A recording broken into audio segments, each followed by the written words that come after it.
focus on three things: the Department of Housing and Urban Development, humans, and housing.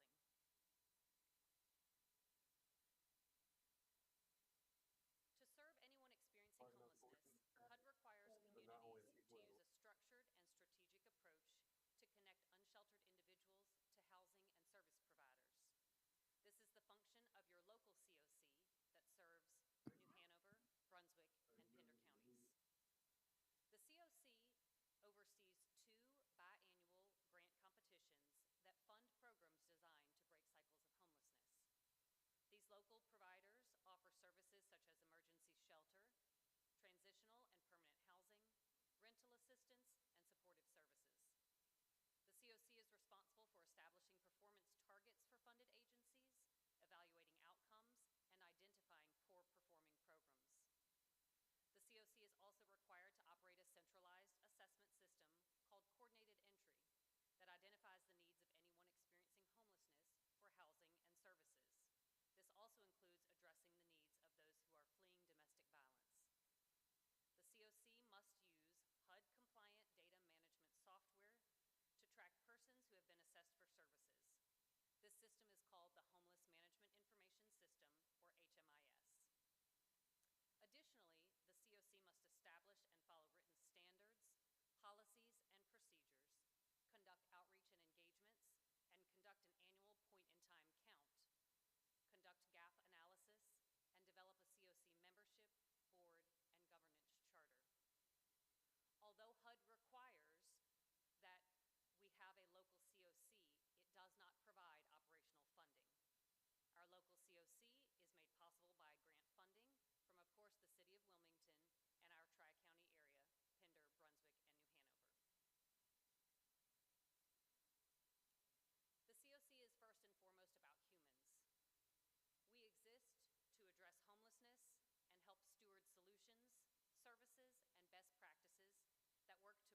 administrative function of our board is actually, the administrative function of the COC is divorced from the decision making. And so while our board makes the decisions, the COG provides our fiscal oversight. And then orbiting around those basic duties of the COC, which really are data and grants, are these kind of three layers. The first layer you'll see are the COC grant funded agencies. These are agencies that receive federal and state grant money through a competitive grant competition that is held 2 times a year, and they have mandatory participation in the COC. And then orbiting around them are COC members. So any organization can be a member of the COC. Oh God, that's This is voluntary participation. I know. And so these are service providers, faith-based organizations, I was like, this doesn't seem like nonprofits, individuals, all kinds of other people that have their own funding or maybe are operating through churches. The outer layer is. I'd like to call the November 17th meeting of the Board of Adjustment to order, please. But are not members of the COC, but we're encountering. Hearings before the Board of Adjustment are quasi-judicial in nature. Decisions of the board are based on the record of these proceedings. To grant a variance requires a concurrent vote of 4/5 of the members of the board. To reverse or modify the determination of an administrative official requires a majority vote of the board. Evidence submitted to the board for review becomes part of the record. Appeals of board decisions are to Superior Court and are based on the record. Appeals must be filed within 30 days of the date of the filing of the board's order in the Planning Division. A hearing before the board is conducted in accordance with its rules of procedure. Those who want to testify in a case are sworn as witnesses. The chairperson recognizes those who want to testify or their attorneys for presentation of evidence during the hearing. To ensure that all testimony is properly recorded, please address the board, state your name and address, and speak clearly. We'll go ahead and swear everybody in.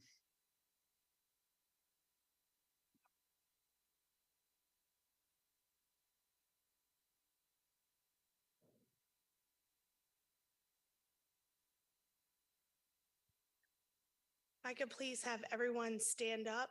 That's applicants, members of the public, and any staff. Please stand up and raise your right hand. Do you swear that the testimony you're about to give is the truth, the whole truth, and nothing but the truth? Thank you. Our first order of business is approval of the minutes from October 20th. Do I have a motion? A motion to approve the minutes? Do I have a second? I'll second. All in favor? Aye.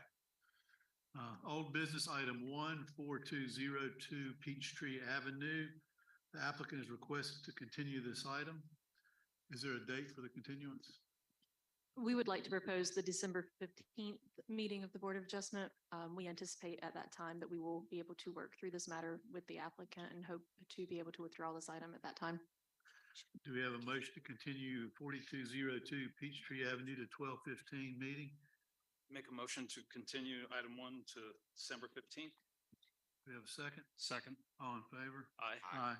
And if I may go ahead and note that all continuances will be to 102 South Third Hall, City Council Chambers, and not this location. Thank you. Item 2 is 2201 Sterling Place. The applicant is requested to withdraw this item. Do we need a motion and vote on that, Catherine? Yes. Do we have a motion to withdraw item 2? Motion to withdraw item 2? Do we have a second? Second. All in favor? Aye. Aye. Item 3 is 4003 Park Avenue. Board Member Hovis has to recuse himself. So Board Member Mitchell will be hearing this in his absence. Mr. Chairman, if we could go through the continuances that we have today, because we do have a large audience here, and if anyone from the public is here on a case that's asked to be continued, we can go ahead and get them out of here. Okay. Item number 6, 6120 Oleander Drive. City staff is requested to continue this item to 12:15, I'm assuming. To 12:15 and to City Hall. Yes, sir. 12:15. Do we have a motion to continue item 6? Motion to continue? We have a second. I'll second. All in favor? Aye. And I think that's it, is it not? That is it. And so that is City Hall at 102 North 3rd Street. And now back to item 3, 4003 Park Avenue.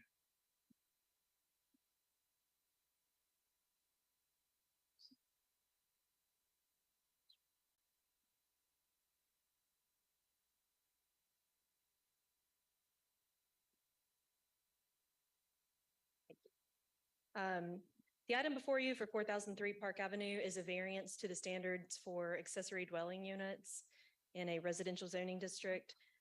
According to New Hanover County tax records, this property contains a single dwelling structure that was constructed around 1930 and an accessory building, which is a permitted use in the R10 residential district. This shows an aerial of the subject property at 4003 Park Avenue.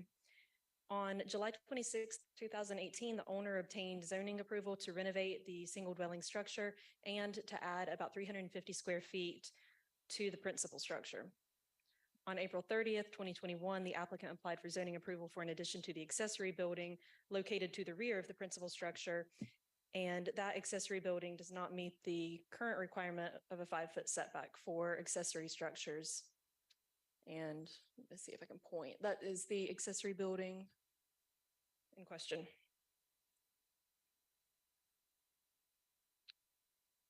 The applicant set the addition to that accessory structure back 5 feet so that the new portion would comply with the required setbacks for the district. The proposed addition was not permitted as livable space. On or about April 22nd, 2022, the applicant applied for an after-the-fact permit to convert that space to habitable space. At that time, city zoning denied the permit because it doesn't meet the 5-foot setback as required by code for conversions of accessory buildings into livable space. On July 29th, 2022, the applicant submitted a variance to that requirement so that the accessory building could be used for livable space. On November 1st, 2022, so just earlier this month, City Council amended City Code Section 18200 D4 to state that accessory dwelling units shall comply with setbacks as outlined in Table 18199 of that article. That table requires a 5-foot setback for accessory building. Case summary and all attachments into the record, and the applicant is represented by his attorney, Mr. Nichols, who I believe would like to provide a presentation as well.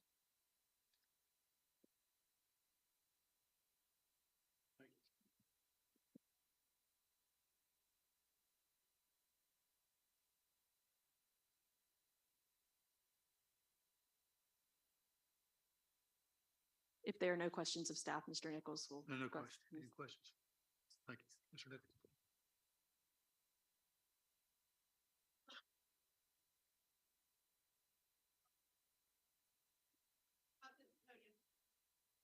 We're just allowing Mr. Hodges to sit. Oh, okay. While Mr. Nichols makes the presentation.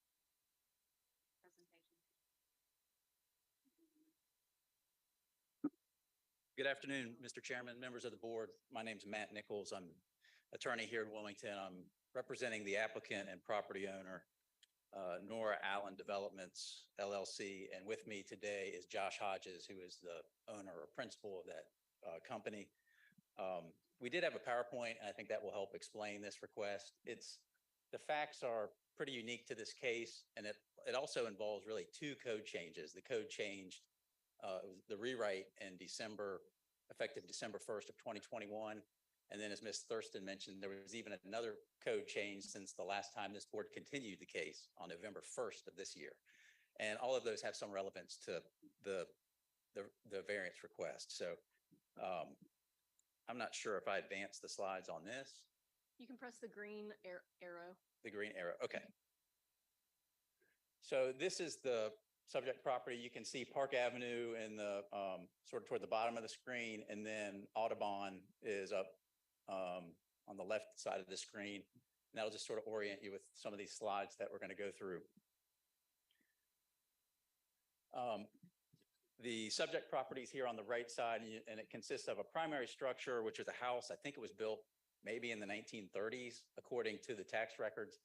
And then this is an older photo, so it shows the existing legal non-conforming shed that, according to the tax records, was built around 1950. So significantly predates the code. And what my client constructed and went through the proper process through the county and the city, and this was all approved, was a workshop. And the approximate footprint of the workshop is shown at the top of the screen in yellow. It's 20 by 20. I could let Mr. Hodges elaborate on the construction, but although it's sort of connected to the shed, it's really sort of an independent structure. So it was sort of a shed there and then a workshop. And it was not intended to be an accessory dwelling unit. And the permit specifically said that, because at the time that was not allowed. And here are the plans from New Hanover County. This is the approved workshop plans. You can see the shaded area at the top. And then these are the elevations. We have actual photographs of them. And what you'll see is it looks virtually identical to the plans. And so here's a close-up of the shed. You can see the existing shed at the bottom of the screen, and then the workshop area, which again is roughly 20 by 20. And just another vantage point here of the shed in relation to the property line and the workshop. And just another view kind of showing the setbacks, how, as Ms. Thurston mentioned, the workshop itself, it meets the setbacks. So the variance request is really not for what was done recently. We're actually asking for the variance request to the existing 1950s shed. And as we'll walk through this, you'll see that if the board grants the variance, that would allow the use to be an accessory dwelling unit. So the variance request really is just for that portion shown here. And that shed was built, again, a long time ago, but it doesn't meet the current setbacks. And the specific amount of the variance request we put in the application is roughly 4.07 feet. The photos, you'll see the fence, but the shed's actually closer to the line. The fence doesn't appear to be right on the line. You'll see in the photos coming up. And you can see the principal structure in the bottom of the picture. So again, the requested variance is just really for purposes of that older existing shed, which is a legal non-conforming structure. And just to give you a quick background, I know the board's very familiar with the vicinity, but this is Park Avenue. And because of the multi-use path and the way the street is oriented, there's quite a distance off of Park Avenue. You can see the subject property on the right. That's the principal dwelling, the primary dwelling. You can see the Board of Adjustment sign for September in the front. And this is walking, so if you were walking down the driveway, you can see the primary house, and then off to the side, you'll see, and we'll get closer to the actual accessory structure. So you've got the legal non-conforming shed in the front, the workshop that was added in the back, and then this primary structure. And just a little closer view. And this is it basically today. So he really did a great job with the upfit of it.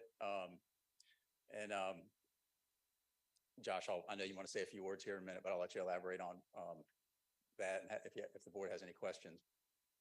As you sort of walk around the shed, you can see there's plenty of distance between the new construction and the property line. As you go around, you'll see where the offset is the new construction versus the old shed. And you can see that we don't meet the setback on the side. One thing I'd point out, might have been in the previous photo, but you'll see in the aerial photo that we're not against somebody's house. There's quite a bit of distance from the shed to the other residences. There are some other sheds right on the other side of this fence.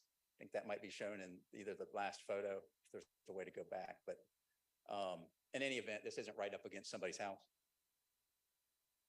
Okay, here it is. So you can see it's really up against what our existing shed's pretty close to the property line right now. And then just another viewpoint showing the distance of the new construction and the old construction.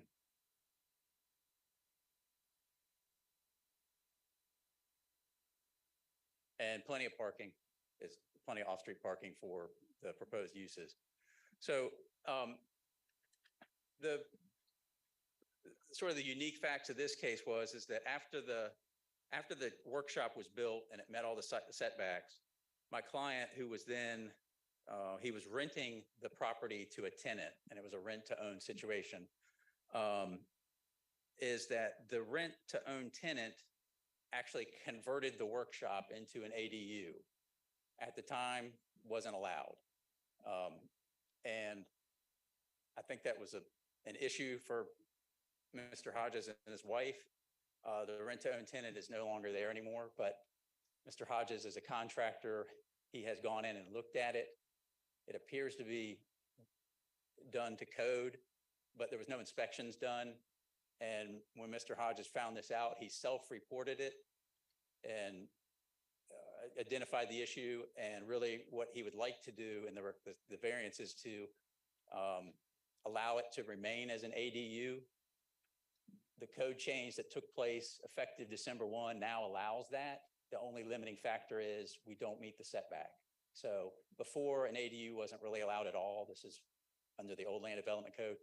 But the city has taken steps, city council's taken steps because these are favored, provides additional housing to the city. There's a bunch of benefits to ADUs that we would now like to come in and keep it as an ADU. And if the board approves the variance, what that would allow Mr. Hodges to do is go through the permitting process after the fact, make sure everything is to code, and then that would allow it to remain as an ADU, which we think is a big benefit, not only to the property itself, but to the city. It's going to provide one additional housing unit. And it's in light of the code change, it's very close to being allowed, except for the fact that the shed is too close to the line. So inside, they really did a great job with the upfit of it. We've got some photos of it. And it's my understanding, Josh, there's no one living in there now. No, yeah. So again, self-reported it and wants to make everything right with the city. And you can see what they did to it.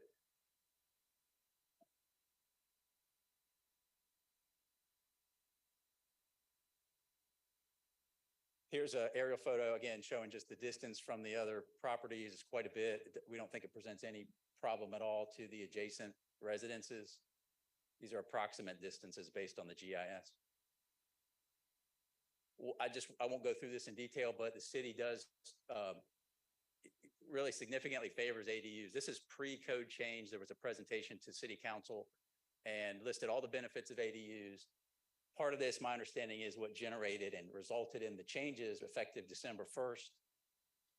And I found this to be an interesting slide that the city used. I thought it was very effective. They're saying neighborhood character before ADUs and neighborhood character after ADUs. There's essentially no difference.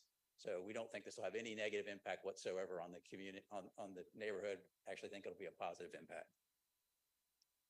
This is a city slide. It's not, I didn't create this. So staff, Ms. Thurston mentioned the staff initiated the text amendments. Those were passed just this month. And there's, again, the policy behind that was to favor allowing flexibility and allowing more ADUs. And this is the text amendment. I'm glad to go through that. But in light of the text amendment, I believe the only variance we would require is the setback variance. City council did put a limitation on the size of the ADU. They used to be limited at 900 feet. Now they can go up to 1,200 square feet or half of the square footage of the primary structure is a limiting cap. But I believe there's in your packet, there's a information showing that we would still be below that 50% cap because the shed is roughly, I think 312, the existing old shed is about 312 square feet. The new ADU structure is 20 by 20, so 400 square feet. And that puts us right around a little bit over 700 square feet. And I can have Mr. Hodges elaborate on that, but I believe we're still under 50% of the main structure. So no variance needed there. I won't go through these, but again, the comp plan would support ADUs and increasing accessory dwelling units. And I think that goes to the fourth criteria that the board looks at with variances. Again, won't go through these, but accessory dwelling units, they are favored in the comp plan. And that concludes my presentation, Mr. Chairman. Josh, would you like to say anything else or? Sure, yeah. I'm just going to introduce myself, Josh Hodges, 4003 Park Avenue, the owner of the LLC. Just putting a face to the name of the LLC. I'm a general contractor. It's a standalone structure, so that the build on there has its own foundation, its own 2x6 LVL beams, everything's standalone. The confusion was with the rent-to-own tenant. We're not going to throw him under the bus, but that happened. I immediately reported it, trying to be honest with you guys and move forward and get the permits approved. That happened in April. It's been around 6 months. It's been empty, just there, sitting there. I would love to make it an affordable, long-term housing, not short-term, long-term. And that's pretty much it. If you have any other questions, feel free. Thank you. Are there any questions for the applicant? Thank you. Mr. Chairman, as I said, I appreciate the board's time, and I'm glad to go through the 4 criteria if the board would like for me to do that. I know the board's very familiar with those. I'll just touch on a few briefly.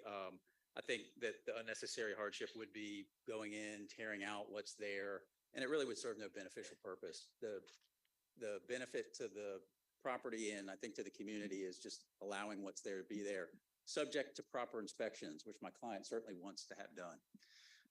As far as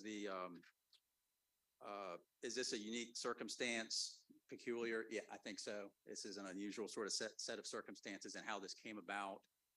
The fact that the shed was there from the 50s and then the code changes, I think both of which weigh in favor of allowing this to be an ADU. As far as the 3rd and 4th criteria, Mr. Hodges noted that he didn't do this. It was the rent-to-own tenant, and but it has been done, and he would like to have that continue. And I think the code would favor that. And again, is it consistent with the spirit, purpose, and intent of the regulations? I think absolutely so, especially in light of the code changes that just took place this month, allowing flexibility in these. We certainly hope that the board finds that the variance criteria is met. If not, it really wouldn't change what's out there today. I mean, the shed would still be there, the workshop would be there. It just simply wouldn't be allowed to be used as an ADU. And we think that is really not the beneficial just result in this. And we hope the board sees that the best result in this would be to please allow the variance and allow the ADU to continue, subject, of course, to inspections. Thank you for your time. Any questions? Thank you. Thank you. Is there anyone here to speak in favor of or opposed to the proposed variance request? And we will close the public hearing and open for board discussion. Catherine, question, if the workshop ADU were a foot away from the existing shed, would we be here? They would be 2 separate structures, and no, we would not. If they were detached from one another, we would not need the variance. I went out and looked at the property and this doesn't really change anything. There's going to be an after the fact permitting process to make sure it's to code, and I really don't have any problem with the variance request as proposed. Good. And the only question I had.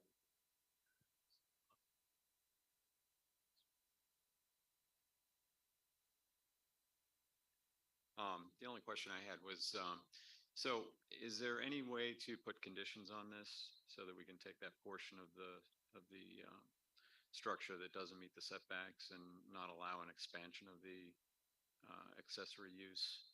It wouldn't be allowed to be converted to livable space without coming back before the board. Right. What I'm saying is, can we allow the variance, but put a condition on not expanding the accessory use since it doesn't meet that portion of the building doesn't meet the setbacks? The setbacks as written in the requirements. The existing shed cannot be converted to an ADU, isn't that correct? Well, yeah, they could. If you give a variance to the setbacks, you could actually expand the accessory use into that area, couldn't you? I believe that would require them to come back to the Board of Adjustment. This would be specific to just the request that's in front of you right now, should the board grant this variance. Right, but once you grant the variance, then you basically granted a variance to the footprint, right? You've given a variance to the setback. No, it would be with the understanding that what's been presented to you today as the living space would remain the living space. Additionally, the current living space that's proposed, I believe, is getting close to the square footage, to 50% of the square footage of the principal structure anyway. So they would need to have a larger principal building to allow for additional square footage on the ADU. Okay, I'm not sure that was, I thought they sort of mentioned that they could expand it into that area and it would still be close to 50% of the structure. So maybe they can clarify that. I think that you can place the condition on this variance. I believe it would even go without saying that the variance that's granted today is going to be applicable only to the living space that they've requested as part of this presentation. Maybe the applicant can answer that question if they are actually at their maximum square footage.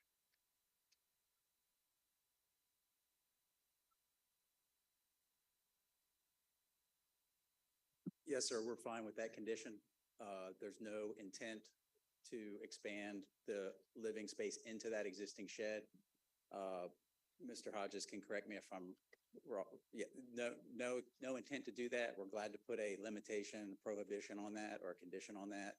I don't think they connect at all interior wise. There's no door between them. So they're separate. But we're more than glad to have that as a condition. Yeah. Yeah. Thank you. Yeah.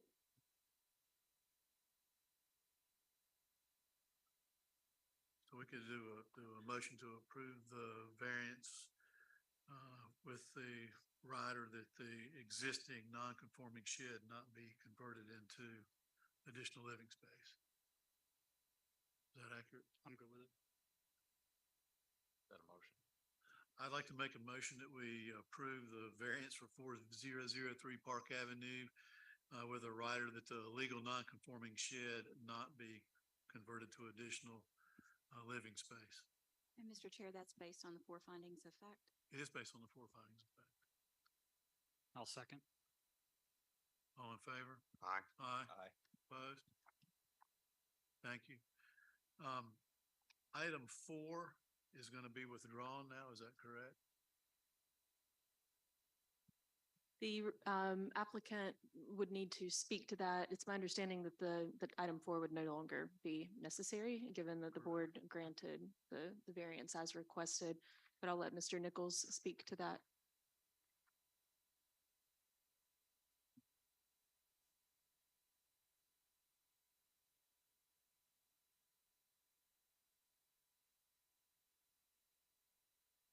Item number 4 would appear to be a moot issue at this point. Would staff agree? That's my assessment. Yes. Yes, so there would be no need to have a hearing on it. Would you like to withdraw your appeal? In light of the variance being granted, yes. Do we need to vote on that? Okay, we have a motion to withdraw item 4003 Park Avenue. Do we have a second? Second. All in favor? Aye. Thank you. Next item before the board is item 5. Let's let come on back. And Graham, I think you are free to go. Item 5 is 1541 Eastwood Road. Can we just have all of the board members confirm that there are no other conflicts that might require recusal? No conflict. Graham, you can hang out if you want to. I'm clear. Okay. Better fish to fry.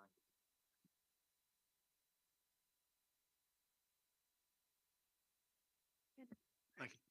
Good afternoon, Mr. Chairman, members of the board. This is BADV 14-922, request for a variance at 1541 Eastwood Road.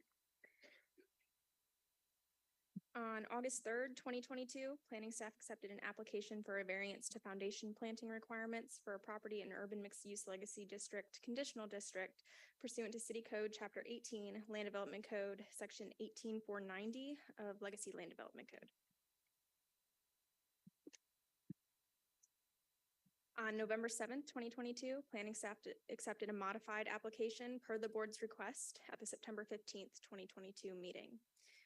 On November 17th, 2018, City Council approved a conditional rezoning from R15 Residential and Special Highway Overlay District to UMX Conditional District for a large-scale mixed-use development, otherwise known as Centerpoint. On September 20th, 2020, City Council approved a modification to the conditional rezoning to increase the number of residential units and hotel rooms, decrease the overall retail and restaurant space, and adjust the site layout. Effective December 1st, 2021, the urban mixed-use district classification was considered a legacy district per the new City of Wilmington Land Development Code, Section 18102. The project, which is Centerpoint, is vested under the Legacy Land Development Code. Foundation plantings were required per Legacy Land Development Code, Section 18490. Legacy Land Development Code, Section 18490 states for all portions of buildings adjacent to parking lots and internal drive aisles, foundation plantings shall be required between the building wall and the parking or drive aisle curb. The area of the building face adjacent to the parking area or internal drive shall be multiplied by 12% to determine the minimum total area that shall be planted as foundation landscaped areas. Variety of height and size of planting shall be required.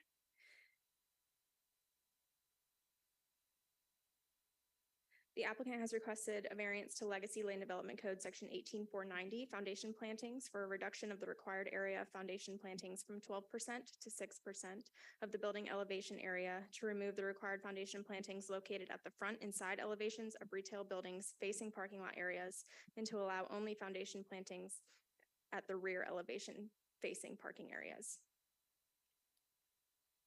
The applicant has requested a variance to Legacy Land Development Code, Section 18490, to allow above-ground potted planters to count towards the compliance amount in lieu of only in-ground planters.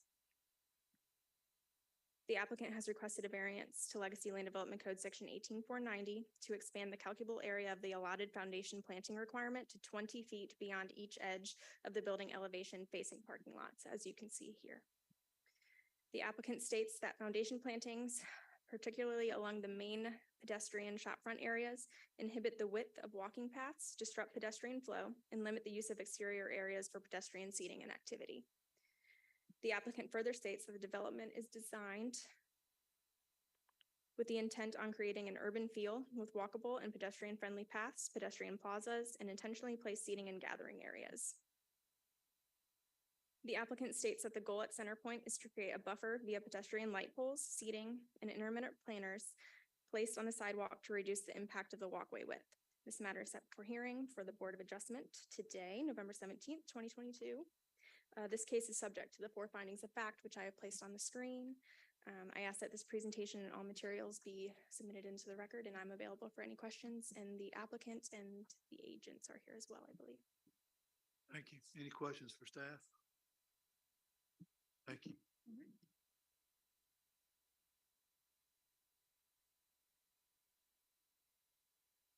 Applicant have a presentation.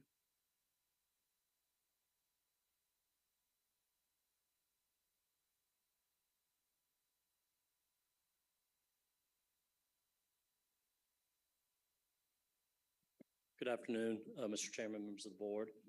My name is Alan McMahon, 320 Broad Street, Charleston, South Carolina, 29401. Appreciate y'all's time.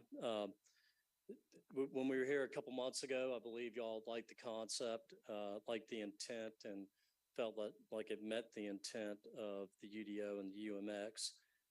But you wanted to hear more in terms of a specific percentage. So we heard that, we got that charge, and went and looked further at this. And I think at that meeting a couple months ago, 6% was kind of a threshold that was suggested. So we went and studied this and have conformed to that. With me is Toby Hinkle of CI Design. He could speak more to the specifics of the plan and the design. But I just wanted to point out, this is something we're not doing or asking for as a means of cost savings, trying to get around a cost. It's something we truly believe is an improvement to what we want to build here, which is a more walkable, pedestrian-friendly center for the community, for the public, not just for us, but for the enjoyment of the community. So with that, we appreciate your time and consideration. believe Miranda went through, again, Toby Hinkle, 509 Princeton Street, Raleigh. Miranda pretty much explained everything to a T.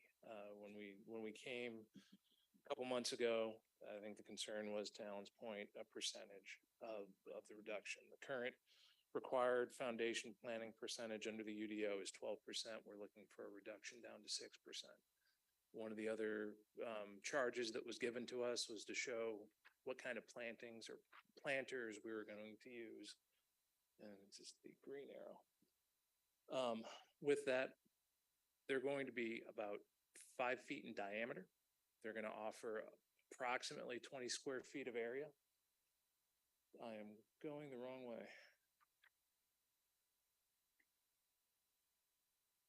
Well, we'll stick to these. They're approximately 5 feet in diameter and will be fully potted. They will be irrigated. They will not be moving. We like the planters for multiple reasons. Number one, we think it adds to the urban appeal. We also like them from a barrier standpoint, with vehicles and such being in that parking area. As far as the overall area, you can see from this one, it gives us a little bit more pedestrian feel, a little bit more area to possibly put seating out there. It doesn't disrupt the flow quite so much as a larger ground planting condition.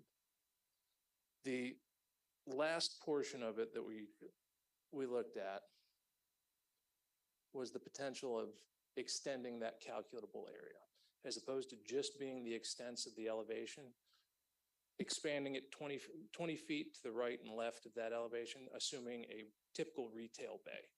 We're not trying to reduce the plantings as a whole. We're looking for that 6% in all of that, but just allowing the flexibility to be able to push more activity to the front of the buildings without completely disregarding the plantings as I think was kind of discussed at the last meeting. But we appreciate your time in listening. If there's any questions for us, we'd be happy to answer them. But we feel like we heard the charge and are hoping you find this acceptable. Any questions for the applicant?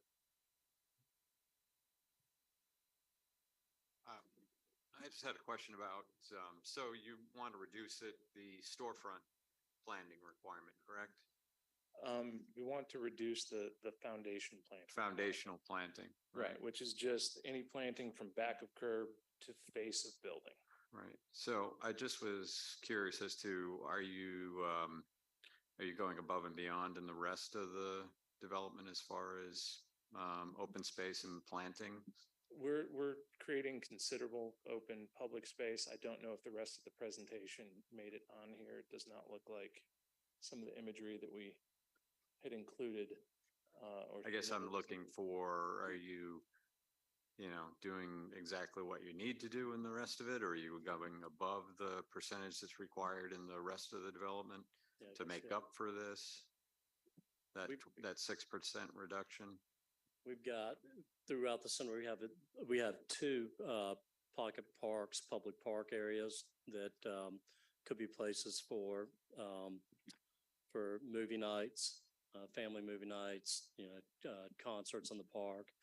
So we have two pretty sizable green spaces in the middle of the development, and then we have some other pocket parks throughout. Right. We have a trail I mean, system like as well. vegetative landscaping and the other parts of the development that might make up for the percentage reduction. Yeah, I don't have a number, but there's significant public green space. I guess some of the imagery didn't make it. No, I mean, in fairness, yes, we meet all code minimum requirements and have additional plantings above and beyond that. As far as specifically a foundation planting requirement, it really only applies to areas that are fronting parking lots. All of our parking lot sizes are significantly reduced, which is another reason we've got a parking structure on the facility.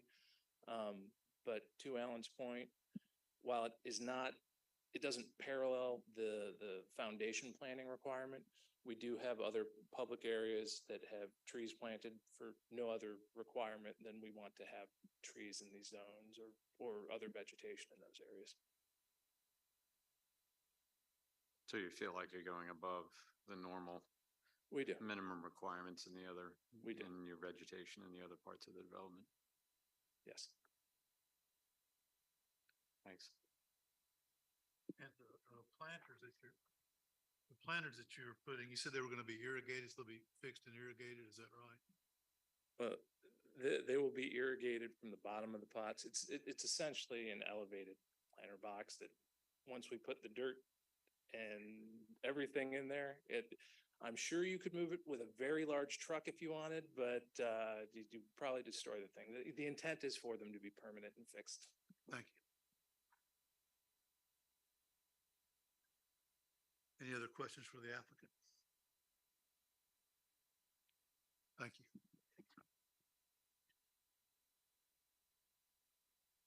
Is there anyone here to speak in favor of or opposed to the proposed variance request?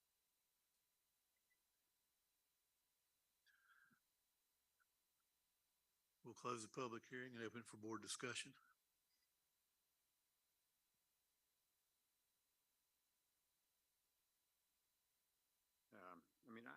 I think they've done a pretty nice job of the overall land plan here and the additional landscaping that they're putting in the rest of the development. I think, providing flexibility for the building frontage, I think is a worthy thing to provide additional outdoor seating and other things and provide a little bit more flexibility. I think the planters in all intents and purposes are permanent, not very easily moved. I don't know if there's anything that we can, is there any restrictions that we need to put on this if they, were to come in after the fact and, move these out of the way? Is that a code violation? They'd have to go back in and replace it. How do we monitor that? The approval itself would be for the planters. So if they were to remove those, they would be in violation of their site plan. They wouldn't be providing the foundation plantings that are required. Does the staff see any, potential issues with us opening this up to this flexibility that this could come back and bite us on another development? Or The question has come up on prior developments. So far, staff has declined to come forward with a code amendment that would allow this as an option in the land development code by right. Is that something the staff sees would have any merit to modifying the ordinance to allow that flexibility? Do you think a variance process is the best way to address it? And it can be looked at, case by case basis. We have discussed it and it does seem like it could be a maintenance issue. And so no, staff is not considering changing the code to allow this as an option at this time. The planters being a maintenance issue? Yes. Just confirming that I'm reading this right. So we're not given a variance to drop it from 12 to 6. We're just granting a variance to go from foundational to non-foundational. Actually, I think it is a variance to go to 6%. Why do they still want to go down to 6? Why can't they still meet the 12% with non-foundational? I think they're trying to provide a little bit more area for outdoor seating and that sort of thing. And then do the planters to provide some flexibility where they get placed.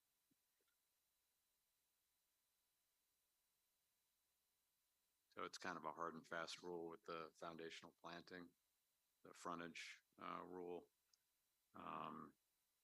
So they're trying to provide a little bit additional area. I think that's at least what's been presented, to provide some additional area for outdoor seating and that sort of thing. I think also the percentage is based on the side frontage. What's the calculation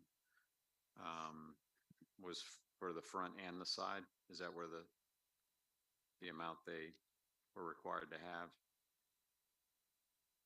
Or is it just the frontage? I'm going to let Ms. Garman speak to that. Okay.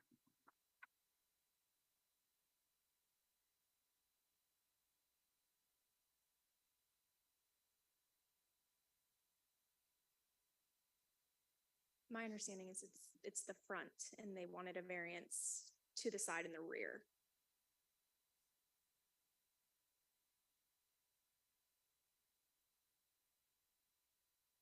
But they're extending the area of the front, where the calculable area of the front to the 20 feet on each side. So it actually is going to be a little higher percentage than what they actually have. Because they're extending that measurement of the frontage. Because there's no building, obviously, in that 40 feet that they're going to include in their calculation for frontage. Is that, I would How's that- defer how that that to the works? applicant, to be honest. I don't know y'all's thoughts. I just don't understand why we would consider adjusting. The LDC says 12%. Like, I'm fine with personally foundational, non-foundational. We're still getting greenery and trees, but why are we adjusting the percentage? It's gonna come up again. yeah, I mean, the way they're explaining it, they would like some flexibility to do some additional things in front instead of just having all plantings. Why are you still is it just to get more seating area? You're dropping from 12 to 6? 12 to 6, it was intended to provide more seating area and more flexibility. The point we made in the first presentation was that under UMX, it's intended to be an urban mixed use zoning. What you're looking at with the foundation plantings is more traditional, big box, large parking lot situations, not necessarily streetscape type concerns. We're trying to promote more of the urban flow of that. So when we came in a couple months ago, what we were proposing was a removal of the requirement for foundation plantings because of that. After that discussion with y'all, it was okay. A reduction would help to facilitate seating areas, better pedestrian flow, and just more of a streetscape feel versus aligning the entire frontage with 12% of in-ground plantings. The secondary component of that was we would like to be able to use pots in addition to, we're not just going to pots everywhere. We're still going to have planted areas. There's still going to be some in-ground, but the square footages that start working out with the areas really pinches down those portions in front of the building. So what you're saying is it's just not, it's non-traditional. This is not a traditional suburban big box strip center. It's gonna, you have I mean, if you look at the renderings, it looks more like a Mayfair. That's what we're proposing, yes.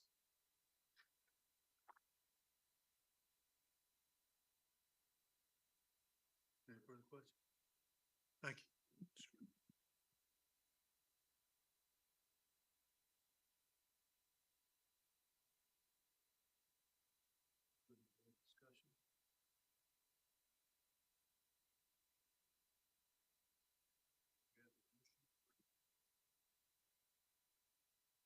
I make a motion to approve the variance. Second. Based on the foregoing fact, we have a motion to approve the variance request at 1541 Eastwood Road in a second. All in favor? Aye. Aye. Opposed? Thank you. Item number 7 is the next item before the board at 6250 Market Street. And Mr. Chairman, Attorney Dolores Williams will be advocating for the board today on this matter. Thank you.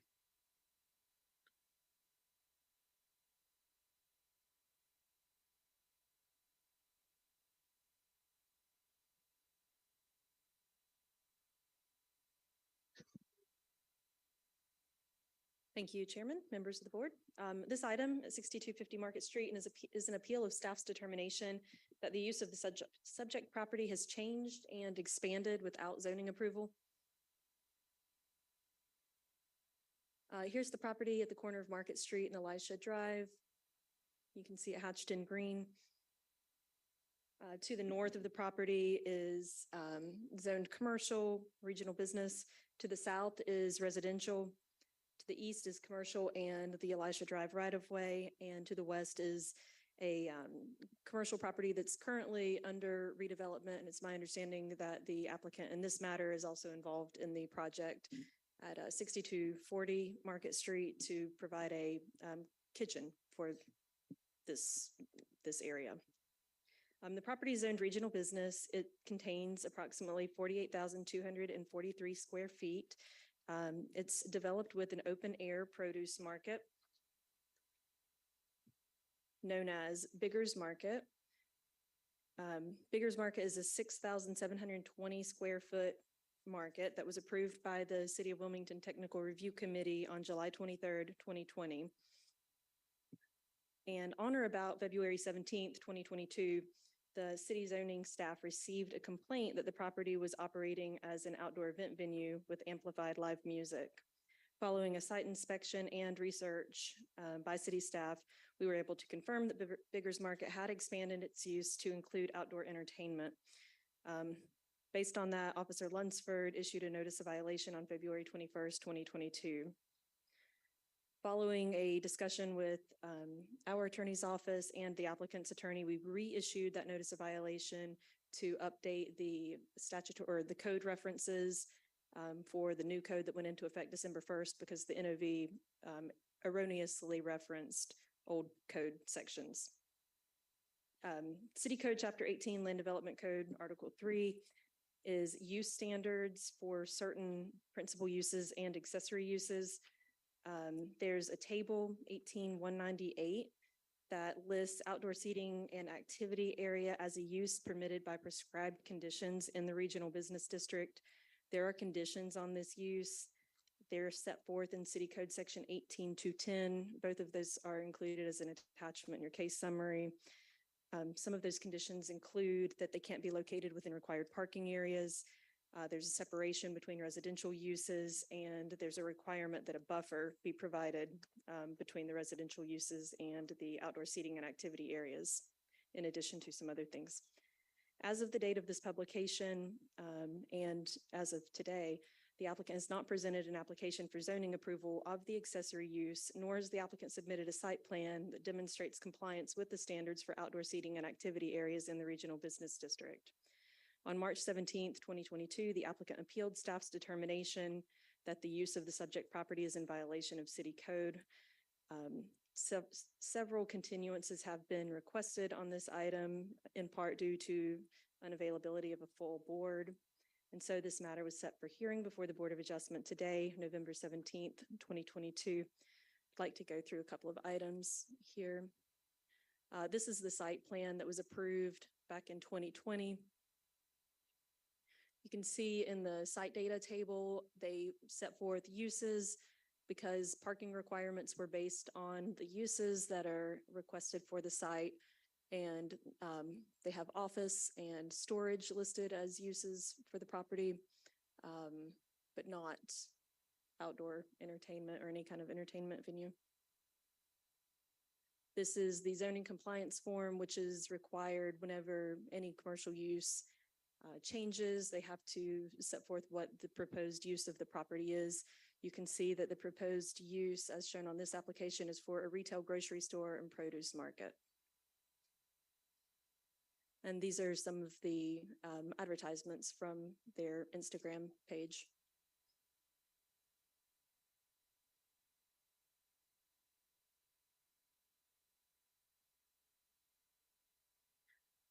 This slide is just to show that the parking that was permitted for the site in the rear is not sufficient to accommodate the use of the entertainment venue, and they are utilizing parking on the neighboring lot for overflow, as well as along Elisha Drive. Generally, this is the area shown in red is where the entertainment is set up. This photo is from this morning showing some of the seating for the outdoor activity area. And so the appeal is that staff has determined that the applicant has not received zoning approval for this proposed accessory use to the produce market. And the applicant and his attorney is here to provide a presentation as well, but I'm happy to address any questions you may have of staff at this time. And I would like the opportunity to speak following Mr. Nichols' presentation as well. Okay, thank you. Any questions for staff at this time?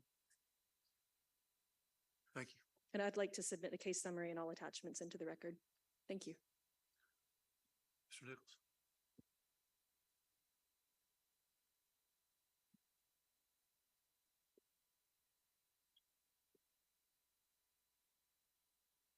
Thank you again, Mr. Chairman and members of the board. My name's Matt Nichols. I'm an attorney in Wilmington. I'm here representing the owner and the property owner, but really the applicant, Port City Produce, which operates Bigger's Market. With me here today are the owners of Port City Produce, who are Wells Struble, Sven Wallen, and Andrew Cameron. And we do have a presentation, and I thought just to provide some efficiency to our case, I would provide an overview, and then my clients can answer any questions, and also, I believe, would like to address the board also. This staff has framed this as the addition of an accessory use without zoning approval, and we would just fundamentally disagree with that.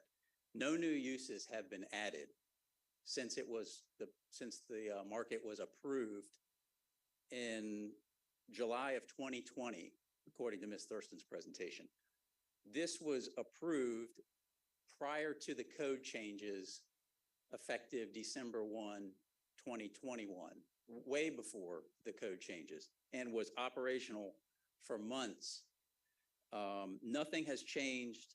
Essentially, nothing has changed since it opened, and we will demonstrate to the board that what they're claiming is a new use or a change of use is not. This is a permitted accessory use to a fully approved and permitted outdoor market. And it is outdoor. You'll see there's things in the staff report that talk about outdoor seating outdoor activities or outdoor venue. The whole thing's outdoor. It was approved as an outdoor market. So it shouldn't come as any surprise that the activities that are happening out there are outdoor. The city also talked about something about in the staff report about adding an outdoor event venue. I don't see that defined anywhere in the new code. So what this is the city trying to apply the new code to a business that was fully approved under the old code and really hasn't changed since it was approved. These are grandfathered, fully permitted uses. It's an accessory use of live outdoor music to the market. It's not an event venue. This isn't a place where they charged for you to come to see music. It's not an event center. It is an accessory use to a market which has a number of uses. So if I may go through the presentation, and I do have the books I'd like to hand out if I may, Mr. Chairman, because what I have in the books are the old code, the code that was in effect when this was approved, which are not included in your packet. So we respectfully contend that was this allowed under the old code? Yes, it was allowed. And therefore it is grandfathered in as an accessory permitted use. So if I may hand these out. Thank you.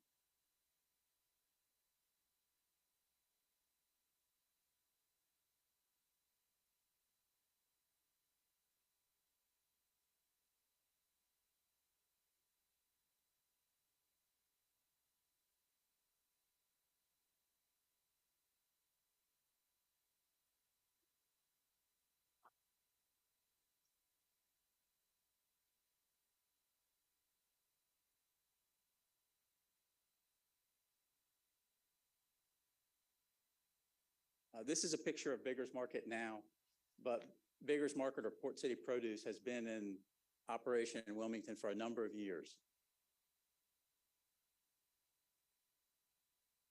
This is the current location on Market Street. Just to give the board a brief overview of the business, we've got some photos of its previous location further down Market Street. It changed its location in 2021. But essentially, since it opened, and even at the old location and beginning around 2015, and then moving forward, and then at the new location approved, they've had amplified sound, music, at the old location and they've had it at the new location, and it's been part of the business, part of their business model. It's an accessory to the market. It certainly does a benefit for the customers, yes. And you'll see that it adds to the environment of the market, and they've really done a great job with what they've done at their, not only their old location, but in the improvements and expanding and going to the new location.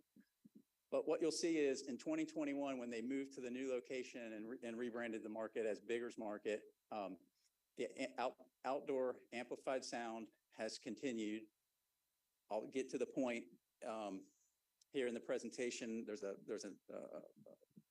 a sheet of paper in the very front part of your notebook where when they applied for their ALE license at the new location, the city did a zoning compliance checklist to the state. And in June of 2021, the city signed off as this was in compliance with the zoning code. And I'll get to that in a minute, but as of 2021, again, music was fully happening there. The city signed off and said they're in compliance with the zoning code. The land development code rewrite that took place effective December 1, 2021. That's when the city started regulating outdoor sound.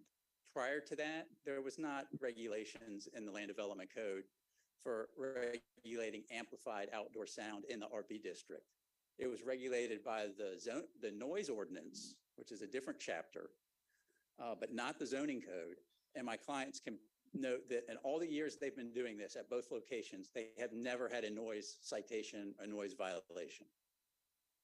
So again, we would respectfully contend that this is the city trying to apply the new code to an existing fully permitted business that was permitted under the old code.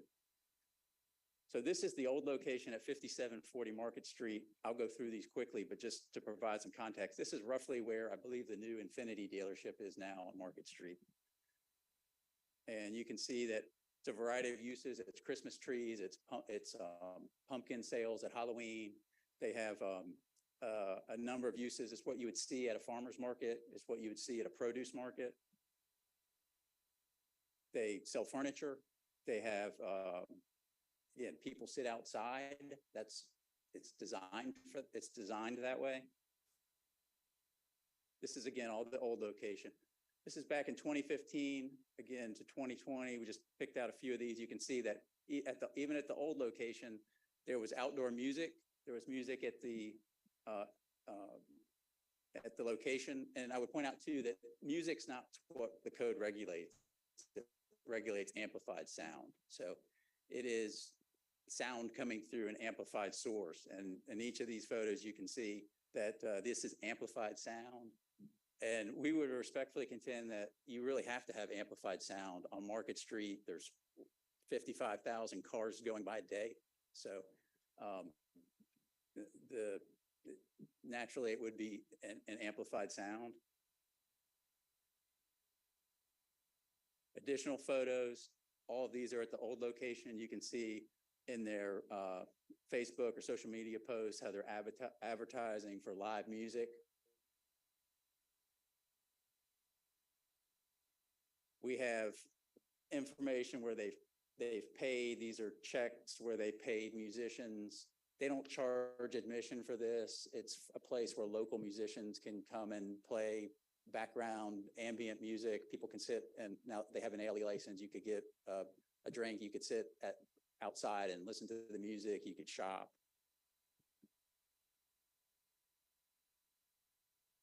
Here's the new location.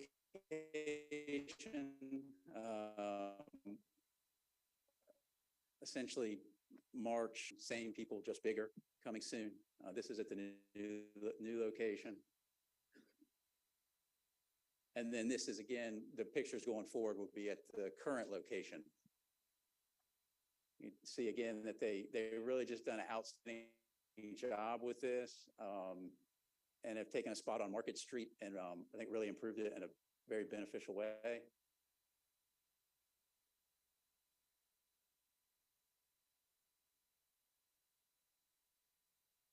It's very family oriented, very family friendly, selling plants, Incidentally, none of this is shown on the site plan, and I'll get to that in a minute, but this is not required to be shown on the site plan. Much like the music is not required to be shown on the site plan. Here this is a good photo. You can see a number of activities. I think that's a food truck in the distance. You can see people shopping for pumpkins and plants. You can see the music in the distance. I think that gentleman's playing the guitar. This is not an outdoor music event. This is music incidental to the produce market.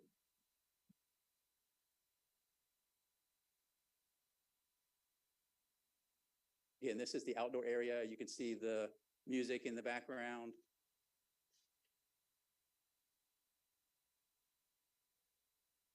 Now, are some of the music activities and attendance bigger than that? Yes, my clients I'm glad to answer any questions about that. That's sort of but the market's seasonal too. I think they'll testify that if they're doing the Christmas tree sales, if they're doing the pumpkin sales, things like that, there'll be a lot of people at the market, regardless of whether there's music there or not. You can see the picnic tables. I believe these are all for sale. My clients can speak to that. Again, the village did a fabulous job with the market itself. Selling pottery.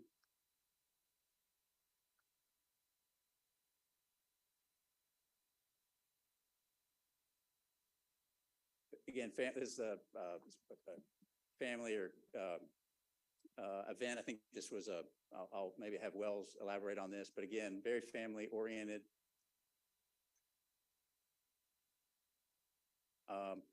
Again, March 2021 at the current location, putting out to the public that they are going to have music there. Absolutely nothing wrong with that. They did have music, amplified sound, all prior to the code change on December 1st, 2021. You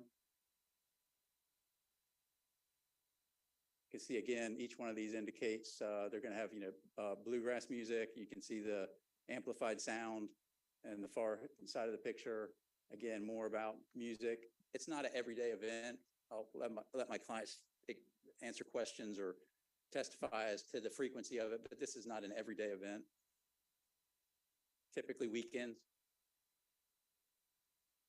As I mentioned, when they applied for their ALE permit, this was signed off on by the city. That's the insert in your notebooks. Zoning official from the city signed off. It's in compliance. This is in June of 2021. They've been open three months or so at that location.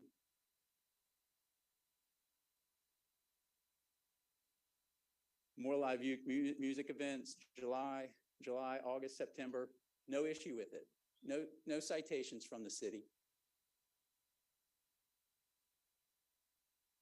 I'll go back to the timeline just to, again, walk through it. All of this was taking place prior to the code change. Prior to that, outdoor music was not regulated in the RB district. So if you turn to the first tab, you'll see, if it pleases the board, the first tab, this is actually from the city charter. So this would take precedence over any ordinance. The city charter has a provision for site plans. And it says the city council may require as part of its zoning regulations that a site plan be prepared, submitted, and approved prior to the issuance of any building permit for new construction, excluding renovation and repair of existing structures and excluding accessory uses and their structures. So we would respectfully contend that you do not have to show all your accessory uses on your site plan, and that's pursuant to the city charter. Frankly, I don't know how you would show amplified sound on a site plan. Again, if they're going to have music or amplified music out there, how is that shown on a site plan? The next tab is B, which is the definition of accessory use under the old code. This is the old code also that I took off of the city's website. Frankly, the city's website is fairly difficult to navigate as far as the old code versus the new code. So I'm pulling up what I understand to be the old code that's available on the city's website. I included for the board's consideration under tab C, again, this is the old code, which we contend is what is applicable to the analysis, is 18173, which the code specifically talked about accessory uses are allowed in the districts. It says that they have to meet all the requirements of the section, but also the requirements of Article 6 in this section. Again, the city did not regulate, there was no regulation as far as outdoor amplified sound when this was taking place. So there was no distancing requirements they would have had to meet under the new code that are trying to be imposed on us now. I included the RB district itself for the board under D, again, because simply the old code was not included in your packet. Under the RB district, again, it has the same language that permitted accessory uses. Accessory uses clearly incidental and subordinate to the principal use and structures, they're allowed if you meet Article 6. Again, there's no regulations in Article 6 on amplified outdoor sound at the time. I included the site plan review processes under E, for the old code, which the city approved this under. I included under F, there's limitations on outdoor display and storage of merchandise in the old code, but there was a clear exemption there for farmers market, fruit and vegetable markets, and I highlighted those. So again, this idea that they're having an outdoor seating area or an outdoor activity area that's in violation of the code is simply incorrect. That was not required to be shown on the site plan. Beyond that, I don't know. Again, this is an outdoor market. That is what you would see at an outdoor market. You would see the merchandise for sale. You'd have people sitting out there, either eating the produce they just purchased, sitting, they have an ALE license, you could sit and have a drink. Absolutely nothing wrong with that. And the idea that we're going to impose the new code on the existing business, we contend, is incorrect and simply unfair. I've gone through most of these already, Mr. Chairman. I talk about the definition of site plan under the old code. It's important to note that under the definition of site plan is the development plan drawn to scale of a single non-family residential, commercial, or industrial project, indicating how the intended use of the property complies with applicable development regulations as set forth in the chapter. Again, there was no development regulations on this sound. That's the new code, and they're trying to apply that to the market.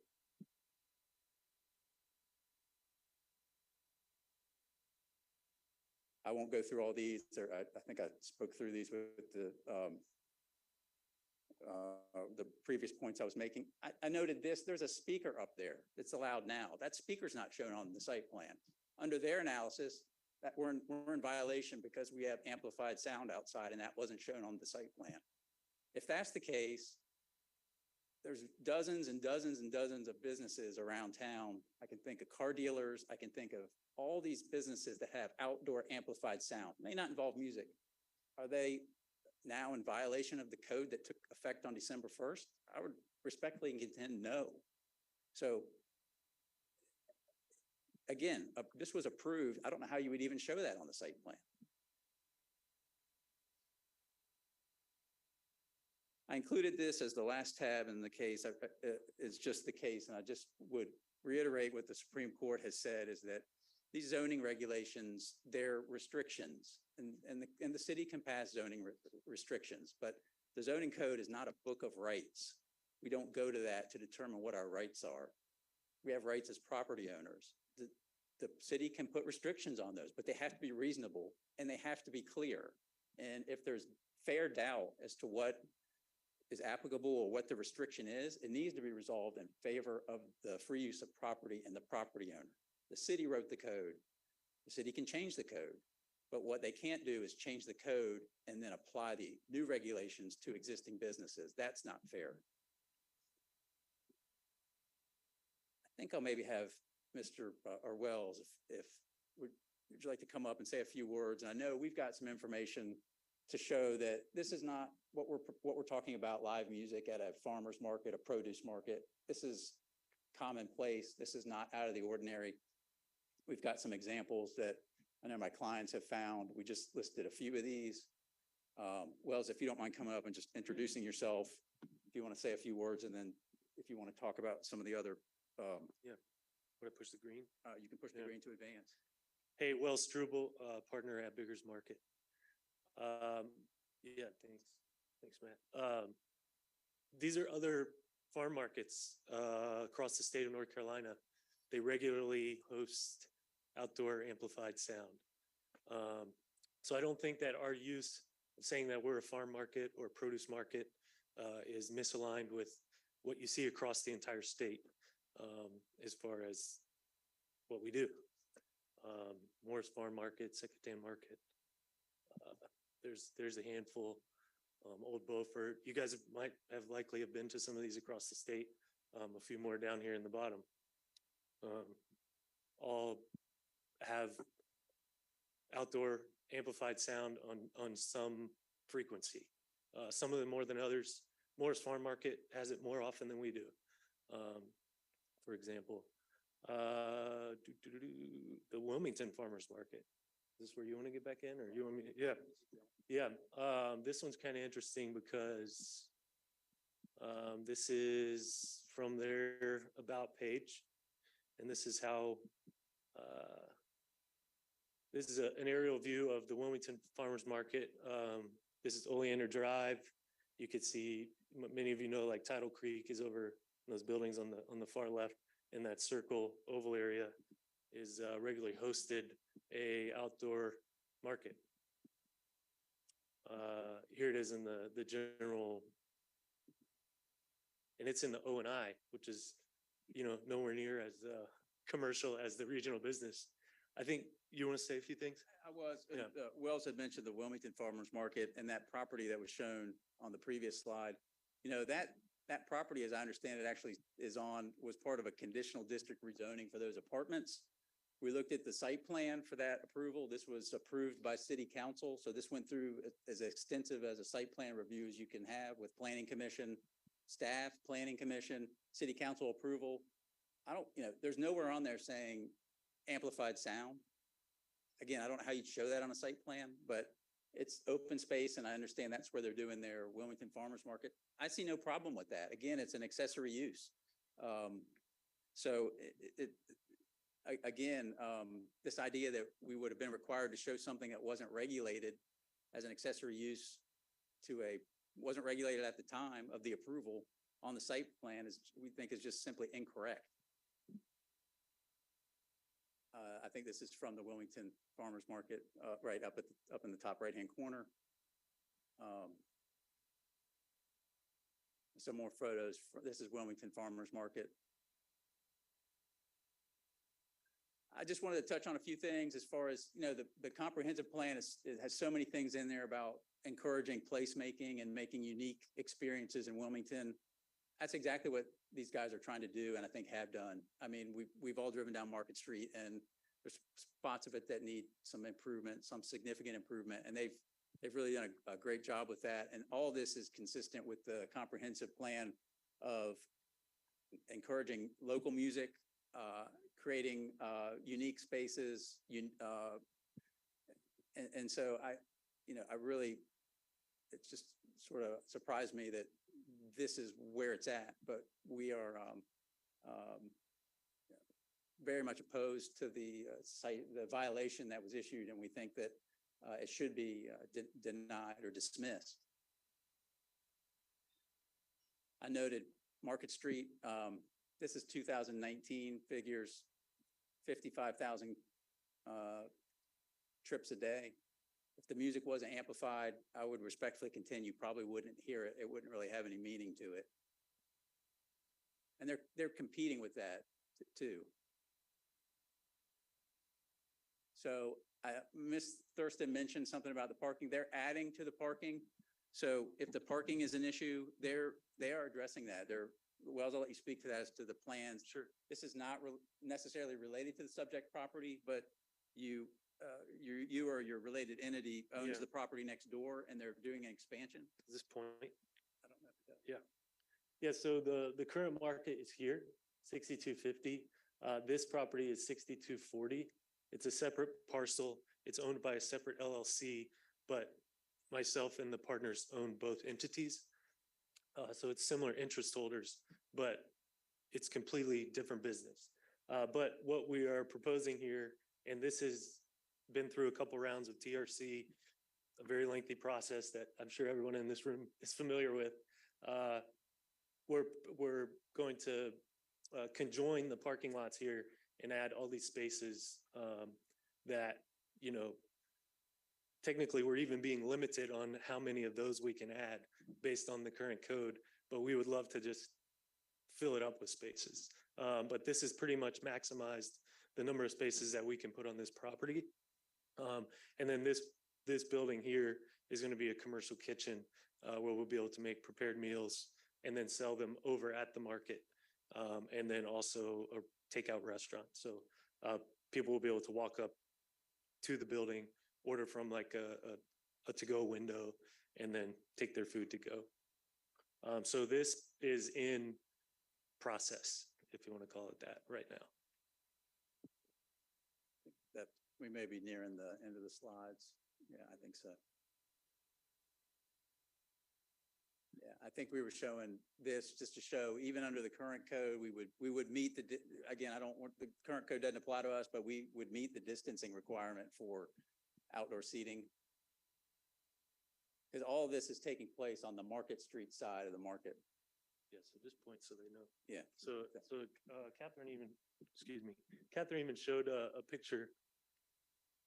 Whoops, back. Of a box out here, you know, this is Elisha Drive, Market Street. All activities are out here in the front yard. And this map was given to us by the city. Forgot his name. Anyways, this was given to us by the city as far as a response to our first inquiry, like, why are we getting this violation? And our outdoor seating and all shopping and any activity is here. These are 3 areas that are regulated with the code, area A, B, and C. This is residential zoning back here. And these are the distances, 50 feet, 100 feet, 150 feet. So even technically we could have outdoor activities within this 50-foot zone, but we just have to meet, or excuse me, not within A, but within B, we could even have outdoor activities within this zone, as long as we would meet these requirements. And then activity C, we could be within this area if we met these requirements. But we're not even in any of these with our outdoor activities. We're on this side, and we have the entire building between us and the residential zoning on this side. And just to be clear, this is all new code. Again, we weren't approved with these regulations in effect. I think certainly, Wells, if the board has any questions, but could you maybe just elaborate on the use, it seems like the focus has been on the music, but just general hours of operation and frequency and. Yeah, for sure. So it's a seasonal market. We've been open since 2010. We were just down the street under Port City Produce. But we are very seasonal. It's very slow right now. If you were to come by, we don't have many customers. But in a couple of weeks, Christmas trees will kick off. And so we'll have a good Christmas tree season. We do the pumpkins and then all the produce. I don't know, Sven, if you want to, you looked like you wanted to say something, but no. Obviously, produce, local produce is seasonal and based on the climate, and farmers can only get us stuff during certain times of the year, and that's when we sell it. As far as our hours of operation are concerned, we're not a nighttime venue at all. The market, we usually shut down the sales of anything at 8 o'clock. So music is done by 8, everything's done by 8. And it's not, you know, and we've never been issued a noise violation. We're not playing loud music. The motorcycles going on Market Street are louder than the music that we're playing at the market. So is that what you wanted? Yeah, that's it. Mr. Chairman, we're glad to answer any questions the board has. Again, Sven is here, Wells' partner. I won't go through the argument, but we think this is a clear case where the new code is trying to be applied improperly to a fully permitted existing business where the use is grandfathered and legal. And we would respectfully ask the board to deny the NOV and uphold our appeal. And if we may have some opportunity to have a rebuttal if necessary. Thank you. Thank you. Any questions for the applicant? Thank you. May I ask Yes. some questions of the applicant? Is there a permanent stage on site for the music? No, there's not. So are temporary stages put up whenever there's an event?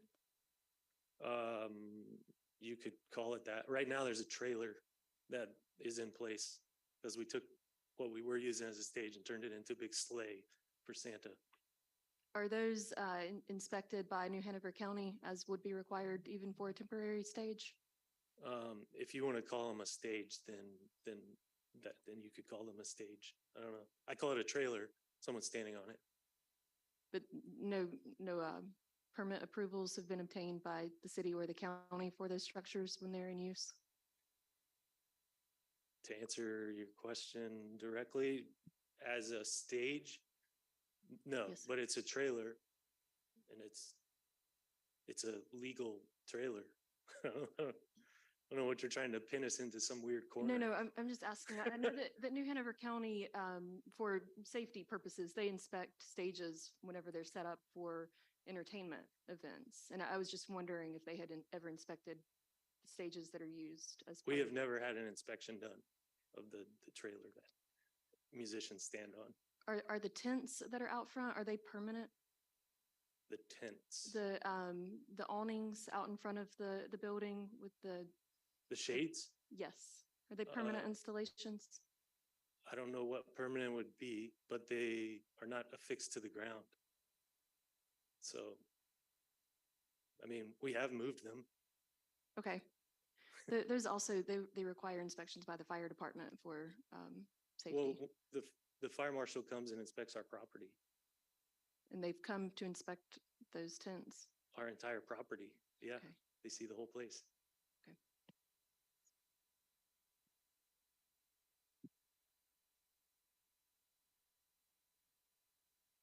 If I may. Yes, go ahead.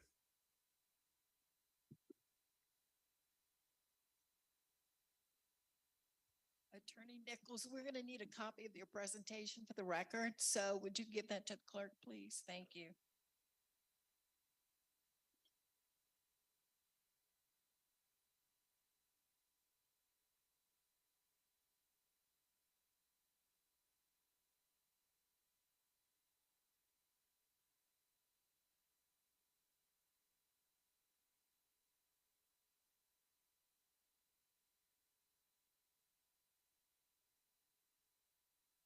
I can go at this in reverse order. I just wanted to address a couple of the points in Mr. Nichols' presentation.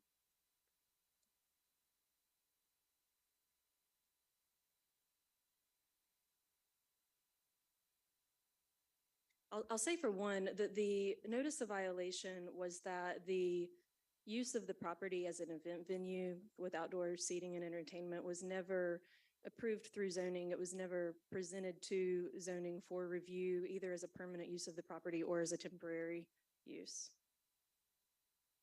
And we did not receive a complaint about that use until February 17th of this year, and that's when we began this investigation. And so I will certainly agree with Mr. Nichols, one, that this is a wonderful site and it's turned out great, and I believe that it's a very positive benefit for the community. However, I do think that the site and Mr. Nichols has shown that it can comply. They can still have outdoor seating and entertainment on this site. It just hasn't gone through the process for approval. The buffers that are required have not been put in place. Let's see. And Mr. Nichols talked about the City of Wilmington's charter excluding accessory uses and structures. But the sentence after that says that unless it causes an increase in off-street parking, which the outdoor seating and entertainment area does. And it's also a change in occupancy as identified by the North Carolina State Building Code. Retail and assembly uses are not treated the same. So the produce market would be a retail use where the assembly or the outdoor seating and entertainment is an assembly use.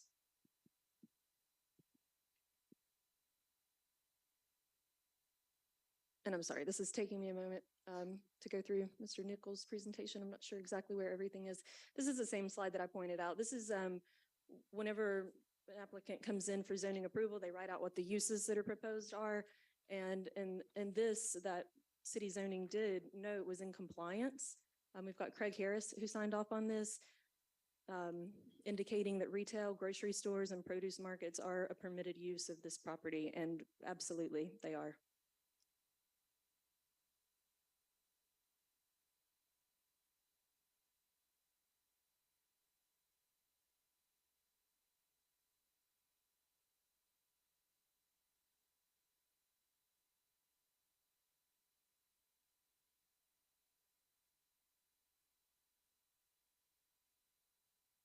What I'm looking for is from Mr. Nichols' presentation. It's in your package under tab F.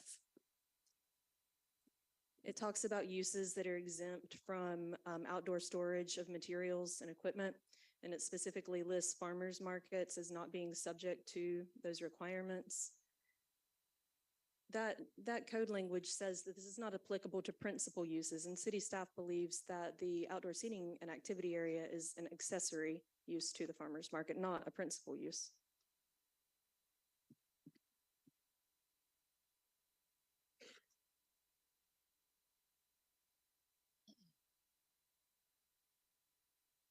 And I will just confirm Mr. Nichols' assertion that there were no noise violations for this property this year. Of the 4 calls for service that were reported and tied to that address, they dealt with parking issues and traffic collision related to vehicles parking on Elisha Drive. And that was information provided by Lieutenant Overman, of the Wilmington Police Department. So I'm happy to address any questions that you may have of staff at this time. And I know that Mr. Nichols would like to address any questions as well that you may have. Thank you. Any questions for staff? Yeah, I just had a question. I mean, this is becoming an issue in Wilmington. I live on Wrightsville Avenue. I can hear live music from Katie's. I can hear live music from Max Speed Shop till mid, 10, 11, sometimes 12 o'clock at night. Live music travels. It looks like there's residential structures right behind this. I mean, I've driven by this. It looks like a great use for a farmer's market. But the idea of putting live music there without going through any application to designate that that's where live music is going to be, to me, is kind of slipping it in after the fact. You proposed a farmer's market. That to me doesn't say live music or amplified music. I don't know if you've ever, talked to the neighbors, but if I was living behind this and, you should have quiet enjoyment of your property.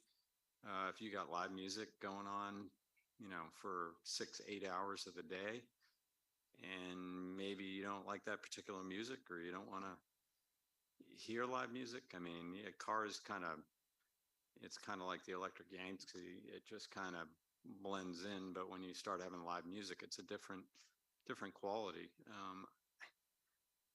I think the city has a real problem with live music adjacent to residential neighborhoods. It's been a problem for a while. I don't think the noise ordinance really gets at it.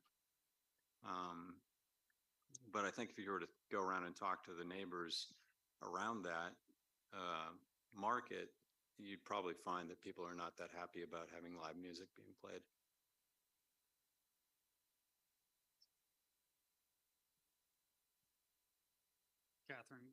Catherine, question about all this, Matt's talking points about before and after the code. So let's talk about 18-133 in the commercial recreation and this 500 feet.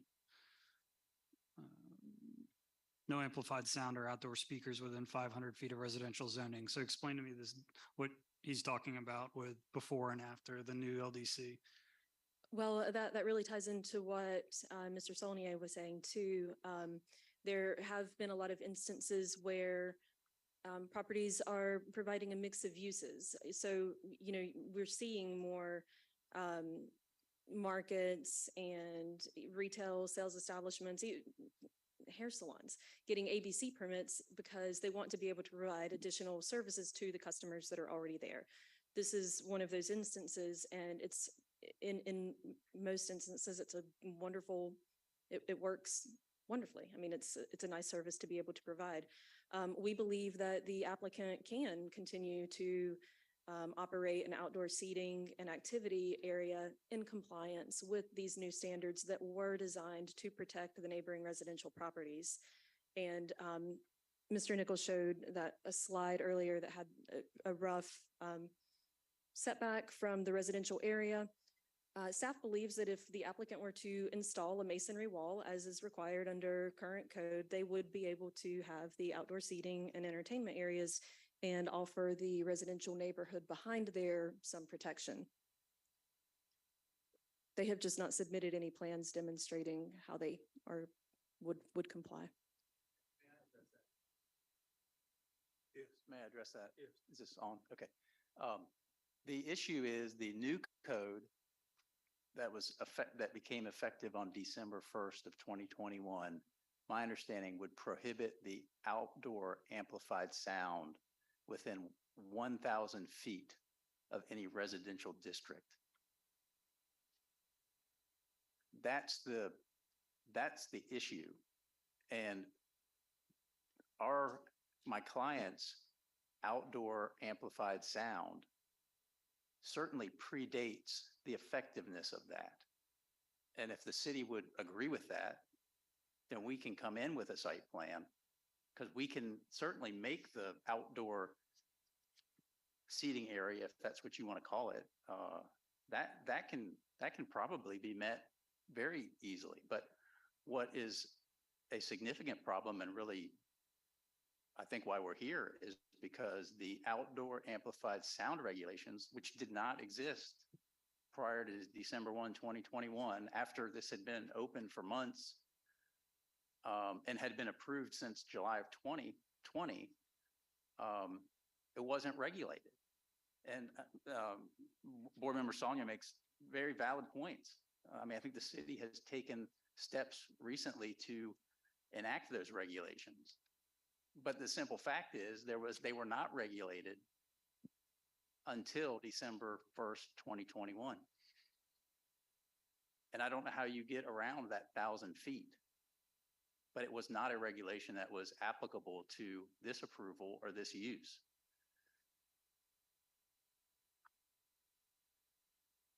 I will just add that the applicant would, you know, regardless of the board's decision today, well, I suppose if staff's is overturned on this, it'd be moot, but the applicant could come back for a request for a variance to the separation requirement between residential and the outdoor seating and activity area and amplified sound. I would just respectfully contend that variance is required from something that's simply not applicable. It just was not in effect at the approval and the use was existing. So while I appreciate Ms. Thurston's comments, I don't think the variance is applicable. And that would be a very significant variance request, to be honest with you, to come in and ask you to reduce 1,000 feet to. It's 500. Oh, is it? Just to be clear, it says right here 500, unless I'm reading something Well, incorrectly. there are kind of overlapping standards. There's the 500-foot separation for the outdoor seating and activity, and there's 1,000-foot separation for outdoor amplified sound. Yes, there's a separate, I don't have it in front of me, but there's 1,000-foot, I think it's called residential something standard. Yeah, but that's the new regulation. It's 1,000 feet, I believe. Yeah. Yes. And, excuse me, there's also a statement that there shall be no reduction in setbacks for amplified sound in the regulation itself, which does control over any charter. Just want to get that out there. Right, I think Ms. Williams is correct. I don't think you can get a variance from that section. Yeah. But again, we would respectfully contend no variance is required. It's not applicable to this particular site and this approval prior to the code change.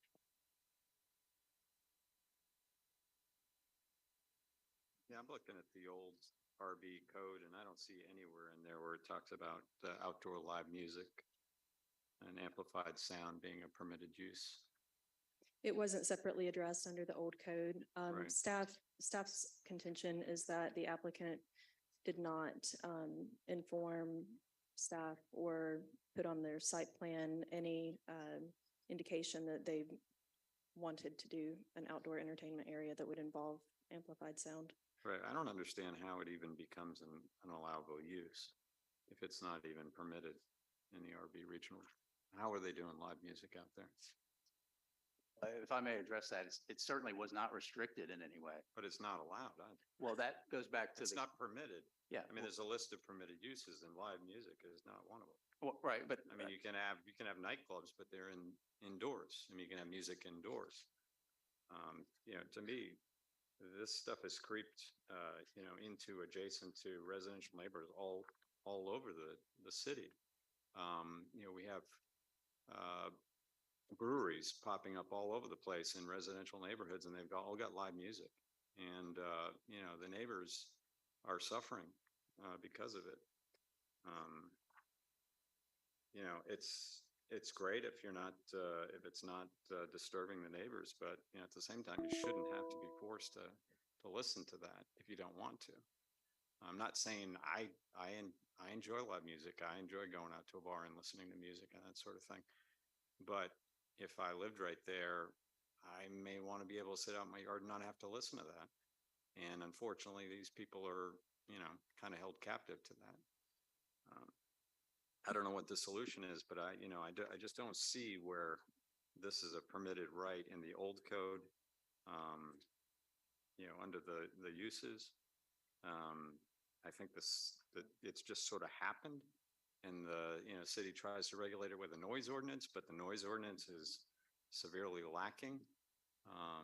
You can certainly hear it in, you know, the way they measure the decibel levels. I mean, it's constant. You can hear it, you know, from quite a ways away. I mean, I don't live anywhere near Oleander, but I can hear the music coming from Max Speed Shop and I'm quite a few blocks away from there. Same with Katie's. So I can understand where, you know, people that live in those neighborhoods behind there would be complaining. Because you know, I have neighbors that complain all the time about those two venues.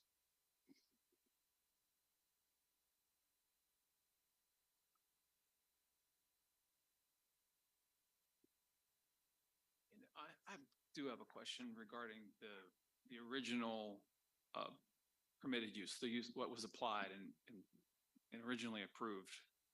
So it's stated grocery and outdoor market. So now, and just for my mind, so now we're saying that the entertainment component is a totally addition. We're expanding what we do. We originally didn't have that. We're adding that, but that is a major component of our business. So it should be expanded, and then you should comply with the parking regulations and other regulations for that type of use. Staff believes it's a significant enough component to constitute a separate accessory use. It wasn't addressed as part of the original site plan or approval. The area that's currently being used for outdoor seating and the activity is not shown on the site plan for that use. And someone in this type of, prior to this, say they had music that was under the actual structure and just part of the entertainment, but not considered a main component of a business, would that be in your interpretation of a different type of, it wouldn't create a different use. It would be an add-on, like sort of an accessory to what is going on. We would consider it an accessory to what is going on now as well. Okay. All right. Catherine, it just seems to me like I really wish this was just covered by the noise ordinance and not in front of the Board of Adjustment. Because, so say we don't grant the variance and because they're playing music, they didn't have the right land use code. So now we got to go back to every single restaurant, every single business in the city that happens to start playing music with a speaker. This is not a variance case. This is a case involving an interpretation by the Okay. zoning administration as a violation of the code. Got it. Apologies. Okay. It's a notice of violation, but, you know, to Scott's point, you know, I mean, does this open up notice of violations at, you know, Mark said Max Speed Shop at Katie's, at, all the breweries that are in town, are they now, you know, subject to notice of violations? There are many, breweries in town, bars in town, restaurants that already have outdoor seating and activity areas that are shown on their site plan and approved as such. So no, they would be considered legal non-conforming even if they don't meet the standards of the code that went into effect December 1st. Now, There may be other venues, I'm not aware of anything at the moment, where, you know, outdoor seating has been put in without any kind of approval and doesn't comply with the code. And then that would be subject to the code that's in effect now. right now, in the case of Bigger's Market, I mean, you know, why is the December 1 LDC change looking to be imposed on the market that was there prior?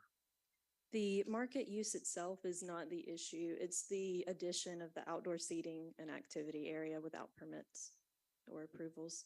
It's a use that's separate and apart from what was originally proposed and approved. The ABC permit approval and the zoning compliance form and the site plan were all based on the proposed use as a produce market. May I say something to that, Mr. Chairman? If I Yes. may? Yeah, thank you. Again, this has from day one been an outdoor market. And for this, the city to have an issue with outdoor seating at an outdoor market that they approved and they certified to the state that it's in compliance on July 2021. I just, again, we have a real disagreement on that issue, that they're contending anything outside of the footprint shown on that site plan is somehow not allowed.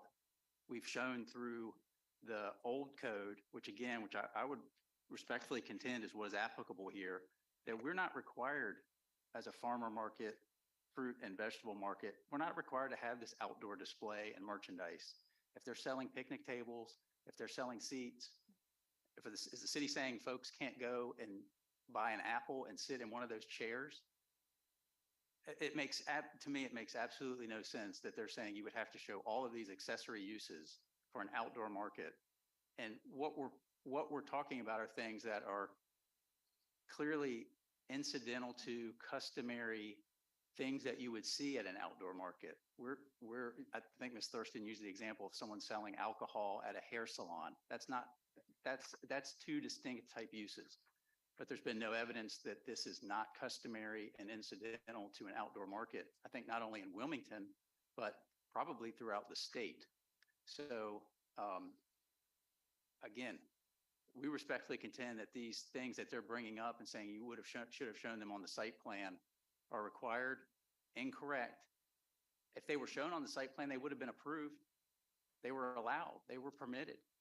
These aren't affecting this isn't necessarily affecting parking and things like that. These are customers, and for the business to have live music for the enjoyment and customers, and if it attracts customers, then that's great.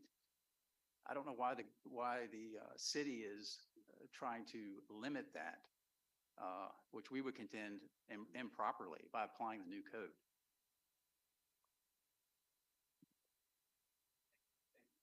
Thank you.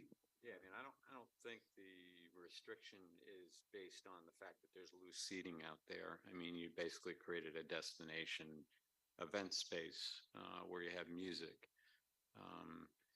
You know, it's great if you have seating for people to sit and, you know, eat some of the food that you got there, but create essentially a music venue out in front, you know, when you got neighbors right there. I haven't heard you say anything about the enjoyment of the neighbors. You know, if you went around and did a poll of the neighbors that live around there, they may not necessarily agree with your enjoyment part. But I think the contention with the staff is that it's basically a venue where you've created another event space that's part of the business, but it's totally, it was never mentioned on the application that you're gonna have live music there and have an event space out front. May I address that? I certainly don't want to argue with any of the board members. Certainly respect what you're saying. That's not my intent here, so please cut me off if I get argumentative. But there's this discussion about an outdoor venue or outdoor events venue. That's not defined in the code. My understanding of what this principally about is the parking. And my clients have, and I may be wrong, I don't know what the complaints are, that sort of thing, but my understanding is this is about parking. And my clients are doing what they can. They have the good planning to have the property next door. And as you can see, they're improving the parking and they're going to be adding parking. So, but are there going to be times when there's not enough parking? Yes, but that's not uncommon in Wilmington. Parking can be an issue for any business, especially a seasonal business. There may be a parking issue when there's no music going on at all. If they're selling the Christmas trees or they're selling the pumpkins, I'll let Wells speak to that. But to the extent this is a parking issue, we have a concern with the city basically coming and citing us for the music, which we contend is completely legal and grandfathered, for the purpose of trying to perhaps limit the activity there, if you will, as far as people attending. And we just have a real objection and concern with that. And to the extent this is about parking, that's not really what the NOV is about. But my client is addressing the parking. Wells, do you want to say a few words on the parking? Yeah, I think one thing Matt mentioned and skimmed over, but we're not saying we needed to, but had we included outdoor seating and outdoor venue event space of this magnitude on our site plan at the time, which we're not alluding that we needed to because the code did not require it, the site plan would have been approved based on the number of parking places and based on the current code. So even if the city is telling us it should have been in there, if we had, it still would have been approved with the number of spaces that were provided. And we're increasing the number of spaces. You know, we were able to obtain the property to our south. We're going to increase the number of spaces. One thing that I think board member Solinier, sorry. Close enough. Sorry. One thing you brought up was the noise complaints.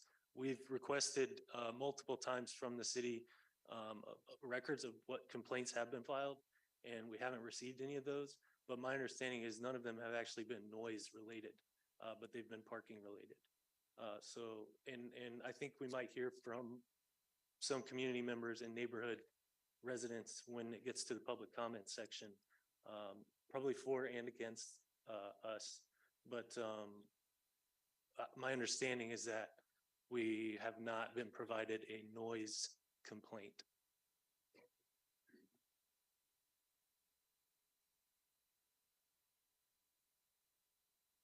I'll just speak to that since you are all looking at me like you would expect me to.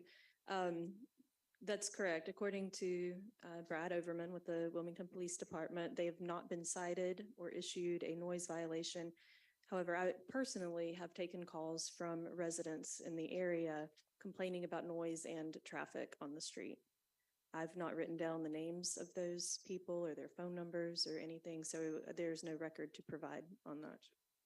One thing I'll say about traffic and the congestion. So Market Street, as everyone knows, is undergoing a redo. I don't know what you call it. They're redoing Market Street. Very soon, our portion of Market Street. Right now, if you're exiting the neighborhood from Elisha, you have the option to turn left onto Market Street. So you'd have to cross traffic, get into that turn lane, and then, you know, merge into traffic. That is what causes most of the backup and congestion at the intersection leaving the neighborhood. the new expansion, the new plan, if you guys have seen it, I'm not familiar if or know if you've seen it or not. You will not be able to turn left any longer out of Elisha Drive very soon. And that's because there's going to be a median. And so this portion of Market Street, you'll have to go further down and do a U-turn and then go back the other way. So that means that when you're exiting Elisha Drive, you're only going to be able to turn right. And that should significantly mitigate any of the backup and congestion that happens because we're there in that section. I did a site visit on Saturday. My mic's on, and it's exactly right. I came out on Alicia and there were two cars in front of me turning left. Yeah, and you got to wait. And, I was turning right just because I didn't want to take my life into my hands and turn left. So I turned right, but turning left out of there is very difficult.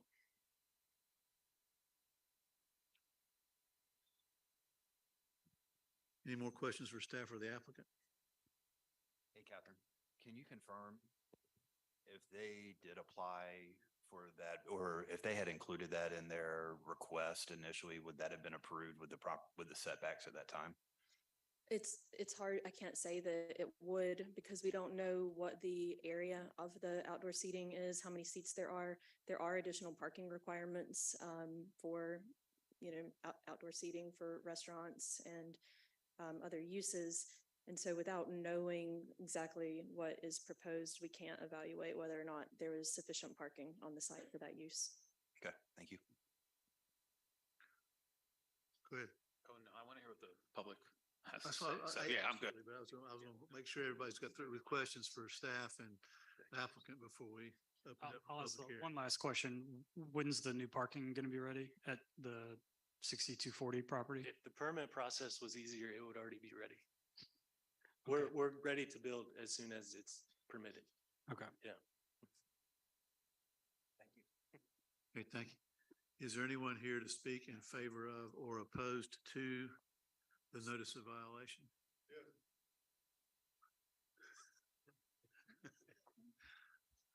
Seeing none. Yeah. I heard something.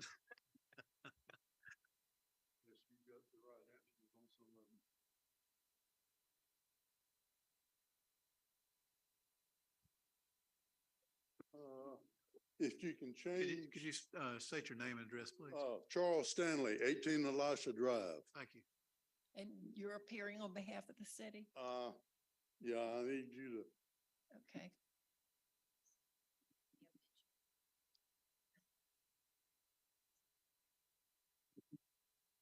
Not sure what picture it is.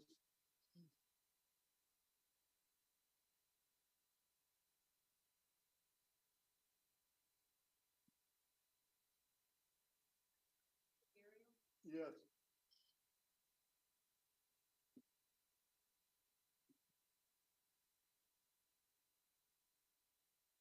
Okay, that'll work.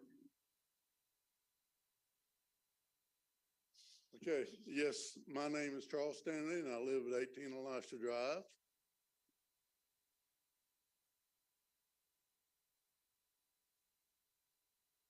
Right there.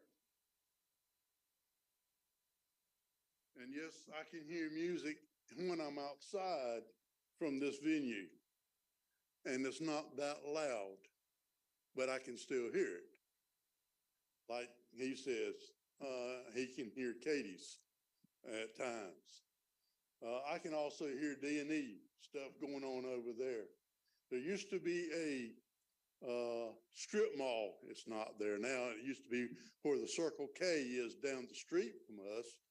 It used to be a strip mall, several different businesses. And there was one particular business in there that had a band. And there were nights I could hear the band from inside the building when me inside my house. So if this tells you anything about noise, yes, it does travel. And yes, I can hear motorcycles going up and down Elisha Drive. I can hear the sirens from fire department, ambulances going up and down Market Street. I can also hear the trash truck come in and to Bigger's Market, and when they dump the trash, I can hear the truck. So yeah, I can hear a lot of different things. the problem that I'm not really sure about why I was really here, because I was listening to this and it's really about ordinances and noises and stuff like that. I don't know about that yet, but I know the parking problem is a problem. I've had my driveway parked on several occasions and I've had to call the cops. They blocked it. The last incident involved my wife, and she had to call, somebody else called the cops. She didn't, but somebody else called the cops, and they have since gone out and kind of widened the driveway area where my driveway backs up to their property, and allowed me to go in and out, because there were times I could pull out of the driveway and I couldn't even turn, see to the left how to even get out of there. I was taking a chance in getting out of there. There was parking up and down Elisha Drive where people would sometimes, if they parked too far out on the street, and that's what a lot of the cops would come out there and park, and they actually wrote citations for it, parking on the street. But you would come by and you couldn't get by the car, because you would, if you hit that car, you were going to be the one that got sued. Not the car that did the hitting, but the car that was parked there illegally. So there's a lot of parking problems on Elisha Drive, not because of Biggers Market, but because of the tenants or the patrons that go to Biggers Market. That's the problem that I have with them. So, yeah. I'm sorry if anything else of kind of did. I'm not sure I did actually done them any favor, but I'm expressing an opinion that I have for Market Street and where I live. Thank you. Is there anyone else here to speak in favor of or opposed to the notice of violation?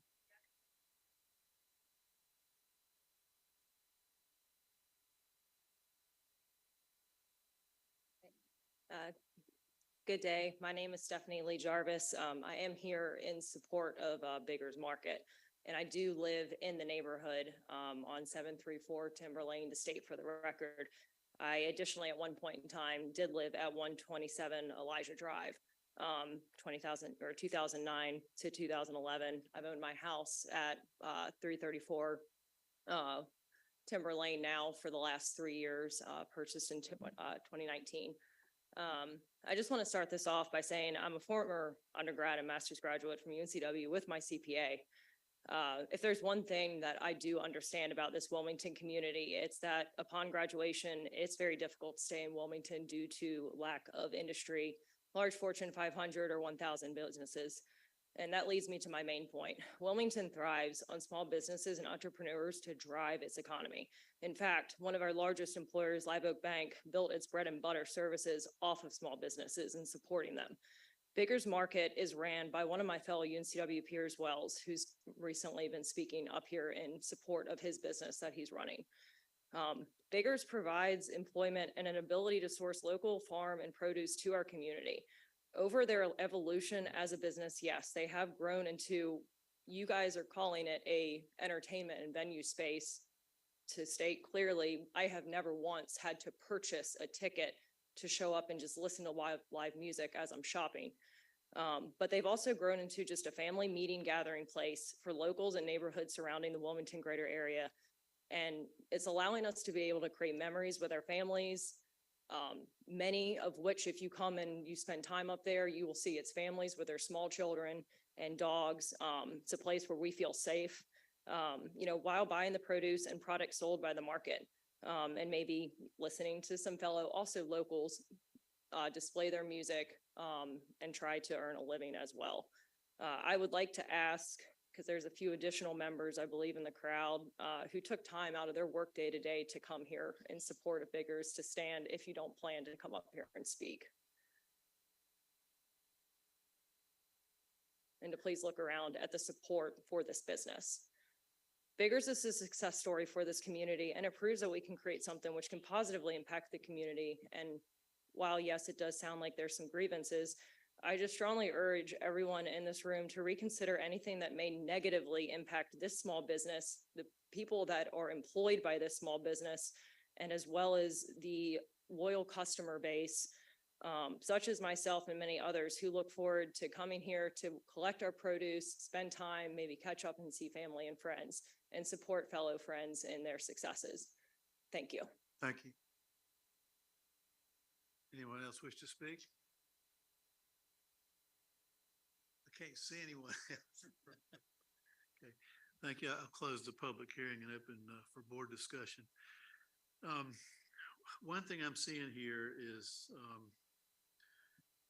I think the real issue is not that it's a venue change or an addition. It is the parking, and I believe that Biggers Market with the property to the south is working to address that issue. I was there on a Saturday.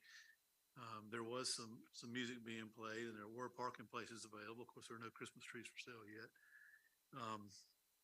But I think the root of why we're here is the parking issue, and I do think they're doing what they can to address that. So that's just my 2 cents.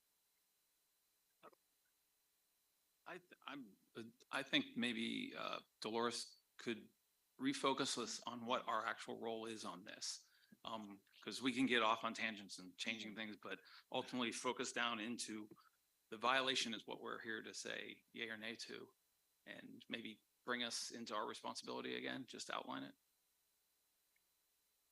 Okay, you can either uphold, modify, reverse the determination of the violation. So this is not a variance case. Look at the notice of violation. Simply stated, the city alleges that the property is a farmer's market and there is an accessory use that has not obtained zoning approval, which would be the outdoor activity area, which requires zoning approval for it to exist. No, along with the zoning principal approval is use. under the new LDC, is that correct?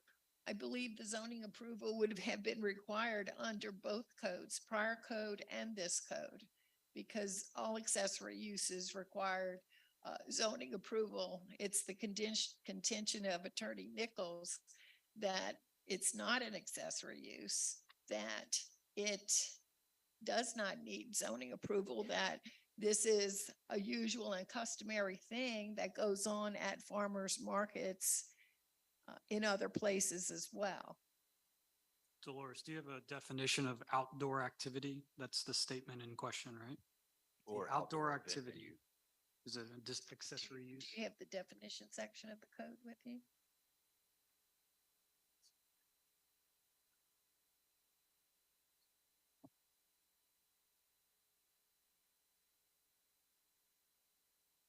I think it's defined. I don't even, I don't believe that the use is a defined term in the code. It's just a use of property that's not indoor. So You're Is saying- it- If it's an you're saying outdoor, This is essentially assembly use that was not properly indicated when it was applied for. So under assembly, it would have a different category of zoning so that you would have different parking requirements and other things. They're not meeting that right now. That with is, what they've got. that is It's correct. Essentially what you're saying. So the city's not saying that you cannot have this use at the site, but that it is an accessory use and it requires zoning approval. It rises to the level of an accessory use, which is incidental and subordinate to the principal use. And if I may, just because they're trying to frame the issue. The city's the one that issued this notice of violation. To me, it's fairly vague. And I think that weighs against the city. They wrote the ordinance. They wrote twice. Keep in mind, they issued this citation once and did it incorrectly. They admitted that was incorrect. They reissued it. We still contend it's very vague as to what they're saying. In the staff report, they're saying that the subject property was number 4. On February 17th, 2002, the city received a complaint that the subject property was operating as an outdoor event venue not defined in the code with amplified live music. Our position is this is a permitted accessory use and always has been. And it was permitted under the old code. And it was permitted, fully approved as an outdoor, even by their own words, outdoor or open air produce market. Everything out there is outdoor. This idea that we didn't have or this is an outdoor activity center or an outdoor event venue, to me makes absolutely no sense. If you're shopping out there, you're outdoor. So I really don't understand. We have never fully understood the notice of violation. We've asked the city to come out and meet with us on site. And you can ask the city that yourself if you would like, board members, but we've asked for a site meeting. And I don't think it's,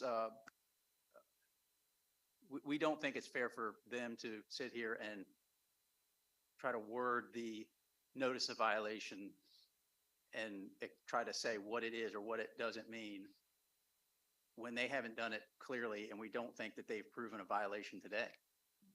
Dolores, the violation states the use, and it's calling an inspection of your property revealed live music has been added to your business. This use is live music. Is that a statement that I would find on Wrightsville Beach Brewery or? I think That's why it's not it's lining up with highlighted. the statement in the beginning of our package around Well, outdoor also, activities. That was also amended in April, and it Right. says live amplified music has been added. The existence of existing produce market use to subject property zone RB and adjacent to a residential zoning district.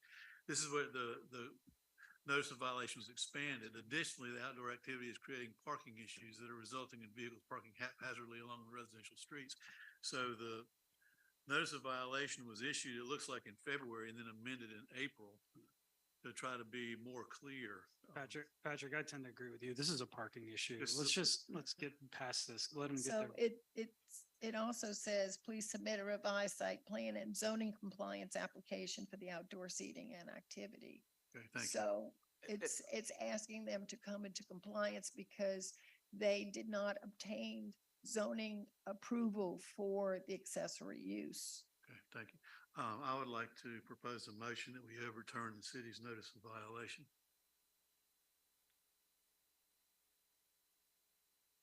Is it? I guess we can't discuss now that you made a motion. We can just, yeah. I mean, I think they're addressing the parking Yeah. issue, which is, I think, the root of where we're here. And they've got the property to the south that's being permitted now for additional parking. So, I mean, I think it's gonna come back to, something's gonna come back to bite them because the code says you have to be 500 feet away. So they're gonna have to come up with the barrier but as far as we're concerned, I'll second it. we have a motion to overturn the city's notice of violation and second. All in favor? Aye. Opposed? I'm a nay. No. We have 3-2. So the city's notice of violation is upheld. Sorry? Turned. It's overturned, I'm Simple sorry. majority. Thank you. Out of necessity, I'm going to take a 10-minute recess. You're welcome.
I'd like to call the November 17 meeting of the Board of Adjustment back to order. The next item before the board is item number 8. Is that right? 605 Eastwood Road, 3 Cardinal Drive and 7 Cardinal Drive. All right. Good afternoon, board members. Appreciate your time. Today, as you said, we're looking at 605 Eastwood, 3 and 7 North Cardinal Drive. This is BADV 10-822.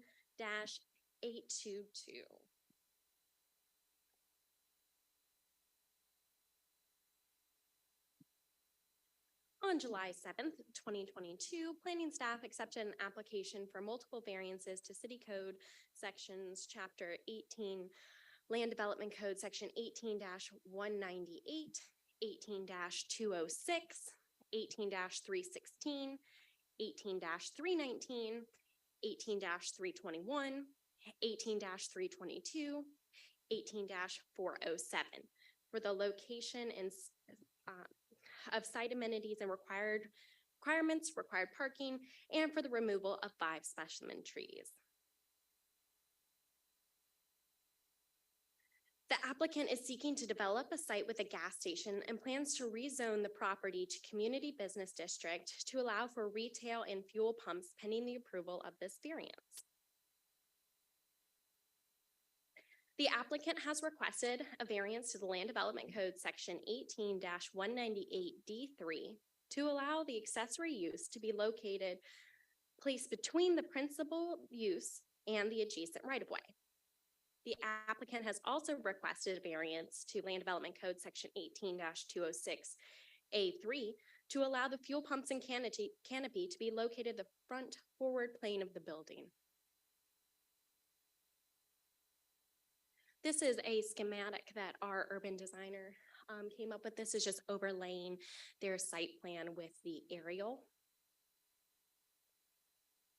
For compliance, our urban designer also just flipped their site plan. It's just so you can see here a little bit more zoomed in that by switching the location of the building, it actually possibly can remove at least 3 variances. The first being that the parking is not street facing along the right of way, as well as the accessory use and of the fuel pumps and canopies are not in front of the principal building and located between the right of way. So again, this is just taking their site plan and just flipping it.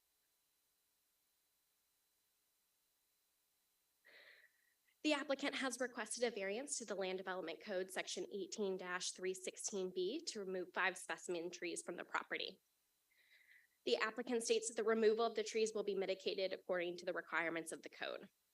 Per Section 18-316F of the Land Development Code, removed protected trees shall be mitigated on site using the same or comparable species. Mitigation for significant and specimen trees shall occur at a rate of 200%.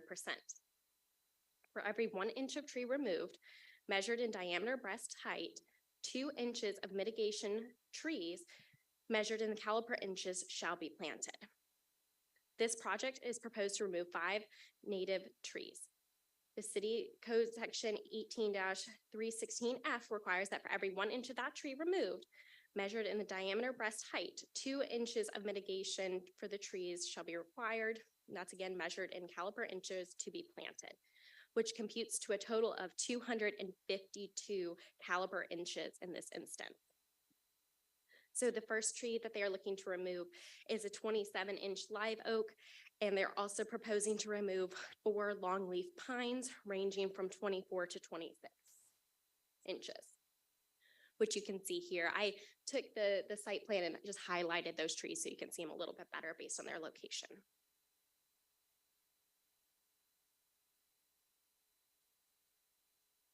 The applicant has requested a variance to the Land Development Code, Section 18-319A3 for required minimum buffer width of 15 feet and has requested a buffer width of 5 feet, a variance of 10 feet.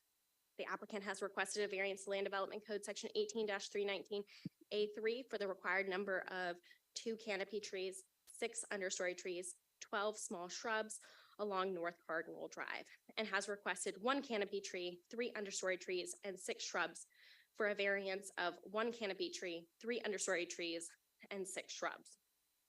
The applicant has requested a variance to Land Development Code Section 18-321A, which requires a minimum of 333 square feet per parking island, and has requested 2 landscape islands to be 85 square feet in area, a variance of 496 square feet.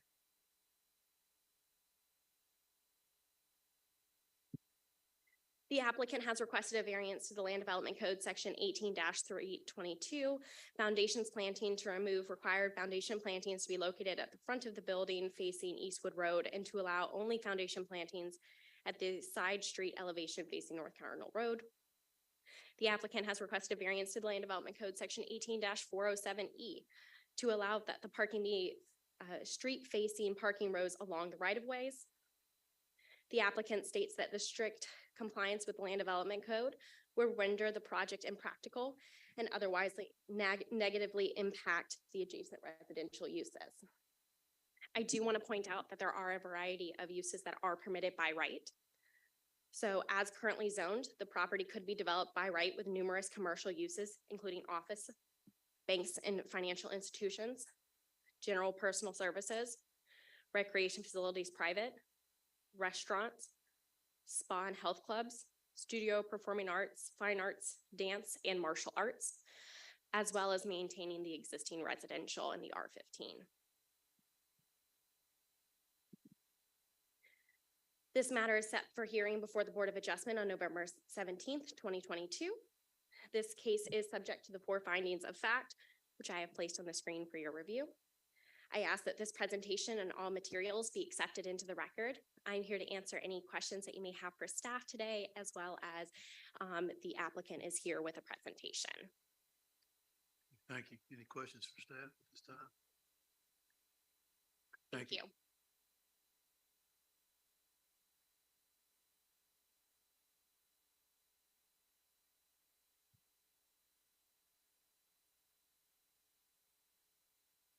Good afternoon. My name's Sam Frank, and goodness, that's loud. Is that better? Okay. My name's Sam Frank. I'm a representative of the applicant. Appreciate your consideration of this matter this afternoon. Before I begin, let me ask that our PowerPoint presentation and the materials included in it be introduced into the record as evidence. With me here today are Tommy Pease, a representative of the company, Racetrack, who's the applicant. Also have our project engineer, Alan Bell.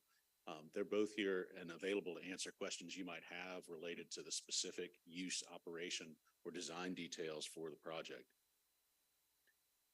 We sure could use a gas station in this location. This is located on the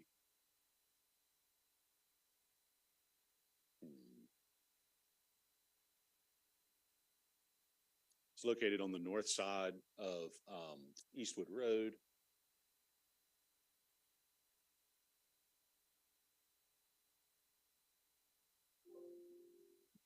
How do I go forward?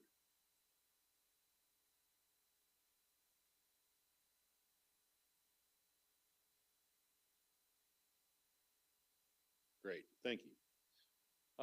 The red circle identifies the proposed site. And anybody who's traveled from Wrightsville Beach out of town to I-40 probably has recognized that while there are several gas stations along the way, there are none that are readily accessible on the north side of Eastwood Road. This will provide an opportunity for a right in, right out fuel store along that thoroughfare, reducing traffic impact for folks traveling that path leaving town. 2 existing stations in the general vicinity, an Exxon and a Shell. The Exxon's located at the intersection with Racine Drive. The Shell is located across Eastwood Drive from this location at the intersection with Cardinal Drive.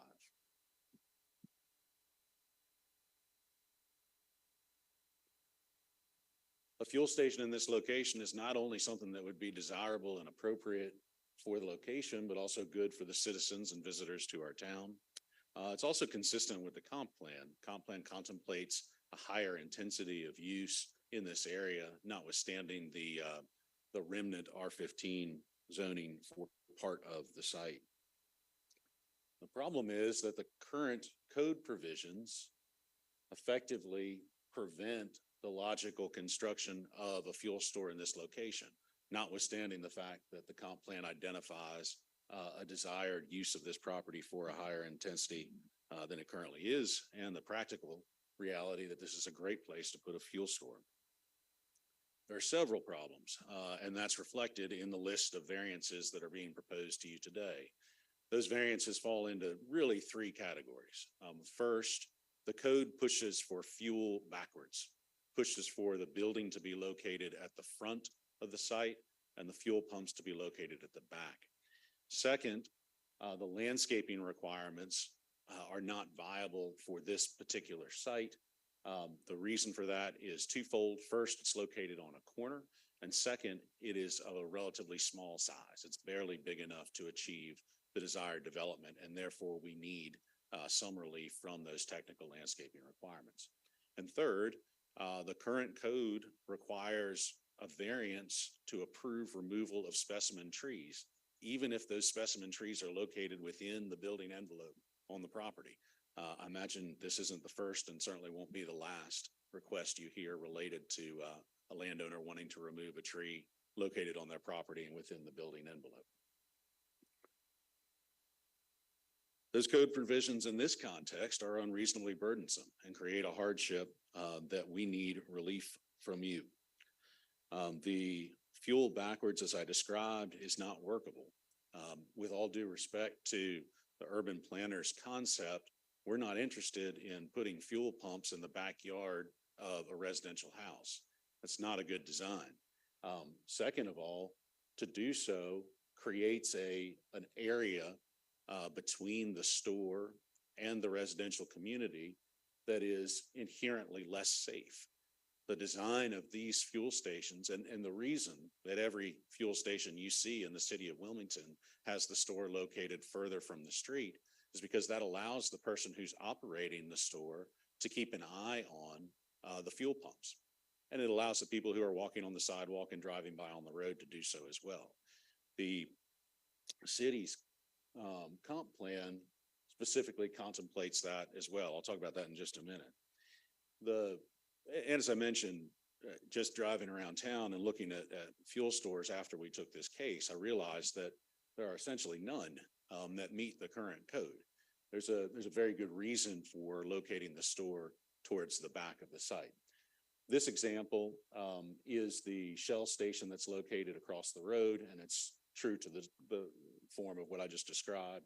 You can see the canopy and the fuel pumps in the front and the store in the back. This is the Exxon that I alluded to earlier that's at the corner of Racine and Eastwood.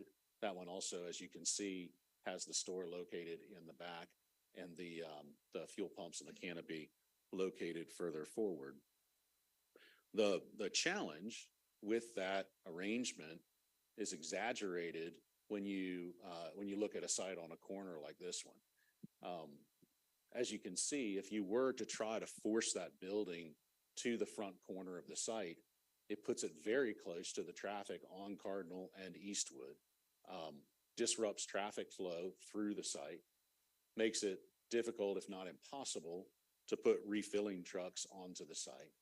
And it also significantly reduces the drive aisles, which with this type of business is inherently dangerous. You know, you think about a typical retail store, people drive, park as close to it as they can and walk into the store. With a fuel store, it's common practice for people to go to the pump, start fueling their vehicle, and walk to the store from the pump.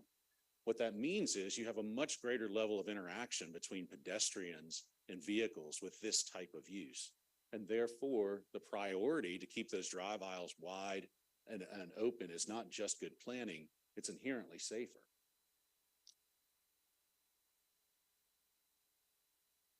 As I mentioned earlier, the comp plan specifically contemplates that it's desirable to have buildings located further back from the front of the property, especially adjacent to a thoroughfare. We call this crime prevention through environmental design in our comp plan. And as you can see, this is a picture from the comp plan. And as you can see, this specifically contemplates that the desirable arrangement is to have the building set back from the road so that there's a natural line of visibility to whatever the outdoor use is between the building and the road. Furthermore, along corridors, Eastwood Road being one of them, we specifically describe in our comp plan that it's desirable for the buildings to be located further back from the thoroughfare. I'd like to introduce the images that I posted earlier, the aerial images I posted earlier of the Shell station and the Exxon station into evidence at this time, if I could. Do you prefer that we hand one of those to each of you, or that we hand the package to someone? How shall we do that? You can give one to each of them. Okay, great. My colleague Dana Lingenfelser is going to hand you those images now for your consideration. So this gas backwards concept that's now woven into the City of Wilmington Code is not unique to the City of Wilmington. We're not the first ones to consider that. The jurisdiction in the county of DeKalb, Georgia, considered it as well. Our client encountered that at that time and retained an expert to evaluate whether or not that concept was viable and safe. Lawrence Fenley, an expert in the field, evaluated it and produced an opinion letter that essentially describes the unsafe nature of the gas backwards arrangement. And I would also like to introduce Mr. Fenley's letter and his resume as well, demonstrating his qualifications as an expert into the record.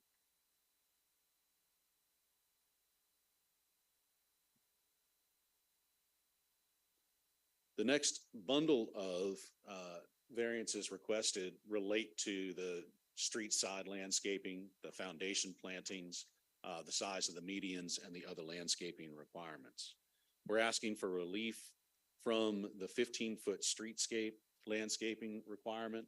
Again, this is driven by keeping the facility, the pumps relatively close to the road, further away from the residential use that's towards the north, and allowing the site to be viable and workable. What's on your screen now is the essentially similar to what the urban planner showed you as a alternative design. The difference is, on our example, we've honored that 25-foot residential buffer at the top, where it didn't appear that the image in the staff report kept that 25-foot buffer in place. But as you can see, if we were to incorporate the 15-foot street buffer, that forces congestion points within the site that are both unsafe and undesirable.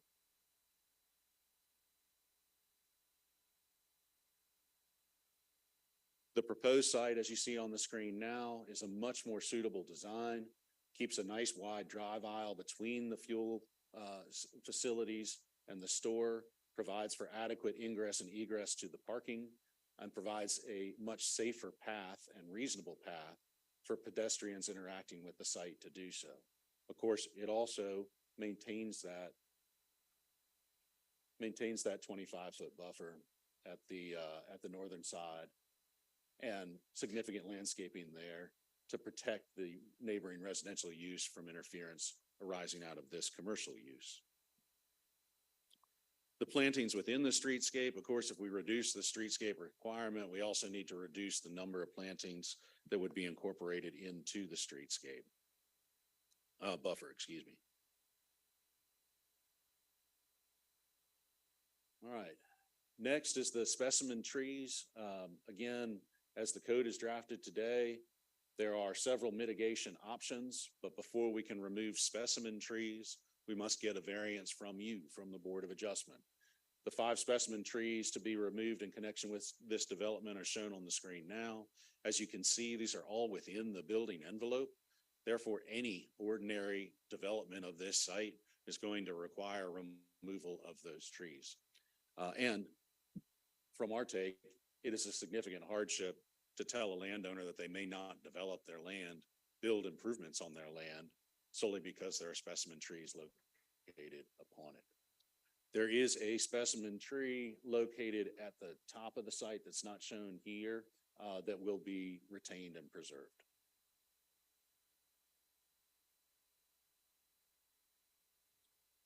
The landscape islands, several of the landscape islands can satisfy the technical requirements. 2 of them cannot. In order to maintain the attractive and feasible and effective nature of this design, we needed to incorporate two landscape islands that are smaller than the required size. As you can see, there's one that's approximately 95 square feet at the bottom left and one that's approximately 85 square feet at the top right.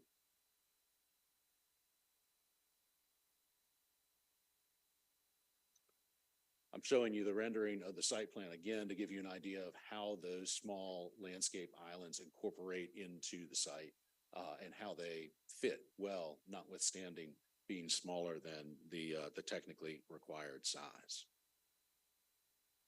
With regard to the foundation planting requirement, on square footage, we are prepared to satisfy the foundation planting requirements. It is not viable on this site to put foundation plantings along the front of the building that fronts Eastwood Road. We've chosen to relocate those and orient them on the more residential street, Cardinal Drive, and again, satisfy the entire square foot requirement, but propose to relocate them as depicted here. Technically, the code requires those foundation plantings on both sides, and therefore we need a variance to achieve this. If we were to incorporate foundation planting on the Eastwood Road side of the building, that would push the sidewalk and the parking spaces to the south, which would reduce the size of that drive aisle between the fuel facilities and the store, and thereby create an inherently less safe condition. The next variance speaks to parking along suburban frontages, and as accurately noted by staff, that goes hand in hand with the fuel backwards concept. If you put the fuel pumps in the front where they really should go, and you put the store in the back where it really should go, you end up with parking around the store that faces the thoroughfare. Please note that there are relatively significant distance from the thoroughfare and buffered to some extent by the fuel pump use in between.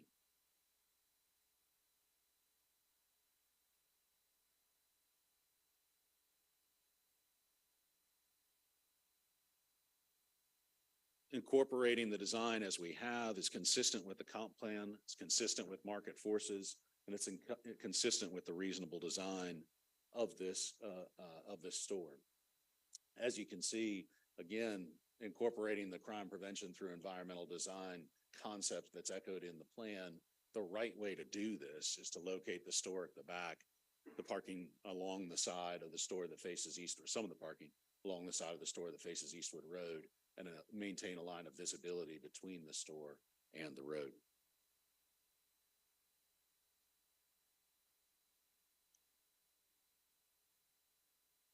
The four factors to support a variance are supported for each of these.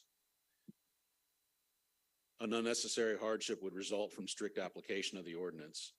Strict application of the code would result in an impractical site plan and would prohibit development of a fuel station in this site. Although the highest and best use of this site is for a fuel store, and it would be a tremendous asset to the community, citizens, and visitors to our town to have a fuel store located on the right side of Eastwood Road leaving town, it's not workable with the code as proposed. The hardship results from conditions that are peculiar to the property. This is a corner site, which puts more pressure on it. And as I mentioned, it's a site that's just large enough to accommodate this use. Literal interpretation of the code would prevent the use of this site for the desired purpose, and therefore the hardship arises based on the location and size of the site. Hardship did not result from actions taken by the applicant or the property owner. The act of purchasing the property with knowledge, as you know, does not in itself create a hardship, a self-created hardship. In this case, the applicant's a contract purchaser, and the hardship arises from the physical aspects of the particular site. Most importantly, the requested variance is absolutely consistent with the spirit, purpose, and intent of the ordinance, such that public safety is secured and substantial justice is achieved. We're proposing a gas station that is going to look substantially better than the one directly across the street from it.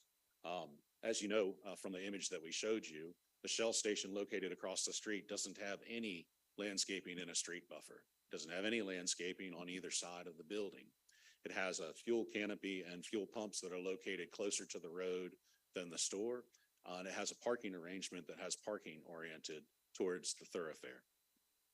What we are proposing here is a logical and reasonable way to develop the site to deliver a commercial amenity that will be of tremendous value to the community.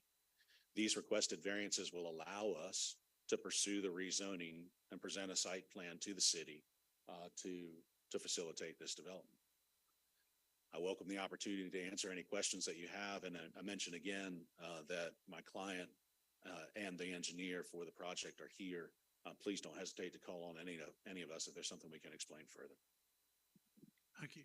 Any questions for the applicant?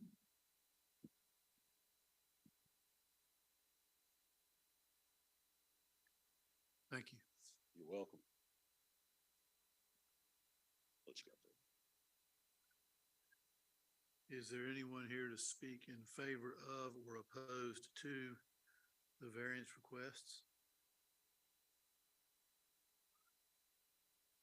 Hearing no one, I'll close the public hearing and open it up for board discussion.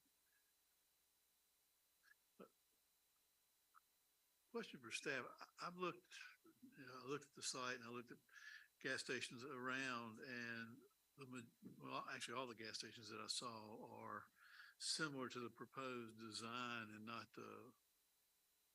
with the building at the front. And is there a reason the city adopted building in the front of the site and gas in the back of the site? I believe that it's because that kind of standard gas station building design doesn't provide very much of an aesthetic along our corridors, and we were trying to put the buildings forward and sort of the accessory uses in the rear to provide a more appealing view whenever you're driving down the street. And I will note that the one across the street from the subject property was developed, prior to these regulations being in place. If it were to be redeveloped, it would be under the same standards, of course, as the applicant's request. With the proximity of this site to the residential area behind it, I think moving the gas pumps away from the residents is actually a plus. Moving the gas pumps forward instead of being at the rear of the property. And there's no ingress and egress on North Cardinal, is that right? There is. There Yep. is? I can go to the site plan. Oh, I got you. Okay, I see it. Okay. Yep.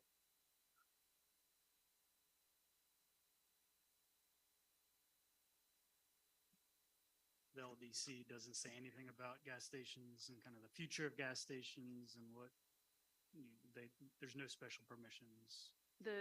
The LDC does speak to the future of gas stations, and it's through the specific provisions that are set out for fuel pumps in the new land development code. It was the desire of the elected officials to have this type of development for gas stations and anywhere that fuel canopies are. Mr. Frank referenced the comprehensive plan, which was adopted in 2016, I believe, and it makes very general statements about higher intensity uses on the subject property and also having buildings that are set back enough to accommodate landscaping and potentially parking. That's a very generalized statement in the comp plan. We have specific provisions that have been codified that regulate fuel canopies, and that is the provision from which the applicant is requesting a variance. I believe that our urban designer has demonstrated that this use could potentially work on that site and comply with the code requirements, at least for the canopy. But even if it couldn't, I don't believe that necessarily because a use is permitted in a district means that it's permitted on every parcel that, is zoned a certain way. It needs to also be able to comply with the standards of the code, not just the, basic underlying zoning. Thanks.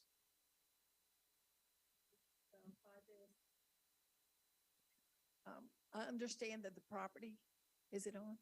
I understand if that the property has not yet been rezoned to commercial business, which would allow a gas station, because a gas station isn't currently allowed on this R15 and O and I zoning. Is that correct? Yes, that's correct. Okay. The desired procedure or what the city has guided us to do in these cases is to seek the variances first and the conditional rezoning second. Or said another way, you don't want to consider the conditional rezoning until the variances have been satisfied. And of course, we honor the process that's been recommended and guided to us.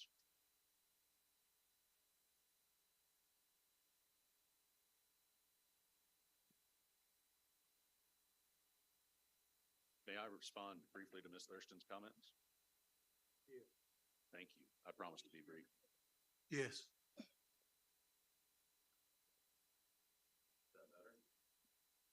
How about now?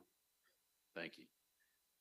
So, while I respect that there may be sites in the city of Wilmington where gas backwards could work, and without comment to whether or not that's desirable, acknowledging that it is in the code the way that it is, there are specific site conditions here that make it far less desirable, namely the size of the site, the fact that it's located on a corner, and most specifically, the fact that residential use is located immediately behind it. I hope that you'll take those factors into consideration in connection with your decision.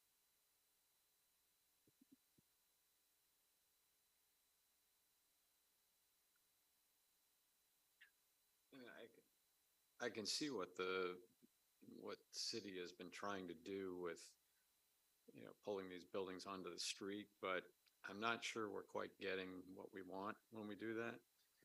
A lot of times we end up with these buildings with really the back of the building is facing the street. It's not, we're not getting the aesthetics that we would like. I would be much more amenable to a variance in this case if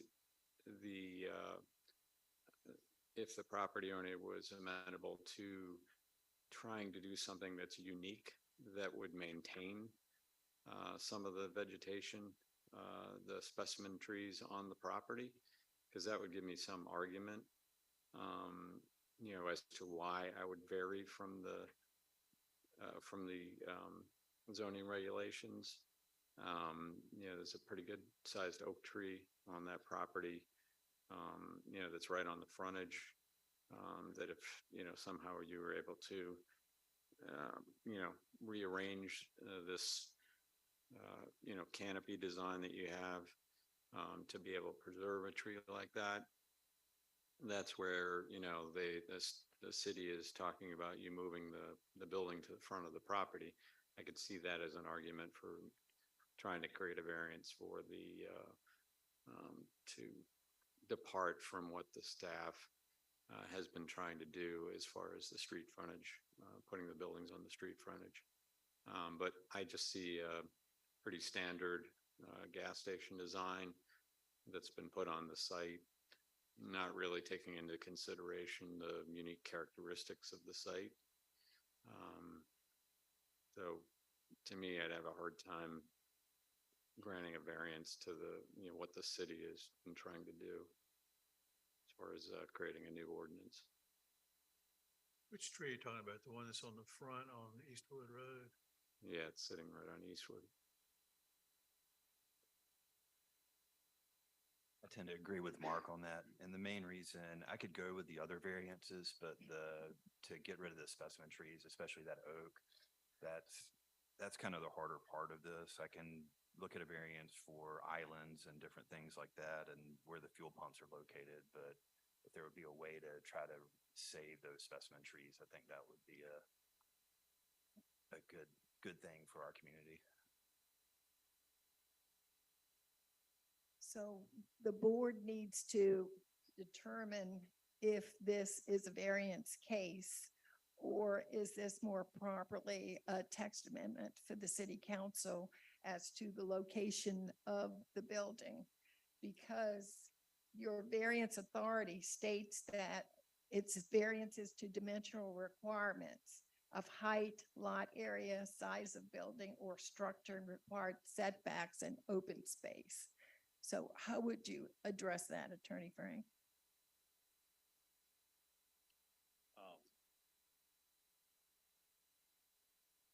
Well, first I'd say we're here because we believe we're supposed to be. Based on our discussions with staff today, we understand that this is a suitable matter to be considered by the Board of Adjustment. And I would argue that they're correct, because this is indeed a dimensional requirement.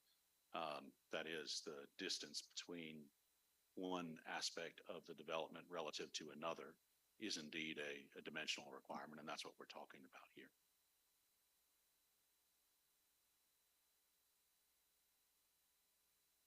With Dolores, regard, go back to the dimension. We're talking about dimensions now. Show me the dimensions that in question. you mind if I go grab the pointer? Sure.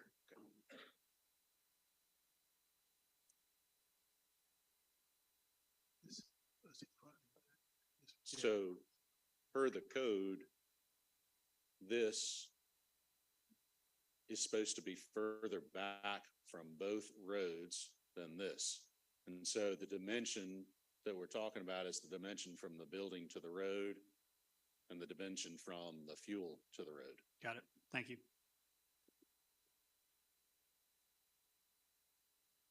If you put up the first, there was that first example of what the, the city's approach to having a building on the street frontage, the attempt at trying to put trying to put the building on the front and what kind of complications that creates as far as traveling through the site and, safety and other issues. But I mean, to me, it's a pretty significant departure from what the current zoning is and the approach that the staff is trying to take, to create a variance for that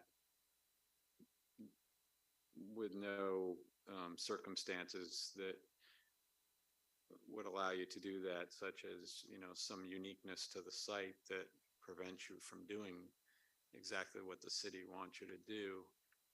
I just have a hard time with that.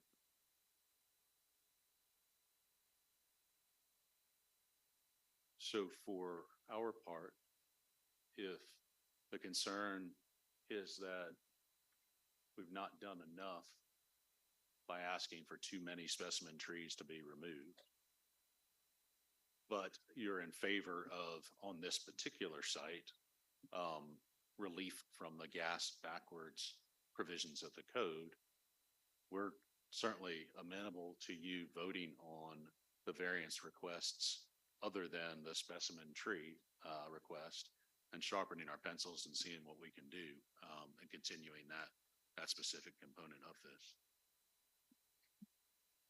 Yeah, and I don't know if it's worth, continuing this item to come up with a site plan that better shows us how you're trying to work within, the city zoning ordinance. A reason for why we're giving a variance that may have to do with the uniqueness of the site, that prevents you from doing exactly what the city would like to do. Or, what their requirements are now. That to me, gives you more of an argument as to why, we would grant a variance. You guys, you're not from here. There's years of work put in this LDC, led by local officials and thought leaders and planners. It's there for a reason. I mean, I generally agree with how the city is moving forward with these types of things, but because of this corner lot, it does give me it does make me rethink that the positioning of this is better. I mean, part of the goal is to make it so you're not seeing some of the things from when you're going through our streets, not seeing the pumps, not seeing the things, and trying to screen those. But with the residential component in the back, the situation we have on Market Street where they did that, where they pulled the building up front and put everything back that side, has not been great for those residents back there. I know it's a different zoning area, but similar concept. It's corner, and the way that we moved the building up, they pulled the building up on that. So thinking of some of the, like the variants, I wouldn't see, if this was in the middle and not a corner, I would be like, no. But this, I do think, has some consideration, just a thought. Well, and go into what you just said, and also what Mark said, you know, if you look at the site plan that is compliant, you know, the aesthetic that you're gonna wind up with on Eastwood Road is the rear of the building. I mean, it's not gonna meet, I don't think what the city's after with the building pulled forward, because, you know, the only way to orient the building on the site is to face the pumps. So when you drive by on Eastwood Road, you're gonna be looking at the rear of the building.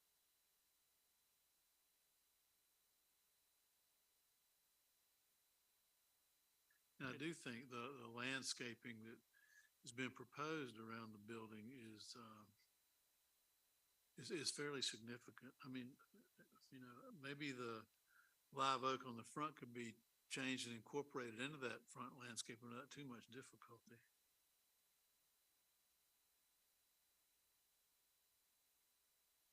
That presents an alternative, procedural alternative as well. I believe you're within your purview if you so desire with the variance request on specimen tree removal to approve removal of 4 of the trees, but not the 5th one. Which puts us in a box where we just have to find a way to save the tree. Scott, I'm sorry, I can't read your last name. That's Thank you, because Mr. Catherine bunched letters all together when she wrote I that. don't mean to be informal by addressing you by your first name.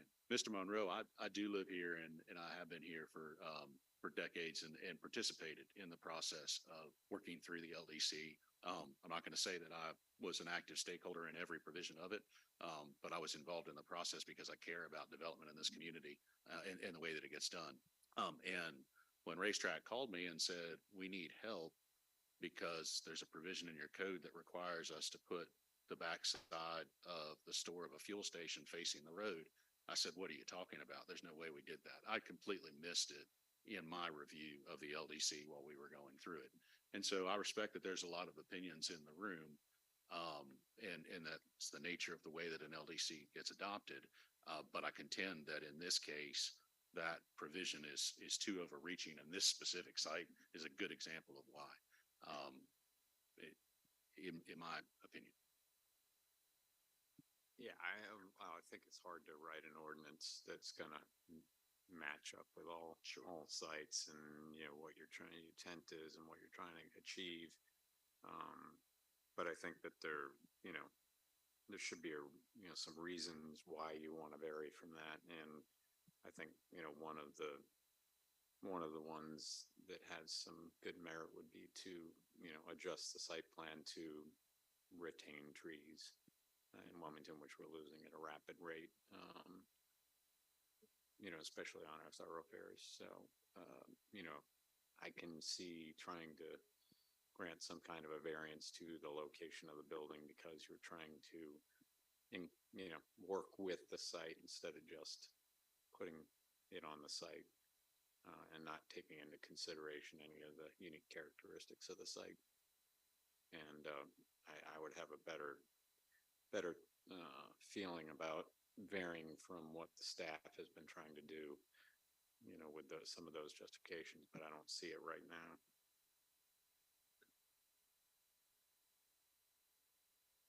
With the compliant plan and the building on the front right corner of the lot, that live oak tree is going to have to go because it's right there.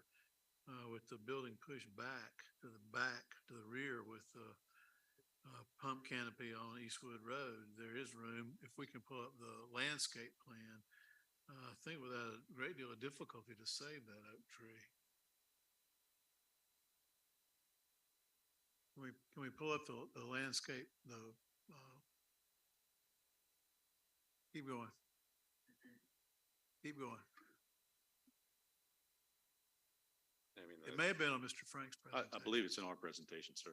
Yeah, I mean, it looks like you got fuel storage tanks and stuff there that would obviously have to be relocated and do some things to change that canopy design, but, it's, I know we have these sort of standard There you standard go. designs. That's that- it right there. Yeah, standard designs that everybody, would like to just put the standard everywhere, but, if we could try to come up with something a little bit more unique that takes advantage of the unique characteristics of that particular site. Right, and make relocating some the buil- changes. Yeah, relocating the building to the rear instead of the lower right corner of the slide presentation would allow room in the landscaping to probably save that live oak tree. If you shifted the building left and stacked it against the far west side. Just something to save the oak. You'd have the left side of a, The oak's still up on Eastwood Road. correct. Yeah. I mean, I'm not really excited about the look of this building being right up on the street, so I'm just looking for a way to, some reason to grant a variance here. And I think the unique characteristics of a site is one reason that I could feel better about varying from the city's requirements that they have right now. And I don't know whether it's whether you want to try and come up with a different plan and submit it to us so we can feel good about a variance. I don't know how the other members feel about that, continuing it and trying to come up with a different configuration that tries to maybe save one or two of the trees or something like that, From the applicant's perspective, and I say this with due respect to your time, you have 14 items on the agenda today. That seems to be par for the course lately. Either of those alternatives procedurally are acceptable to us. So if you're inclined to approve the variances and deny our request to remove the 27-inch oak tree that's located at the front of the property, thereby compelling us to revise the design to save it, that's acceptable to us. If it is your wish instead, that we retool the design and come back before you again, we're certainly willing to do that. I want to make sure that I'm clear that we're not asking you for that continuance unless that's what you're inclined to give.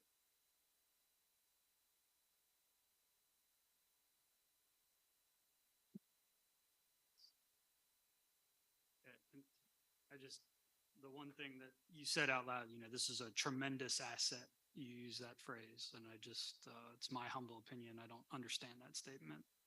Talking about a gas station being a tremendous asset when there's two right next to it. I understand it's not on the right-hand side. I just wanted to contend with your statement. I understand.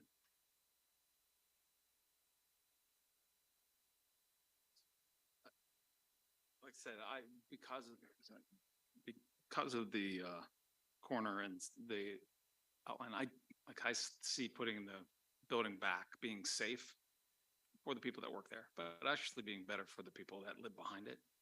I think finding ways to increase the trees, trying to save as many trees as you can, but also putting more in, that would be something outside of our purview. It's something that is done by the other oversight groups.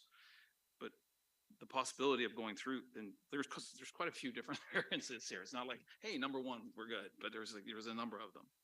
But going and making a motion, I can make it, and it could be that no one wants to even think of it, but I would consider making a motion where we did the approval of the number 3, number 4. And then regarding number 5, I would state that we would remove the 27-inch oak out of that variance. And then number 9 in the staff report, and I know this isn't probably the proper way to do this, but we'll figure that out. But and then going into number 10, some areas where that being required to do what is in our code, it's stating the applicant requests a variance for the number of canopy trees, understory trees, small shrubs. I think trying to bring some of that more into doing more than what is required because of trying to escape the street corner. Well, I think if you This may be a save motion. some of the specimen trees one or two of them, then you're gonna have less landscape Yeah, requirements. yeah, shaving the trees will eliminate The amount. amount of calibrations, but yeah.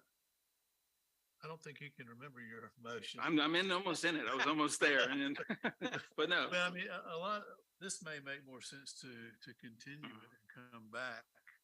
Because some of these, you know, if we save the oak, that eliminates 54 caliper inches of mitigation, you know. And I think, instead of trying to approve 3, 4, part of 5, you know, maybe part of 9, it may be better to continue this and come back with a revised site plan.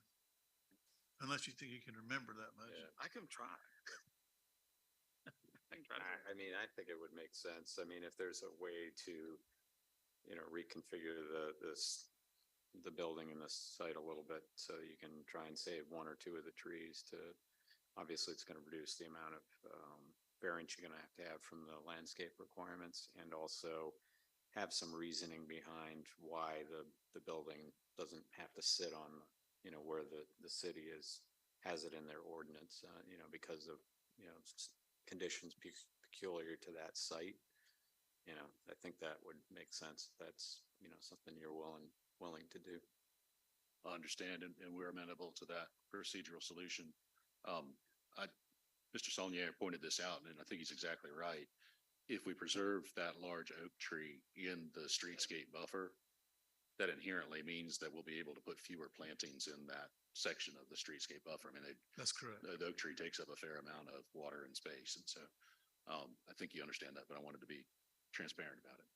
Yeah, But that that'll- removes 52 caliper inches or 54 caliper inches of mitigation by leaving that tree there. So the Well, that's planning- true. That's true also. But it will also increase what we need to do, what we need to ask from you for a variance from the landscaping within the streetscape buffer. Right, yep.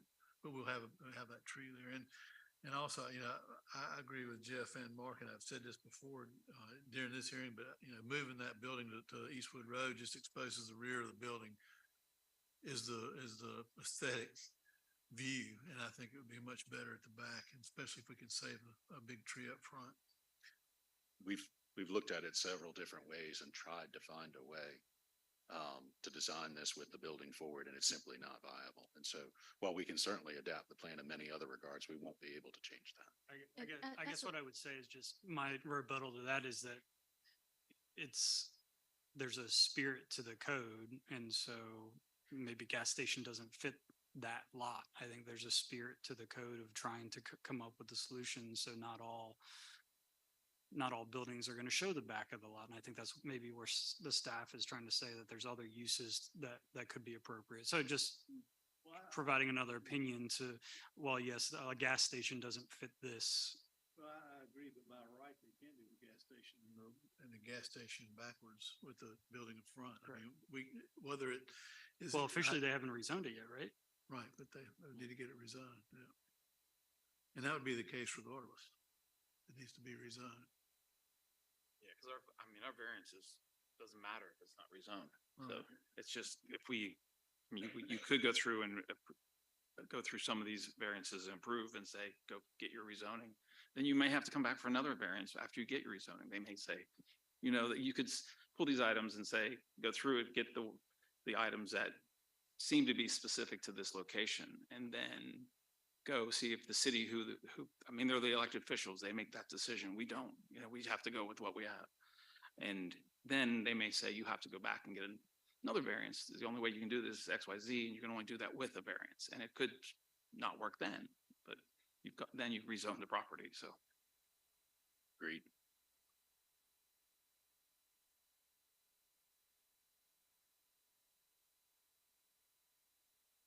Well, I mean, if the applicant is amenable, I'd make a motion to continue the item for you to take a look at the site and see if there's any way to, you know, work around, you know, 1 or 2 of those trees and, you know, come up with a way to, you know, a justification for why moving the building to the back of the lot makes sense, because we're trying to preserve trees and trying to work around some existing, you know, unique site features. I'd make that motion. Would December 15 give you adequate time? That's the. May I consult with my client briefly before I answer your question?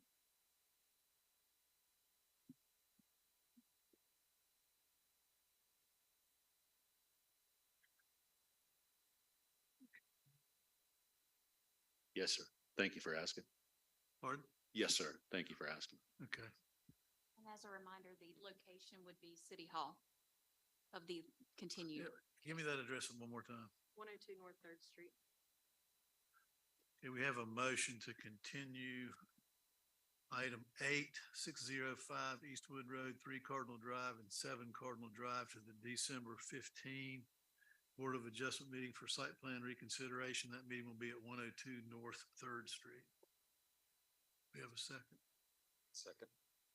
Was your motion? I can't second your motion. I'll Vote second. 5 times. We have a motion and a second. All in favor? Aye. Opposed? Motion carries. Thank you. Thank you for the direction.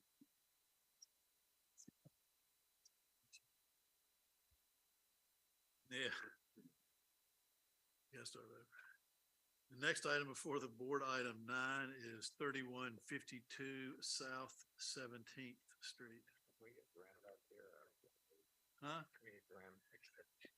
Catherine, can you text Grant, see if he can come back so we can take turns? Do we need a break?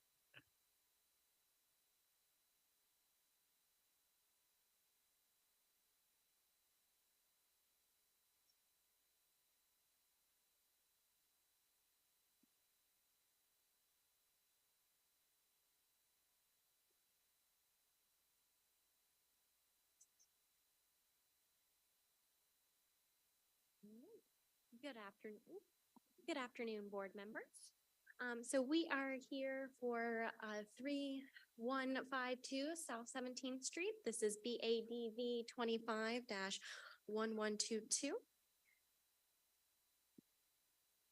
On October 5th, 2022, planning staff accepted an application for a variance to tree preservation regarding 8 specimen trees in the MD 17 conditional district, MD 10 conditional district, regional business conditional district, office and institutional conditional district, and community business conditional district pursuant to City Code Chapter 18 Land Development Code Section 18-316. The subject property is currently vacant.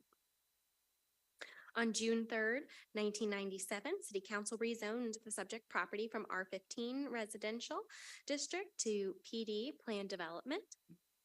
On August 20th, 2013, City Council rezoned the subject property from R15 Residential, Community Business, Community Services, and Planned Development to Office and Institutional Conditional District, Regional Business Conditional District, Community Business Conditional District, Multifamily Medium Density Conditional District for a mixed-use development called Barclay West. On August 2nd, 2022, City Council approved a conditional rezoning from Office and Institutional Conditional District to MD 10 Conditional District, which is Medium Density Multiple Dwelling Residential District, as well as MD 17, which is a High Density Multiple Dwelling Residential District Conditional District for the residential development. The site contains 8 specimen trees, including 5 24-inch longleaf pines and 3 28-inch longleaf pines located within building footprints, utility easements, and proposed right-of-ways. The Land Development Code Section 18-316B protected trees states that protected trees existing on a site prior to development or redevelopment that meet the size threshold prescribed in Table 18-316.1 shall be retained. The Land Development Code Section 18-316B2 state that the removal of specimen trees shall only be authorized by variance by the Board of Adjustment. The applicant has the applicant has requested variance to Land Development Code Section 18-316B in order to remove 8 specimen trees from the property. The applicant states that the number of specimen trees to be removed on the entire 50.17 acre property is for essential site improvements, and there will be additional 500 trees added as part of the development. The applicant further states that removal of the trees will be mitigated according to the requirements of the code. Per section 18-316F of the Land Development Code, removed protected trees shall be mitigated on site using the same or comparable species. Mitigation for significant and specimen trees shall recur at a rate of 200%. For every 1 inch of tree removed, measured in diameter breast height, 2 inches of mitigation measured in the caliper inches shall be planted. The project is proposed to remove 8 native trees. City Code Section 18-316F requires for every 1 inch of tree removed, measured in diameter breast height, 2 inches of mitigation trees measuring in caliber inches shall be planted, which computes to a total of 408 caliber inches in this instance. So in this case here, the 28-inch longleaf pine would be 56 caliber inches, and the 24-inch longleaf pines would be 48 caliber inches. This matter is set before the Board of Adjustment on November 17th, 2022. I have provided the findings of fact, which this is subject to. I ask that this presentation and all materials be accepted into the record. The applicant is here, I believe. Do you have a presentation as well? Thank you. Any questions for staff at this time? Thank you. Thank you. Mr. Nichols.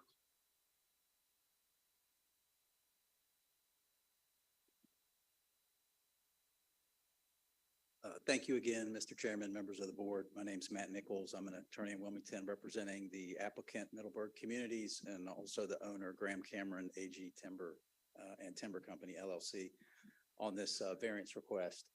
We did have a presentation and I'll be brief, but I think it would be helpful just to give the board a brief overview of what City Council has approved with this rezoning in August.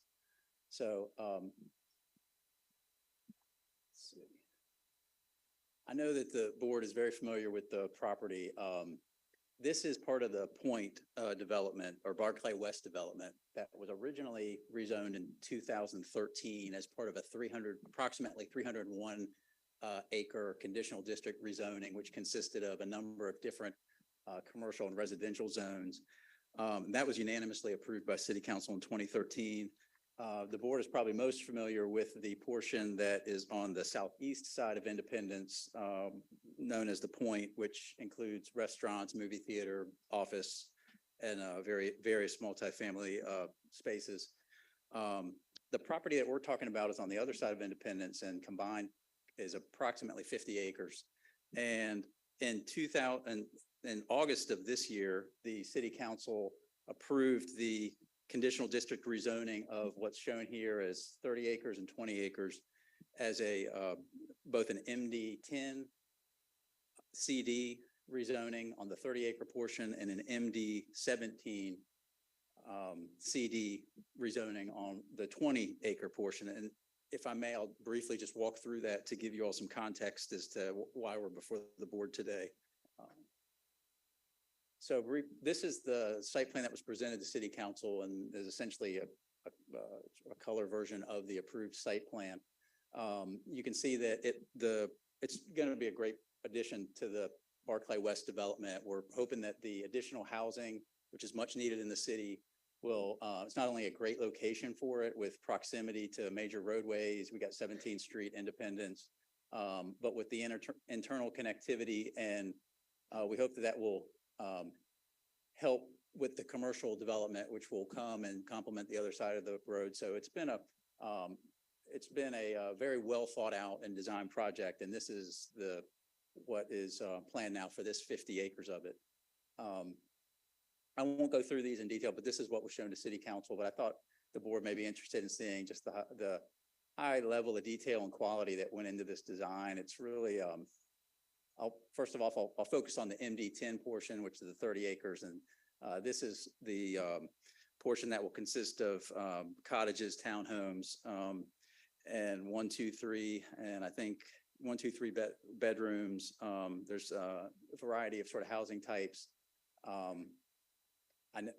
Forgive me, I didn't introduce my client. Alexi Papapiris with Middleburg Communities is here. He's a principal and vice president of development, and Dan Fisk is our civil engineer, and Dan helps tremendously with the rezoning request. And so we're here to answer any technical questions, but Middleburg's done a great job with this proposal. And you can see with, it really brings sort of a courtyard concept to Wilmington. I won't go into all the different aspects of it, but if the board had any questions about any of the particular aspects of the site plan, but really was trying to do something unique there. And it's also going to be an all rental community. So not only is it providing a variety of housing types, but it's going to be rental options for Wilmington. And you can see, these are sort of the courtyard spaces that are shown. And this is all in like the sort of detached or, and there's some attached with the townhome single family component. And then with the multifamily component, which is really closer to South 17th Street, you can see there's quite a bit of buffering next to the Bellingham Park condos. On the site plan, you'll see a lot of buffering next to the Hanover Heights development. With a project of this size and significance, I mean, we had multiple meetings with the city. We had a community meeting. We sent out, I can't remember how many people were noticed. I think it's the same notice list that was included in the board's packet, which is, I think, 10 pages of residents that were noticed for the community meeting. And, you know, we're very happy for the result, the report that the city council unanimously approved this with conditions. And so the site plan was a lot of different components to it, and designing and doing this. I'll just sort of go through this as I'm narrating. And in doing this, there were a lot of benefits. We talked about reduction in traffic compared to the previous office O&I CD zoning on the property. And I won't go through all the comp plan things in detail, but it's a challenge on a site that big to come up with a plan that everyone can essentially agree on.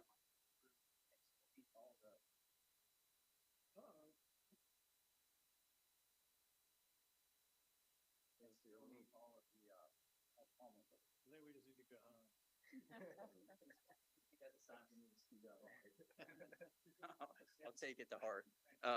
But to meet all of the requirements that the city would want for the comp plan on a site that big, it took a lot of design, creativity. So Wilmington Planning Commission 6-0 approval, a recommendation of approval in June. City Council heard this in August. There's the packet. I kind of brought along my packet. You can see the extent of it. And then City Council unanimous approval of the site. And you can see the city reasons. It was consistent with the comprehensive plan, reasonable in the public interest, would provide a residential component. So the point I'm trying to make is City Council has approved this site plan. And in doing so, as part of the packet, it was contemplated at the time that specimen trees would have to be removed. And the packet, at that time, it was thought it was going to be 7 specimen trees that were 4 longleaf pines, 2 28-inch longleaf pines, and 1 24-inch live oak. Happy to report we're not asking to remove a live oak. Post rezoning approval inspection of the site determined that live oak was actually a laurel oak. So as we sit here today, we're not asking this board to approve the removal of a specimen live oak. But we are asking for the board to consider 8 specimen trees to be removed on the entire approximately 50-acre site, all longleaf pine tree. Won't go through all the benefits of the project. We talked about the number of trees that we're going to be planting. There is an affordable housing component of the project that was a condition of approval, but many, many benefits of the project. So the variance request for the board's consideration today is for the 8 specimen trees. And I think I'm going to maybe turn it over to Dan at this point, our engineer, to walk through and answer any board's questions as to what trees we're asking to be removed. Dan? Yeah, sure. comment? We've had multiple You iterations could with this. state site- your name and address. too, It's please. it's Dan Fisk with Paramount Engineering, 122 Cinema Drive. With this site plan, we've had multiple iterations where we've gone back and forth with city staff and the developer, trying to limit the live oak specimen trees removals on the site. We've adjusted stormwater pond that you can see on this single family portion. And then if you go to the next slide, there's 2 live oaks in between the access road, which is the main reason for some of those longleaf pine removals. And what doesn't show up is we're also preserving over 500 regulated trees between the 2 parcels. With a 3.75 plus or minus acre area along that northern side, which has a great deal of varying species, turkey oaks, water oaks, live oaks, longleaf pines. A lot of them varying between that 8 to 22-ish type caliber range. So they're trying to preserve a lot of those. And where the access point is, there's also some live oaks on both sides of that access that we're also trying to preserve with the site plan, site layout. And I know there's a lot on the screen, Dan, but could you maybe just give a summary of it? So that kind of points out where some of those regulated trees are with that bigger buffer to the north that we're trying to preserve a lot of those multiple varying species. The blue ones are the specimen trees that we are preserving. And you'll see some dots around that entrance, which I was alluding to as those other oak trees that we're looking to preserve instead of the longleaf pine that was along the entrance itself. Yep. So in summary, Mr. Chairman, members of the board, were sort of unlike the previous request you saw where there hadn't been rezoned and gone through that extensive process we have gone through and the property has been rezoned. And I kind of did the rough math as far as 8 trees on approximate 50 acres for a site that is essentially has a lot of trees on it. It's a fairly wooded site. It really boils down to about 1 tree every 6 acres, which I think is really a compliment to the design to get it down to that low of the request and making the site work, meeting all the requirements of the comp plan. I would point out too, we're not maximizing the density of the districts. So this wasn't trying to get absolute maximum density. On the MD 17 portion, we are proposing and was approved at the 290 units on roughly 19.95 acres, which works out to about 14.5 units an acre instead of, you could be potentially asking up to the 17 units an acre. So we're under that. And then on the MD 10 portion, it's roughly 280 units on 30.05 acres approximate. And that works out to about 9.3 units an acre. So that's still under, not quite as under as the MD 17 portion, but it's under the 10 units an acre. So with all that being said, we appreciate your consideration of the request and we're glad to try to answer any questions about any of the items. Thank you. Any questions for the applicant?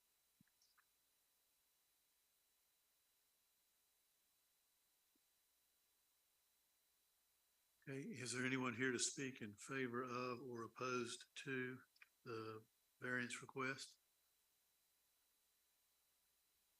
I'll close the public hearing and open it for board discussion. I think, this is a project that was unanimously approved by city council. Removal of 3, 4, 5, 6, 8 trees on 50 acres. With the replanting of, I think it's 500 trees, I think is certainly met the spirit and of the land development code, and I see no reason not to grant the variance as requested. I agree with you, Patrick. I just had one question for the city, the classification of this laurel oak versus,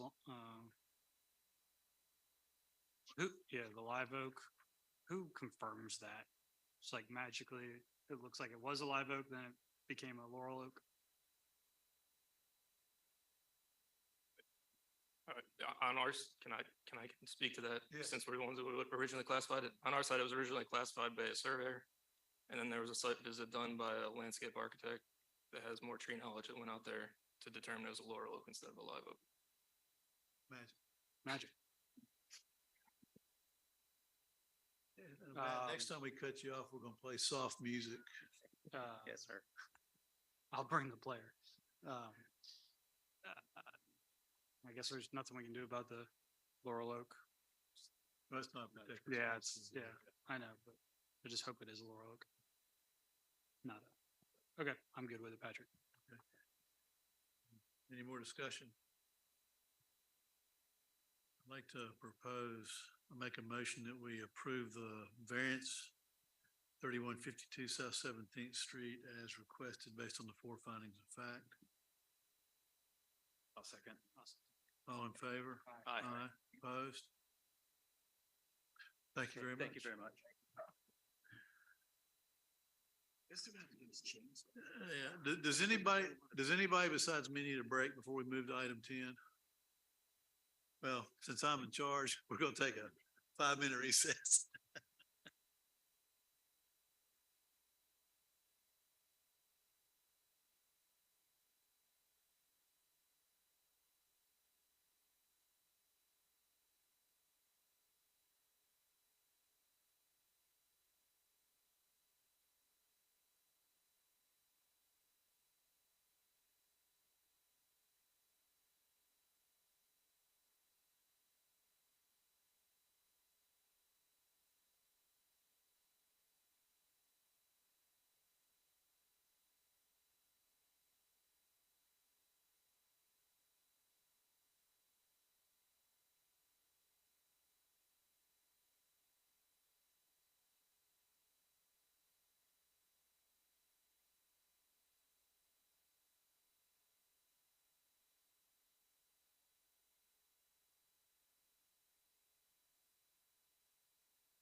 kind of getting things planned for next year.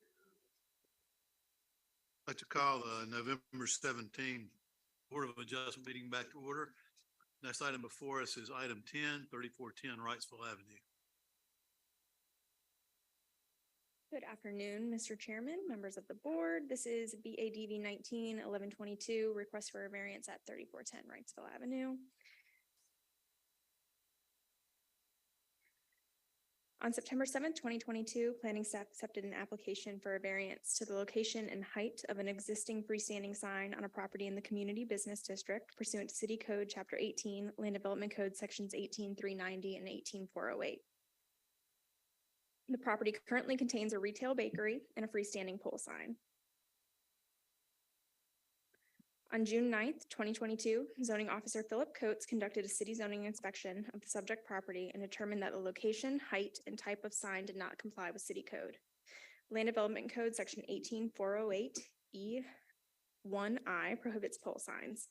The applicant would need to convert the existing pole sign into a monument sign in order to comply with frontage standards.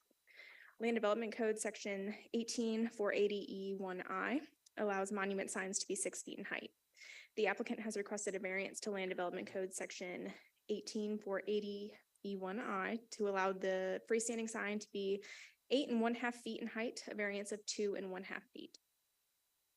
Land Development Code Section 18390 allows for freestanding signs in the CB district on a 2-lane street to be located a minimum of 10 feet from the front property line and a maximum of 20 feet from the front property line.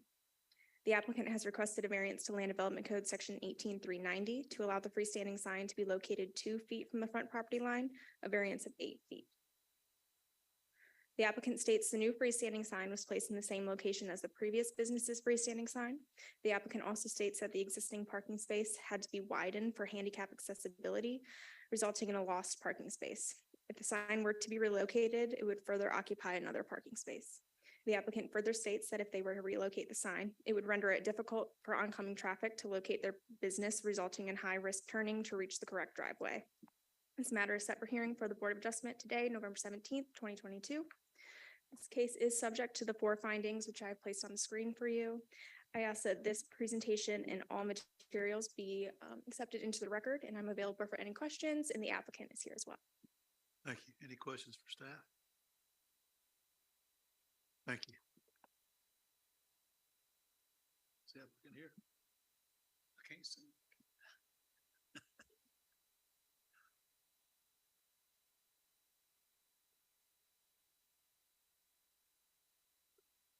Hi, I'm Julia, the person that owns the business. Sorry, I have never been to anything like this before, so I don't really know exactly the procedure of everything, but yes, this is why I'm here, and I'm applying for variances regarding the height and placement.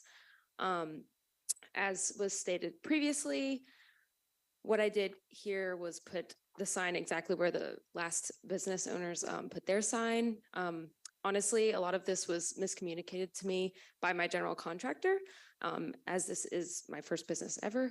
I listened to his advice, put the sign exactly where the last sign was. It was the same height too. The last sign was just as high, and other signs also on the same road are the same height, and if not, maybe even, I don't know, I measured from afar. It's not like I was on their property exactly measuring. So to my knowledge, I didn't realize I was doing anything wrong by putting the sign there or by doing it how I was. So that's why I'm here, because I'm trying to make it right and do what I can to come into some sort of agreement, but there's really not much that I can do without either coming into my now paved parking lot. And if I did that, really you wouldn't even see the sign at all. I'm not sure if you all have the pictures. Sorry, I didn't know that I could even provide a PowerPoint or anything. We have. Do you have this one? It's kind of the best picture I can give you. I'm sorry to show you. If I were to move it, I mean, there would just be no way. You can barely see it to begin with, to be honest. People missed the turn already. So if I were to move it, would be just not even visible to the road, especially because my neighbor to my left, there's nothing there. It's just a tree of like bushes and trees that would cover it. It's just a big wall. And then you can see where it would be difficult to even see the sign. As far as height is concerned as well, if I were to completely remove, chop it down, all of that, it would be all the way to the bottom of where the actual, I guess, rectangular part is. And again, it would just not be visible. And for me, the reason why I even have that sign is to add some kind of uniqueness to the area. And I think it's really beautiful. It's made by a blacksmith. It's art. And if I were to have to move it or take it down, I honestly probably wouldn't even have a sign because you wouldn't be able to even see where I am. So that's why I'm here. I think it would be unsafe to move it either way for my narrow property and how I have a two-way drive to get into the extended parking lot in the back. So in my opinion, it would be against, the safety of others and the community to even move it. So yeah, I'm not sure if you all have any questions, please ask me. I would love to speak further, if I need to as well. I'm just not sure exactly what you all need from me. I'm sorry. Are there any questions for the applicant? Thank you. Sorry. Thank you. Thanks. Is there anyone here to speak in favor of or opposed to the requested variance? I'll close. Yep, I'm sorry.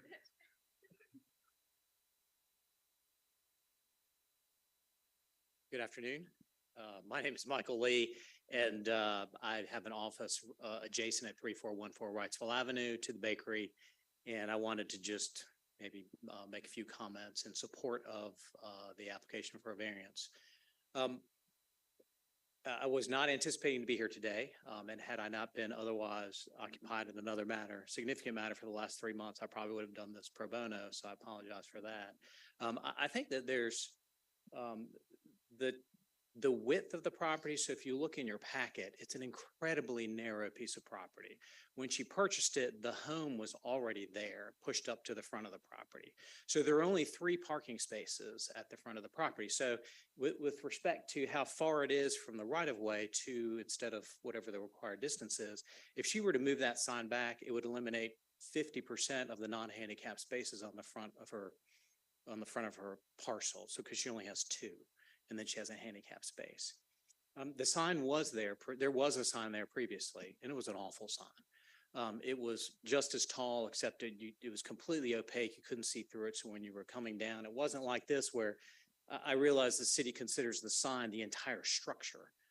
So that the panel that's in the middle of the sign is not the only part of the sign for purposes of the city. But as you can see, this is not what you would generally see as an 8-foot tall sign because of the panel. As another matter, pole signs aren't allowed. As most of you know, pole signs are not exactly what this is. You can make this a monument sign by just filling in the bottom for all intents and purposes. A pole sign is typically what you see at a shopping center, long pole, multiple panels. So this isn't exactly conform with what the code allows for. So number one, it's a long, narrow, skinny lot. The structure is there. I think there's certainly a hardship from a strict application just because of the peculiar aspects of the property. Also, she didn't put the building there up at the front of the property. It's been there for a very long time. It's an old home that she renovated. And honestly, she has spent 2 years meticulously renovating this because of all the issues with the pandemic and really spending a lot of time on it. So it certainly wasn't something that she did. I think it's also consistent with the spirit of the code. It's not this incredibly tall sign,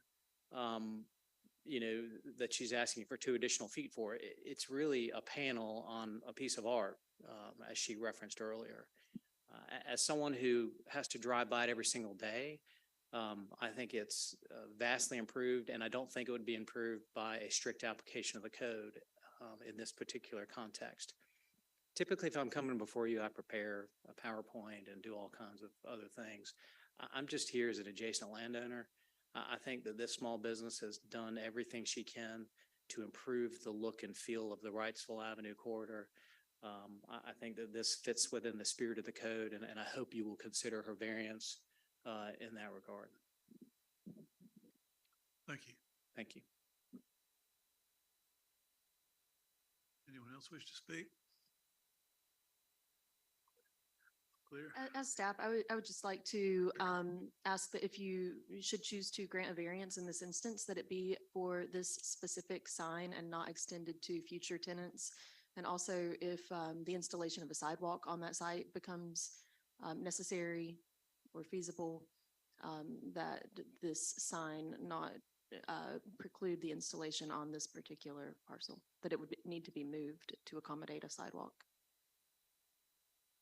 There is a sidewalk, there's a sidewalk project going on Wrightsville Avenue. Isn't it the opposite side of the street? Is it planned for this side? The one that the city is installing as part of the transportation bond, yes, it's going on the other side of the street. Okay, so likelihood it's not. There's intermittent sidewalk along this portion of Wrightsville Avenue, and as uses change on the site, the new tenants may be required to put in sidewalk to fill in some of those gaps. Additionally, the city has a sidewalk fund where some areas where, we may only have a little bit of money to put towards the project. So some infill sites may be suitable for those smaller type projects. So if we grant a variance here, it would be specific to this sign and this occupant of the property.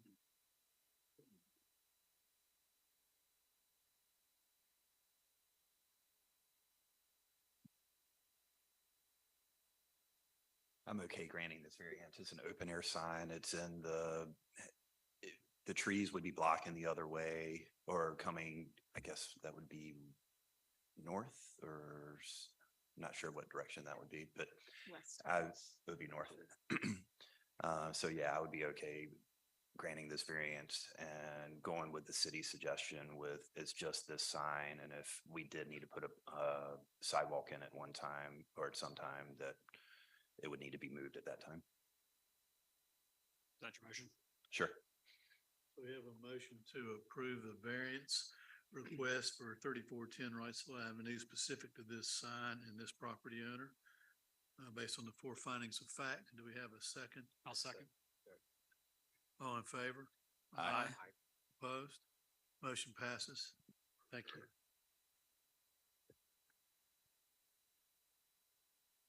The next item before the board is 621 Decatur Drive.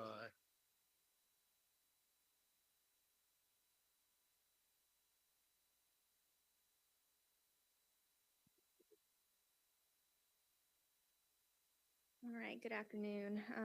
This is BADV 2010-22, request for a variance at 621 Decatur Drive. On September 7th, 2022, planning staff accepted an application for 6 variances as outlined in the table below for accessory structures and accessory dwelling unit in the R15 residential district pursuant to City Code Chapter 18, Land Development Code Sections 18199 and 18200.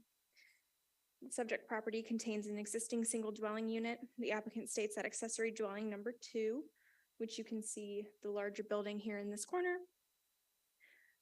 has been on the property since at least 1991. Accessory structures number 1 and 3, 1 being up to the north and 3 being to the south, were constructed after 2017 and did not obtain building permits. On September 28th, 2022, zoning officer Philip Coates conducted an inspection of the property and determined that building 2 had been illegally converted to an accessory dwelling unit. Land Development Code Section 18199 requires a side and rear setback of 5 feet from the side and rear property lines for accessory structures. Land Development Code Section 18200 D4 states ADUs shall comply with the setbacks outlined in Table 18199, which would be the 5 feet from the side and the rear. For buildings 1 and 2, the applicant has requested a variance to Land Development Code Section 18199, which requires a minimum side and rear setback of 5 feet for a proposed rear setback of 2.5 feet and a proposed side setback of 1.5 feet, a variance of 2.5 feet and 3.5 feet respectively. Land Development Code Section 18199 states accessory structures shall not exceed the height of the principal building. The applicant has requested a variance to Land Development Code Section 18199 for Building 1 to exceed the height of the principal structure by 1 foot 3 inches. Land Development Code Section 18199A1 states the gross total square footage of all accessory buildings shall not exceed 100% of the gross floor area of the primary structure. Square footage of the existing principal building is 1,749 square feet. The applicant has requested a variance to Land Development Code Section 18199A1 to allow the total accessory structure square footage to be 2,190 square feet, a variance of 441 square feet. Land Development Code Section 18200D1 allows detached accessory dwelling units to be 50% of the gross floor area of the principal structure or 1,200 square feet, whichever is less. For the subject property, up to 874.5 square feet is allowed for an accessory dwelling unit. The applicant has requested a variance to Land Development Code Section 18200D1 to allow the total accessory dwelling unit square footage to be 1,061 square feet, a variance of 187 square feet. Land Development Code Section 18199A allows for a maximum of 2 accessory structures. The applicant has requested a variance to Land Development Code Section 18199A to allow 3 accessory structures. The applicant will have to request a secondary address and an after-the-fact building permit for the conversion of the accessory building to an ADU through New Hanover County if the board chooses to grant the variance. The applicant states that they were unaware of the requirements of city code and only wanted to enhance their backyard. This matter is set for hearing before the Board of Adjustment today, November 17th, 2022.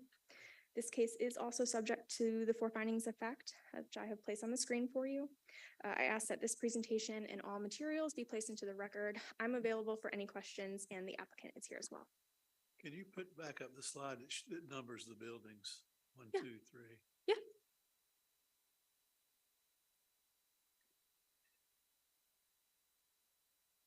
This one? Okay.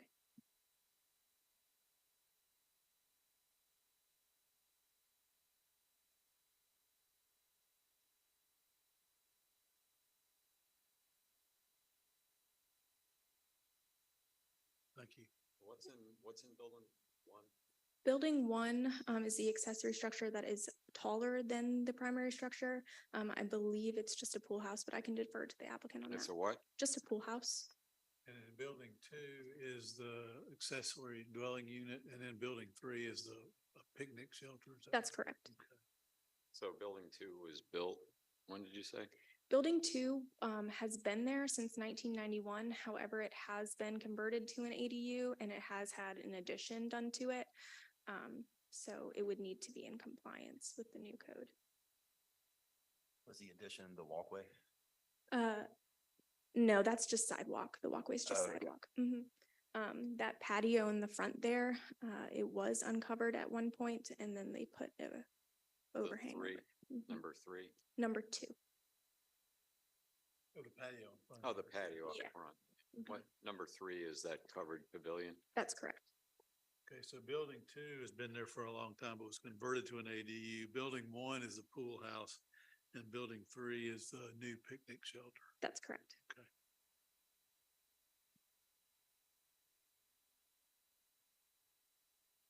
Thank you. You're welcome. What's the square footage or size of this lot? Of the lot itself. 20,437 square feet or 0.47 acres, Okay, and this is what, R15 R15? Mhm. So it's about 5,000 square feet more than the underlying zoning. than the required, yeah.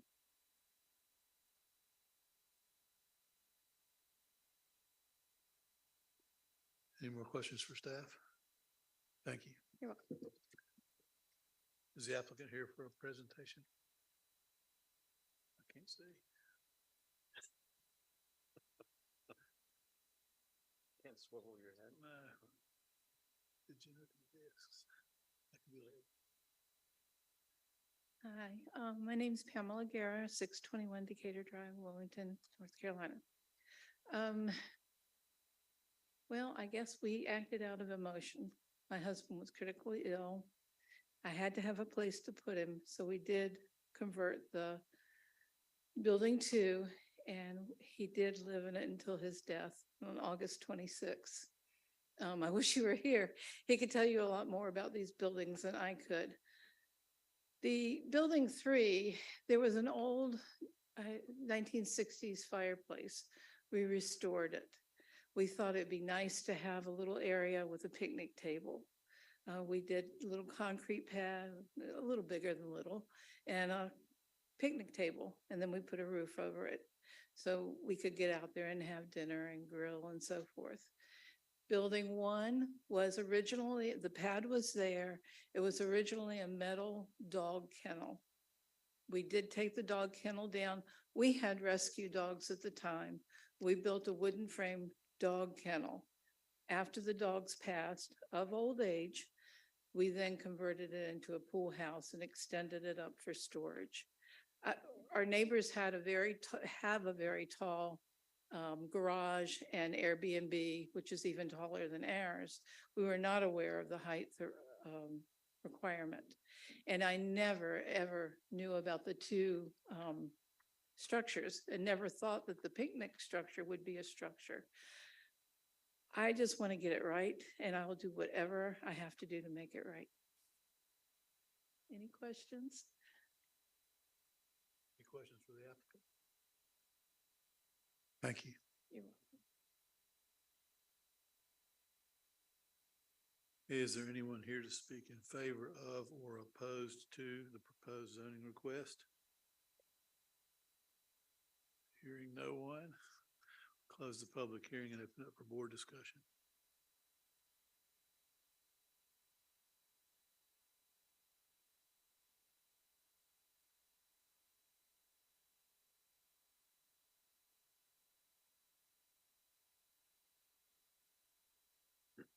Do we know when this was converted into a living unit?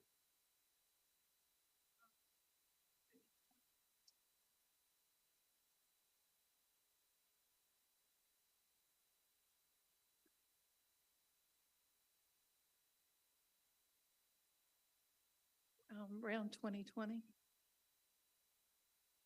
We were living in Castle Hayne, and then we sold our property when my husband became ill. Sicker, I guess. Okay, thank you.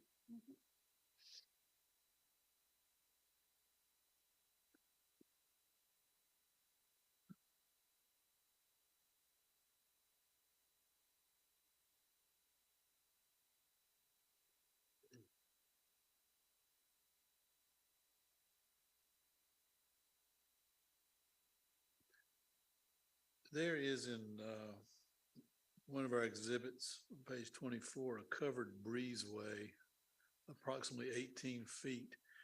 Is the purpose of that to consider the pool house and the accessory dwelling unit as one unit because they're connected?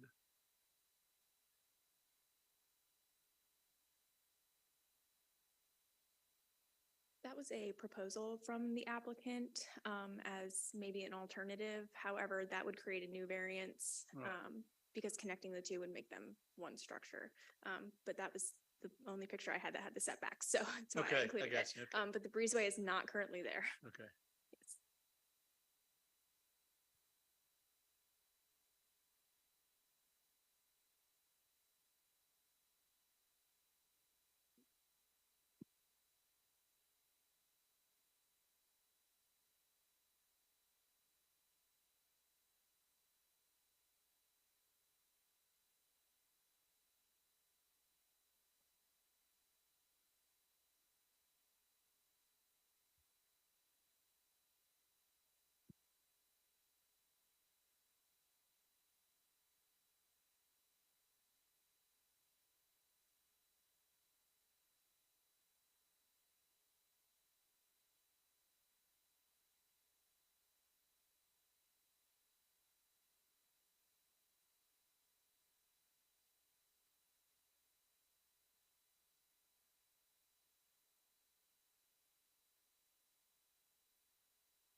just for the sake of discussion, I mean, there's, if we disagree, what buildings get torn down? I mean, if we don't grant the variances, what courses of action does she have?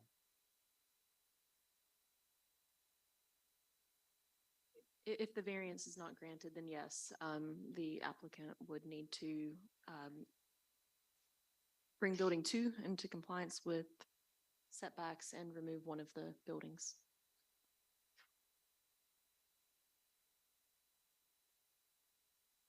That building too, that was, it was recently converted, but it's been there since, what did you say, 1991? 1991.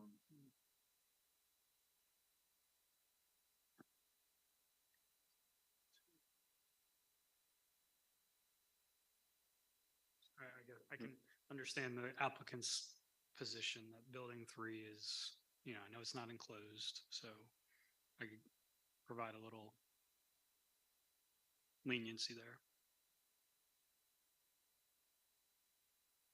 Yeah, I mean, the city considers it accessory structures, but yeah, it's not enclosed, so it's certainly has some transparency, which, solid building wouldn't have. I mean, it's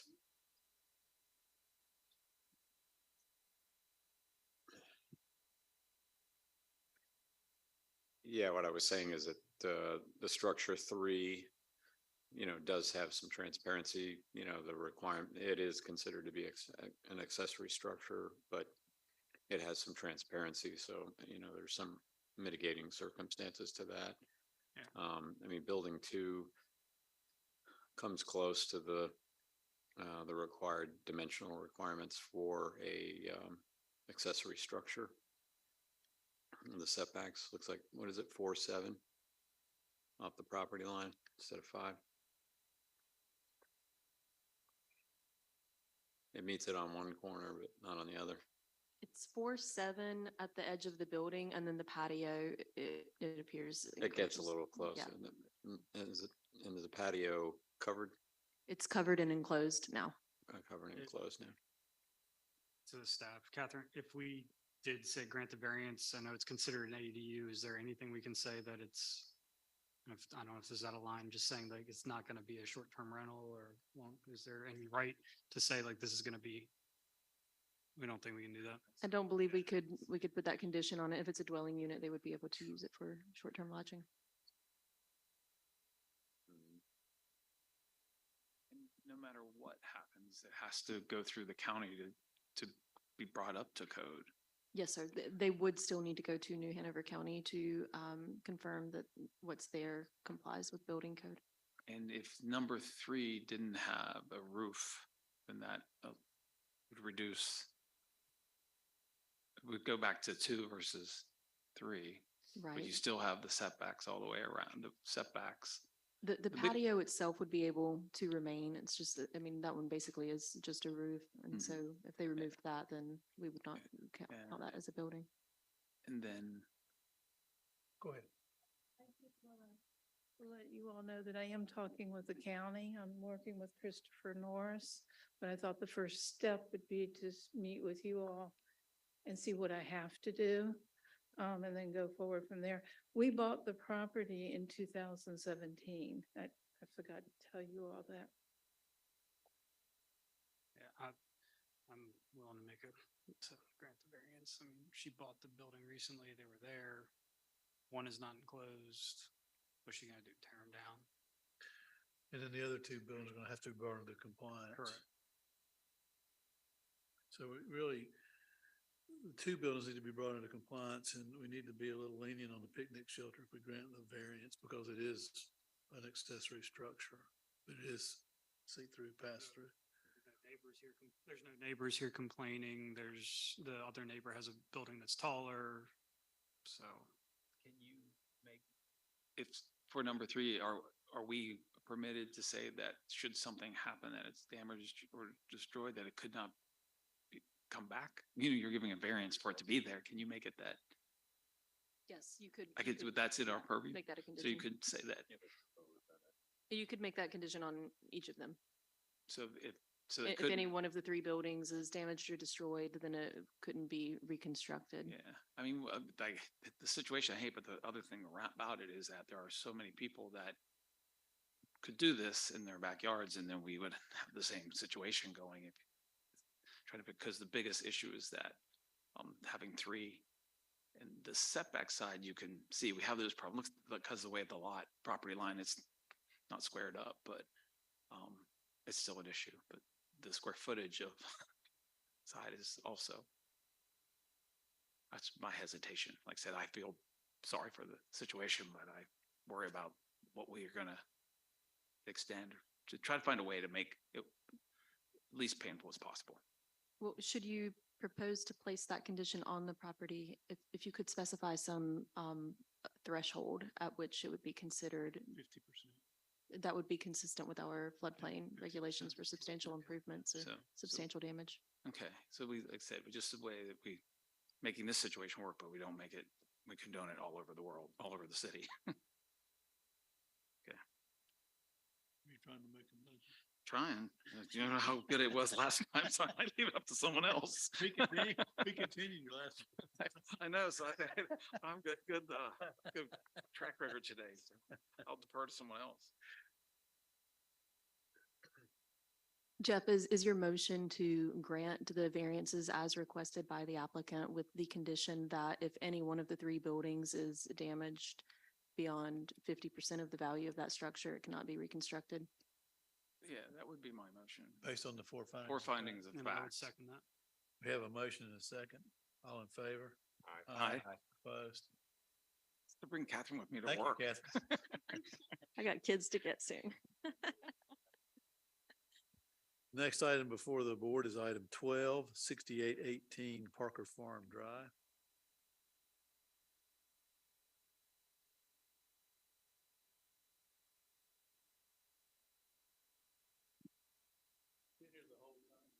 Yes, sir. So have you. Enjoying the show.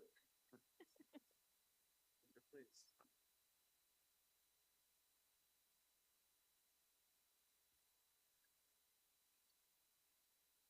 I left a couple times. Spaced out.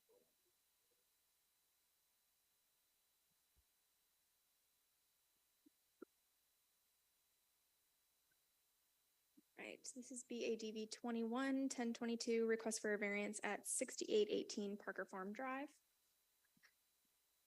On September 8th, 2022, planning staff accepted an application for a variance to drive-through facility requirements for a property in the mixed-use legacy district pursuant to City Code Chapter 18, Land Development Code, Section 18185, C1, C10, as adopted December 14th, 2004.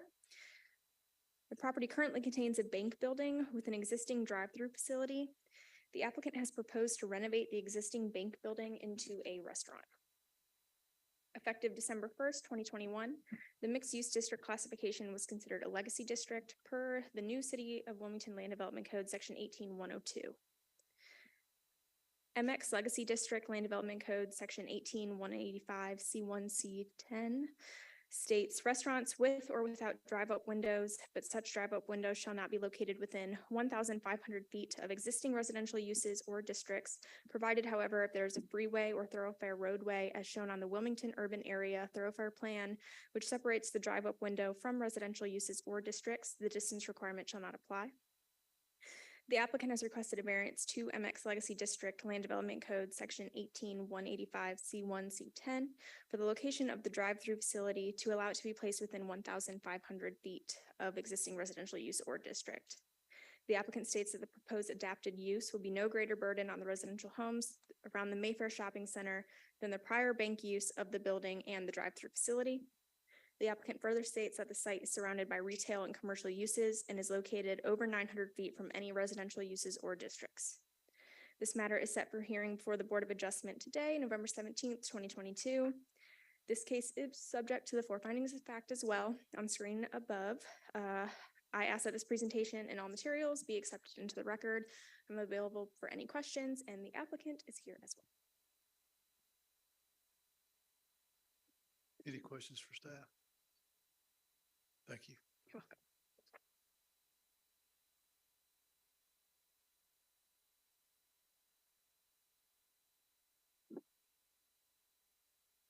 Good evening again.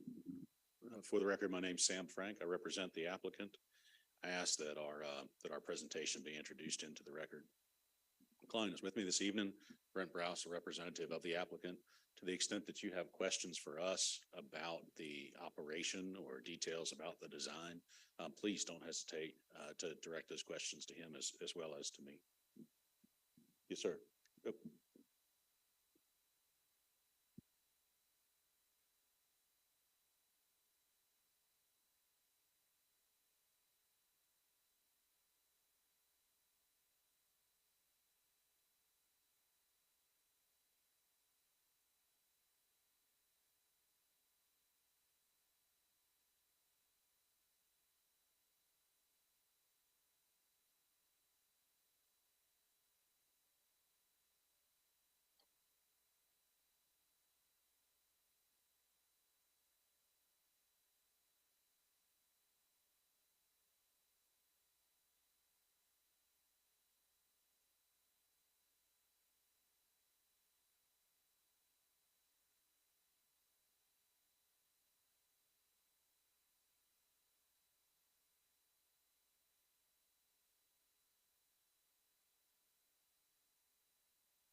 Can I ask a question to staff? Was the bank drive-through use exempt from LDC?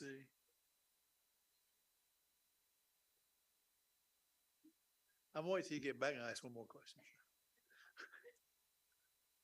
That requirement was strictly for restaurants in the MX code, in the previous land development code. So it didn't apply to bank buildings. Didn't apply to the bank? Yep, Okay. it was restaurants strictly. Okay, thank you. Sorry about that. Hitch in the system. But we've got it now. So first point I want to make is the question that you just asked. This variance request is a very discrete and specific one. Restaurant use is permitted in the MX.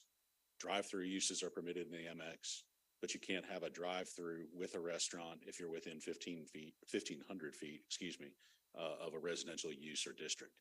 In this case, the residential uses are so far away and buffered by so many other things that requirement, that distance requirement, really serves no valuable purpose. That's the image from the staff report. Shows you the proximity of the two closest residential uses. You've got Cambridge Village here and the top of the single-family home Eastport neighborhood on the right. Sight lines approximately between the site and each of those locations shown on the screen give you an idea of the proximity. This is the orientation proposed for the site. This is important because it does change the way that the interface between the customer and the business faces. So in the existing use, the drive-through facilities are located here, and typical of a bank use, that's where you would interface between the customer and the bank. In the new use, the interface between the customer and the store is located on the north side, and then the sandwich pickup would be in this location. North of this site is Parker Farm Drive, and then the Chick-fil-A restaurant. The two residential uses are located to the south. To give you a perspective on what you can see and can't, looking both from the nearest residential uses towards the site and from the site back, we went out there and took some pictures. This one is from Cambridge Village, the end of Calypso Drive, looking back towards the site. You can tell by the yellow sight line that the building that Marshall's is located in is actually between them. There's so much tree cover, though, that you can't even see that far from this spot. And then from the site, looking back in the direction of Calypso Drive, you can see the Marshall's building in Mayfair there and the trees beyond it. This is the vantage point from the end of Clipper Lane, which is the Eastport neighborhood. There's actually a privacy wall, which I'll show you on the next slide. We went outside the privacy wall so you could see what was beyond it. This is what this looks like now. Of course, the CenterPoint development is in process, and that's why all those trees are cleared. But even beyond the CenterPoint development, there's a significant stand of mature trees between the end of Clipper Lane and the subject site. And if you're actually in one of the houses or on the road at Clipper Lane, this is what you're looking at. You don't even see the CenterPoint development. And here, if you're on the subject site looking back towards that Eastport neighborhood, that's the vantage point. The view from the north side of the site, again, this is the direction that the interface for the drive-through faces. You can see is deep into the Mayfair mixed-use development. Existing drive-through, that's where the pickup sits, and this is the facing out towards the west, again, towards the other retail establishments that are already there. And this is generally the view from the south side, again, looking back towards the residential uses that are the closest. Oop. And that's what it looks like today. When CenterPoint is developed, this is what will be between the residential uses and the subject site. So this is the end of Clipper Lane here, and the Potbelly site or proposed Potbelly site would be up in this general area. The end of Calypso sits back in this general vicinity. And of course, the uses up here. And so, as you can see, it's already significantly buffered, but it's about to be even more so. The uses in the CenterPoint development, you're probably already familiar with from the matter that you considered earlier today. But you're talking about a hotel use, some significant multifamily, significant retail uses, and the like.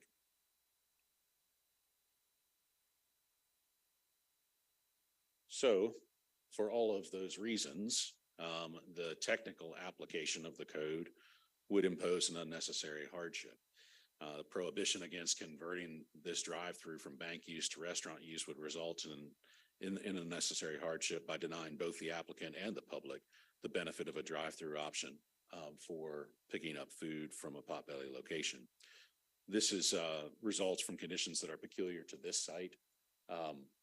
While it's certainly the case that anytime you have a desired mixed use development, you're going to have some proximity between commercial and residential uses.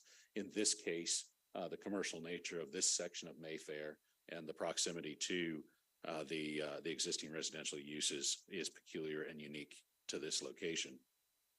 This didn't result by any actions taken by the applicant. The applicant is a tenant and will lease the space from the Mayfair owner. And there can be no question that this requested variance is consistent with the spirit, purpose, and intent of the ordinance, such that public safety is secured and substantial justice is achieved. Since this code was adopted, we have developed as a community a greater desire and need for a way to pick up food safely from a restaurant without entering the restaurant.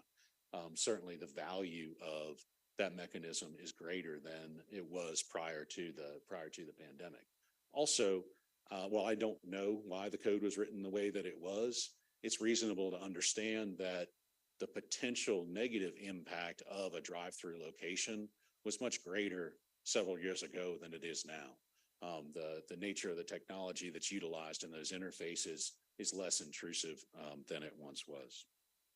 For all of these reasons, we ask that you grant the variance to allow this location to support a drive-through restaurant use. We're here and eager and interested to answer any questions you may have.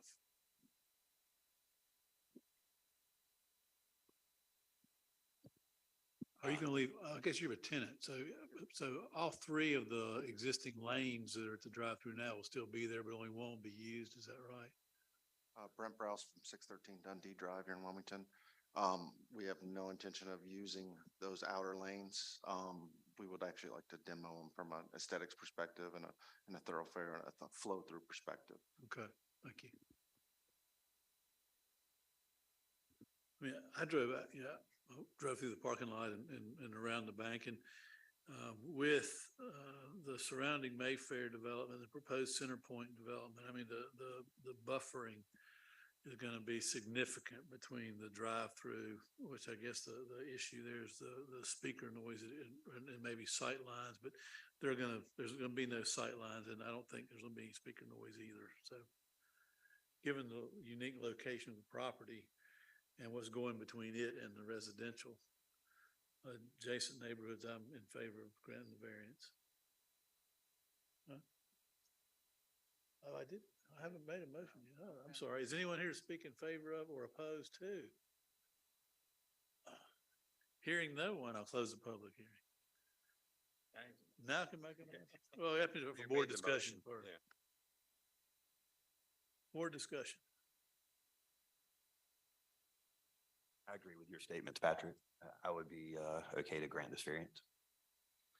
I think it's an existing drive-through. I don't see any reason to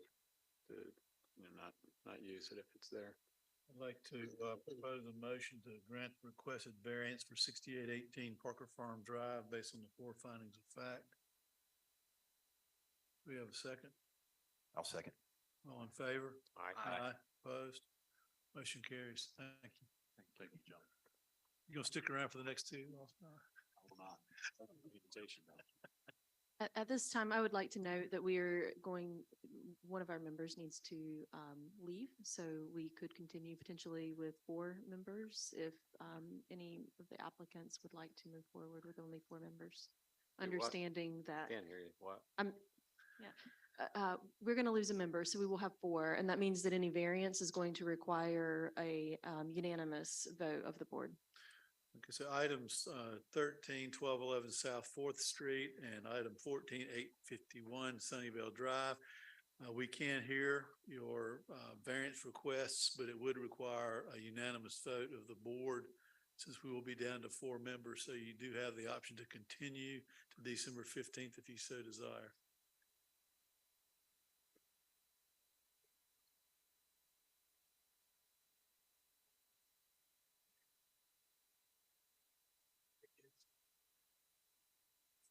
It's all about you. Isn't it?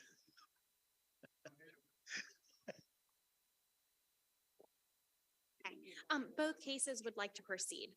Thank you. Next item before the board is item 13, 12, 11 South 4th Street. All right. Good evening, board members. Appreciate all of your time today. So we are here for 1211 South 4th Street, BADV -23-1122. On September 29th, 2022, planning staff accepted an application for a variance to the side setback requirement in the R5 residential district pursuant to City Code, Chapter 18, Land Development Code, Section 18-28A5. The applicant applied for residential building permit number 22-016896 for a single dwelling residential home on June 15th, 2022. On July 6, 2022, permit technician Joan Mancuso approved the zoning review with the site plan shown here in compliance with Section 18-28.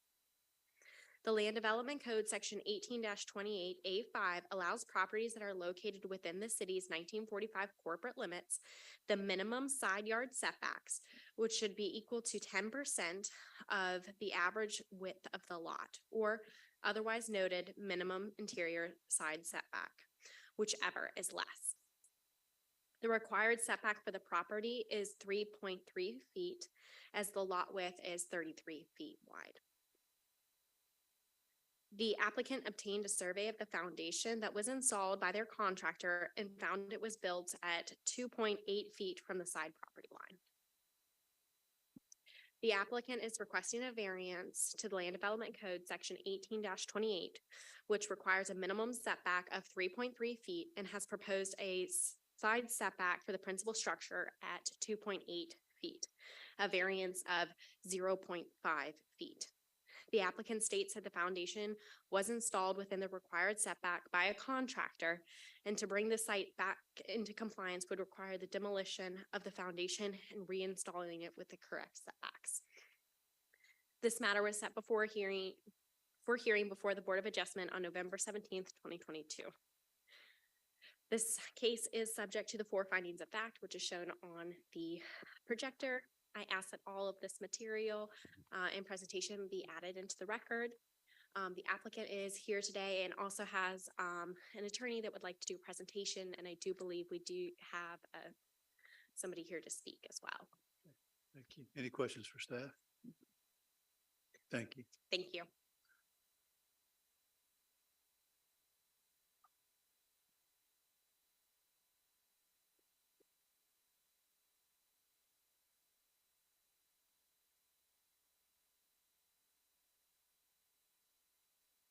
Good afternoon. My name is Jackie Kajigal, and I'm an attorney for the Humphreys Law Firm, 1904 Eastwood Road, Suite 310A, Wilmington, North Carolina, 28403.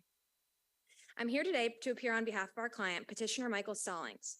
Petitioner Stallings owns the property located at 1211 South 4th Street and is seeking a variance because his contractor built the footers and foundation to his home 6 inches over the required setback line, shown on the approved site plan.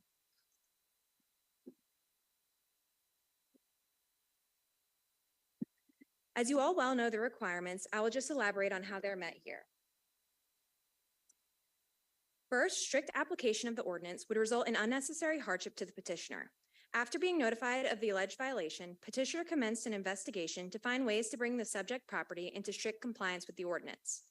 After consulting with various tradesmen and contractors, petitioner learned that the most efficient way to bring the subject property into strict compliance would be to demolish the existing footers and foundation, haul away the debris, dig and pour new footers, and lay new block foundation. As you can see from the estimated invoice, the lowest bidder petitioner could find to complete the work gave him an estimate of $27,800. The petitioner is unable to afford to pay this to demolish the footers and foundation and reinstall these items. Therefore, strict application of the ordinance would result in halting the project and property only remaining partially improved. Second, for site condition hardship. As you can see from the photo of the survey and the zoning map, the subject property is very narrow compared to the other lots in the neighborhood. The subject property is 150 feet long by 33 feet wide. The width of the property makes strict compliance with the city setback ordinances very difficult. Thus, minor errors can render this particular property unbuildable when the land development code is strictly applied. Third, for hardship creation, the alleged violation at the subject property was not created by the petitioner. Petitioner hired a qualified contractor to set the footings and lay the foundation at the subject property. It is difficult to find qualified contractors in this economic climate, and legal recourse against the contractor would be expensive, and we are still uncertain whether the contractor would even be able to satisfy any judgment obtained by the petitioner. Therefore, petitioner should not endure a hardship over a potential minor error on a narrow property with little to no margin for error. Fourth, granting the variance serves the interest of justice. The petitioner is attempting to construct a nice new home that will improve the appearance of his neighborhood and provide a quality, affordable housing opportunity. A driving purpose of the city's land development code is to maintain or enhance quality of life while assuring the greatest possible use and enjoyment of the land on the individual's property, balanced against the necessary protection and enjoyment of land uses on the adjacent properties. Applying this standard to the question before this board, a minor possible violation of only a few inches does not justify shutting down a worthy project that will bring value to surrounding homes and raise property value. In addition, it does not justify causing great economic hardship to a city resident trying to improve his neighborhood. In conclusion, the footers and foundation, being mere 6 inches over the required setback line, will not impair an adjacent property owner's enjoyment of his own land. This was clearly a mistake made by a contractor that is a very costly one for the petitioner to have to correct. We hope that you find, after reviewing the application and hearing our presentation, that you will find that the 4 findings of fact exist and that you grant petitioner Stallings the variance he is seeking. Thank you for your time and consideration, and I wish the presentation materials be submitted into the record. Thank you. Any questions for the applicant? Thank you. Thank you. Is there anyone here to speak in favor of or opposed to the variance request?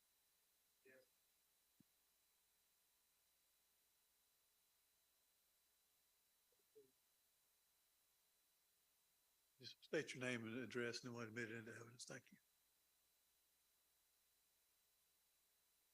Yeah, my name is Richard Nelson. I own 1213 South Fourth Street, the property that he's encroached upon. And what I want to do, I hand you guys a photo, and I've got a date on it.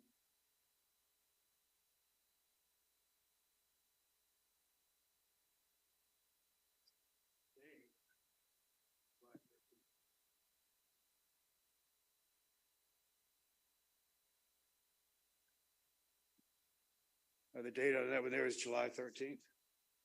Before Mike started to build his house, he went ahead and hired a surveyor out there to go ahead and mark the corners out there.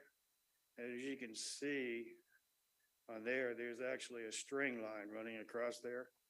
And that's connecting to the property of the, that's whatever, separating his property from my property. That's actually the property line. Then that fence right there, when I met Mike, we agreed to go ahead and go with me on a fence because the other was all dilapidated. He says, if I buy the material, he'll go ahead and put the fence in. I bought the material, all the posts that you see in the picture. And when I got out there, he goes, you know, it looks like you got enough help. Why don't you just go ahead and put it in? I went, okay. Then we're out there digging the post holes to go ahead and install the fence. And I held it back 2 inches on my side, just so it would be my fence. Then he goes, you know what? You got all that property. You just keep moving that thing back. You put any of that fence that leans over my place, I'm cutting it down. Anyway, that's what I started off with. So I went, okay, we're done. Now, also on that date, I went down to the building department and I already pulled it up what all the setbacks were. And then when he was doing his footing and he started laying out his foundation, I told him that he was encroaching on my property. The setback was 3.3 feet. I mean, I told him, I told his guys out there that were working out there, they said, you got to talk to Mike. Mike was pulling all the strings out there. And what I want to do is I want to give you another picture.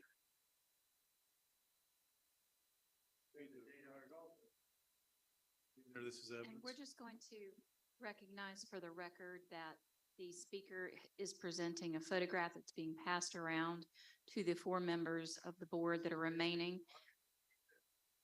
And those photos are going to be entered into the record and kept by our secretary. On August 25th,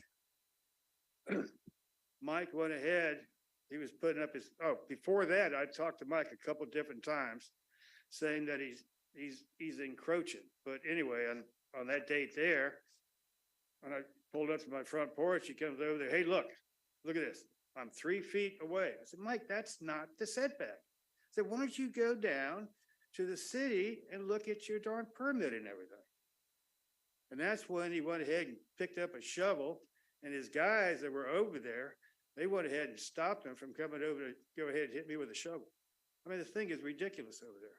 I've tried everything I could possibly do, you know, to get this thing here where he'd be in compliance. And then I see this sign up there. I said, there's only 2 things you do. You either take it down or you try to get a variance.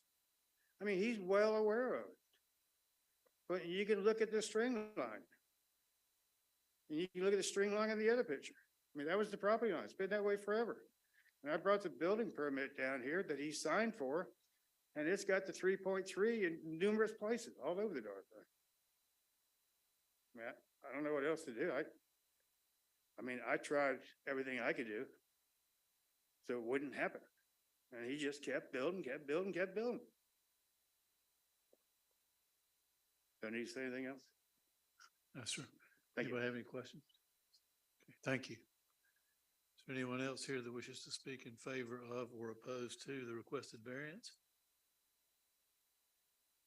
We'll close the public hearing and open for, yes.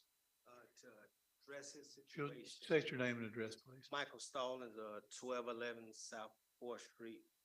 To address all his comments, once I was notified of the encroachment, I did stop and try to get it corrected. And true, we have had problems, and I haven't, I believe, because he wanted to buy my property for years.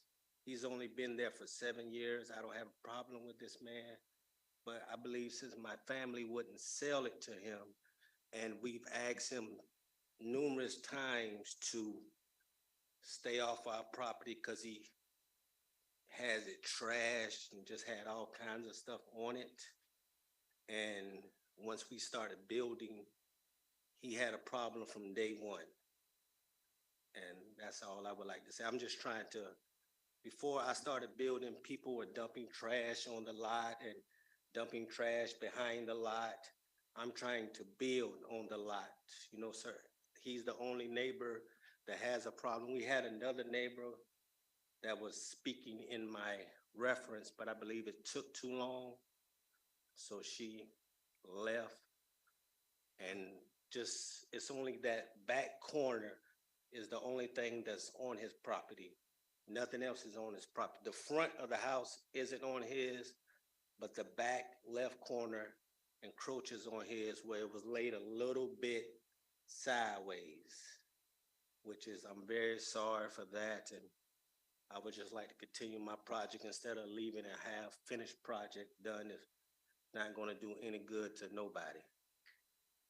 That's it, sir. Thank you.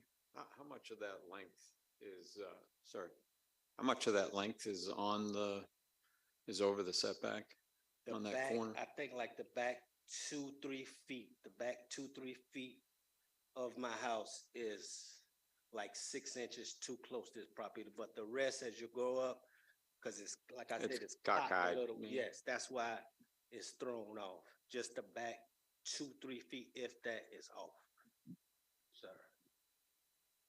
And I would just like to confirm, it is still on your property. Is that Yes. correct? Yes. Okay, thank you. I was supposed to be 3 feet, 3 from the property line, and I was 2 feet, like 7, 2 feet 8 from the plot. It's still on my property. Right. I believe that's what it was It's because, just over the setback. yes. But like I said, it's been abandoned for years and I've scrapped and I've scrambled to try to build it. I borrowed from my dad and just to tear the whole thing down, it would just, we couldn't go any farther. It would just be sitting and be an even bigger eyesore for the community. So I don't know what to do at this point, but try to get along with him. I don't have a problem with him. I hope we can move forward and be neighbors if he's willing. If not, I'll just keep living. What is it, the back corner there? It looks like you got another row of block in there. Is that gonna be a porch or what is that? That's going to be the porch of the house. Yes, sir. Okay. Have you looked at the option of just taking a little bit off of the porch in that back corner? I mean, maybe that would be an option, but that's, I believe, costly too, and that would, And you wouldn't have to tear the whole thing down. It Yes. would just be a matter of just modifying your porch that's slightly. true. Since it's only, you said it's only like 2 feet Yes, sir. of the depth of that corner. Yes. Can I interject? Mr. Chairperson, I think you had already closed the evidentiary hearing. Is that correct? Yes. So in order to hear any additional evidence from the audience, you would have to reopen that evidentiary hearing.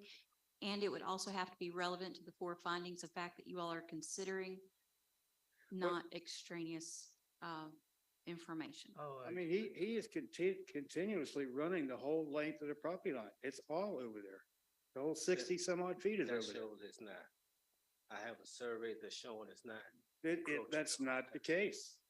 I just snapped a picture today for you It's on my showing phone it. before I came over. It's the whole lane.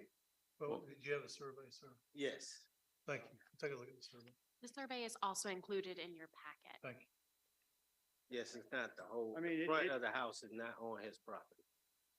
It's the back that's cocked that's It's on not, his property. it runs parallel with the property line and it's over the whole length of it. Well, it looks like from the survey that was done, you can see right there, it looks like the house It's straight. is angled slightly. Now you can see the back portion of the house on Fourth Street.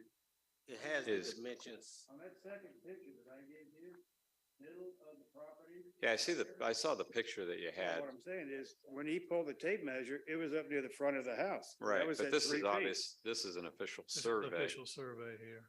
Thank you. So it looks like it is the front of the house. I mean, it's it's cockeyed. continuously all the way down there, and I don't even know, I mean, it's not. I mean, I just snapped a picture this morning when I was down there. I had a friend of mine, David, but you know, his daughter had a darn soccer game, and he was gonna go up here and testify too. Thank you. Yeah. I'm gonna close the public hearing.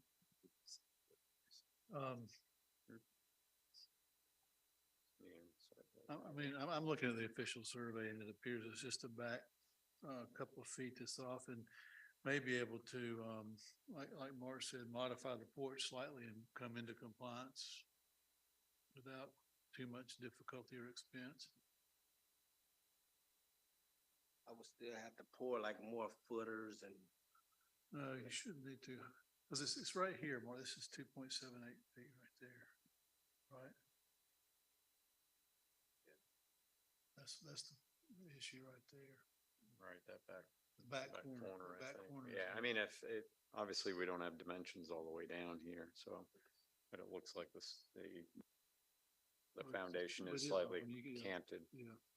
So it's right here. And they said about 2 feet. It's gonna be right about there. Yeah, just not sure. They don't even have a number on the front of it.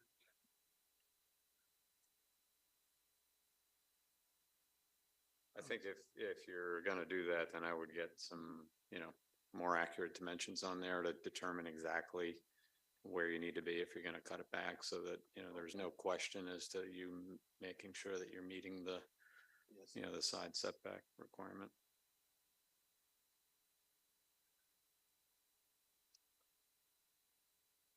Yeah, unfortunately, those are very tight lots. There's not a lot of room between houses Very down there. small.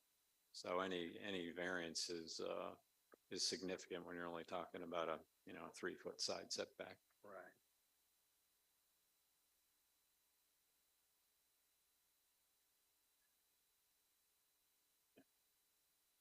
If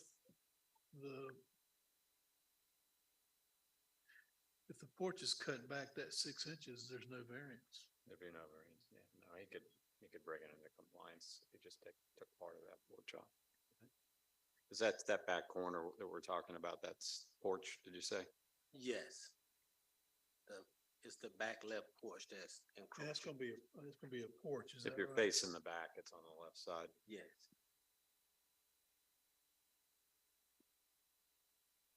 But I guess I'll have to maybe do something with the front so it all lines up. I don't, Well, as long as you're within your right.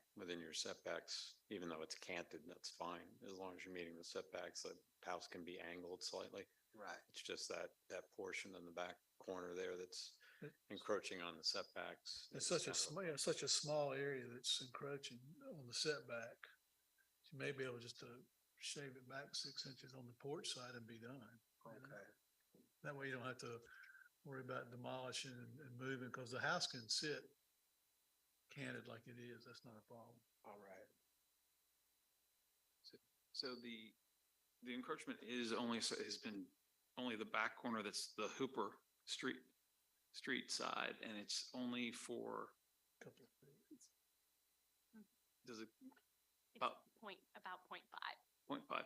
So just okay. Inches, and then it's. I was trying to determine like how the length, I see where the point is, the but how length, far that 0.5 actually. off of the setback, but Mhm. the length of the encroachment, you think it's a couple feet? At this point, I don't know the exact, but the last I checked, it was like 2-3 feet, I believe. Yeah, I mean, but if you got, if your Exactly. porch is 6 feet deep, you probably just take that 6-foot length off, Right. You know, half inch. I'm not entirely opposed to grant the request of variance. I said, I'm not really opposed to just granting the variance as requested, to be honest with you, rather than worrying about shaving 6 feet off. It's kind of a minor, I just agree. that corner. I'd like to propose a motion to grant the variance request at 1211 South 4th Street based on the 4 findings of fact. Well, just before we go, I know we have to have unanimous for it Correct. to go. That's correct. And I'm just putting out there with the fact that we do have situations, we do have to hold people accountable for the setbacks. If it can be continued to, they can look to see that they could be in compliance. Because if he doesn't have a unanimous, then he can't come back. But He can meet he the- can make it. He can come bring it back into compliance. He can bring it into compliance Mhm. regardless of, in other words, if we vote to grant the variance, you're good to go. If we vote not to grant the variance, then what Mr. Saulnier proposed, what you need to do is shave 6 inches off that back corner Yes, sir. down until it was the 3.3 feet away. Yes, sir, which is already on a, like I said, a very, very tight budget on it. I know. So it's up to you if you want to continue the item to have more people on the board, because right now you gotta have a unanimous decision on whether to grant or deny the variance. The next meeting, there may be more board members, so you wouldn't have to have unanimous. You could maybe have one no vote. But right now, it's gonna have to be unanimous, so you're taking a little bit of a risk as to whether the variance is gonna be granted. So it's up to you if you want to continue it. But if you're in the middle of construction, I know it's Yes, I time sensitive too, so it's up to you if that's your risk. If it's not unanimous, then you'll have to just bring it into compliance. You'd have to shave the 6 inches off the porch or bring that back corner within the setback. I'm willing to, go with it today, sir, whatever the outcome may be. Okay. Okay, well, I presented a motion to grant the variance as requested for 1211 South Fourth Street. Do we have a second? I'll second. All in favor? Aye. Opposed? Your variance request passed. Thank you, gentlemen. Thank you. The next and final item before the Board of Adjustment is 851 Sunnyvale Drive.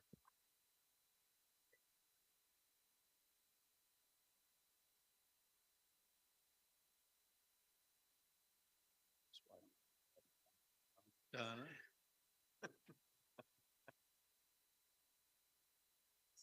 Make a motion to reconfigure the seating arrangement the next time we have it.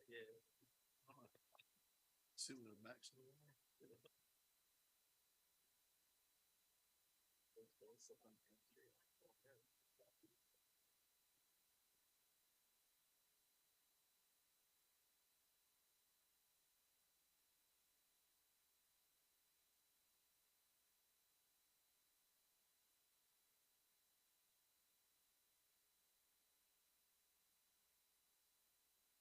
Are we good to proceed? If we can just wait 1 second.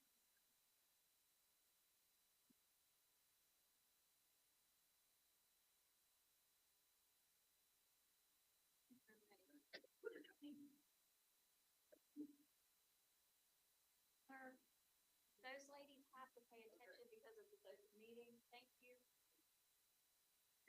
All right, thank you guys so much for being here so late.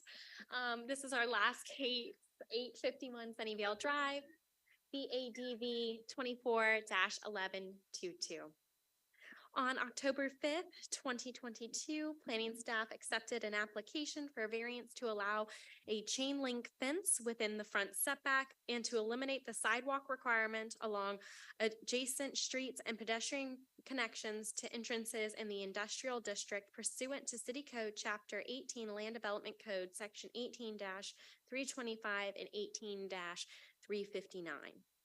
The subject property contains an existing 14,400 square foot building and has been vacant.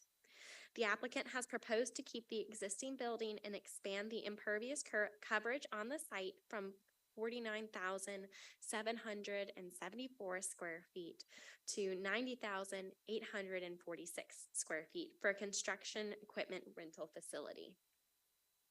The proposed use and site plan had triggered the technical review committee approval and compliance with the change in use provisions. The applicant has since then removed the building addition, leaving just the impervious surface change. So this is handled as a change of use and does not have to have approval at the technical review committee level.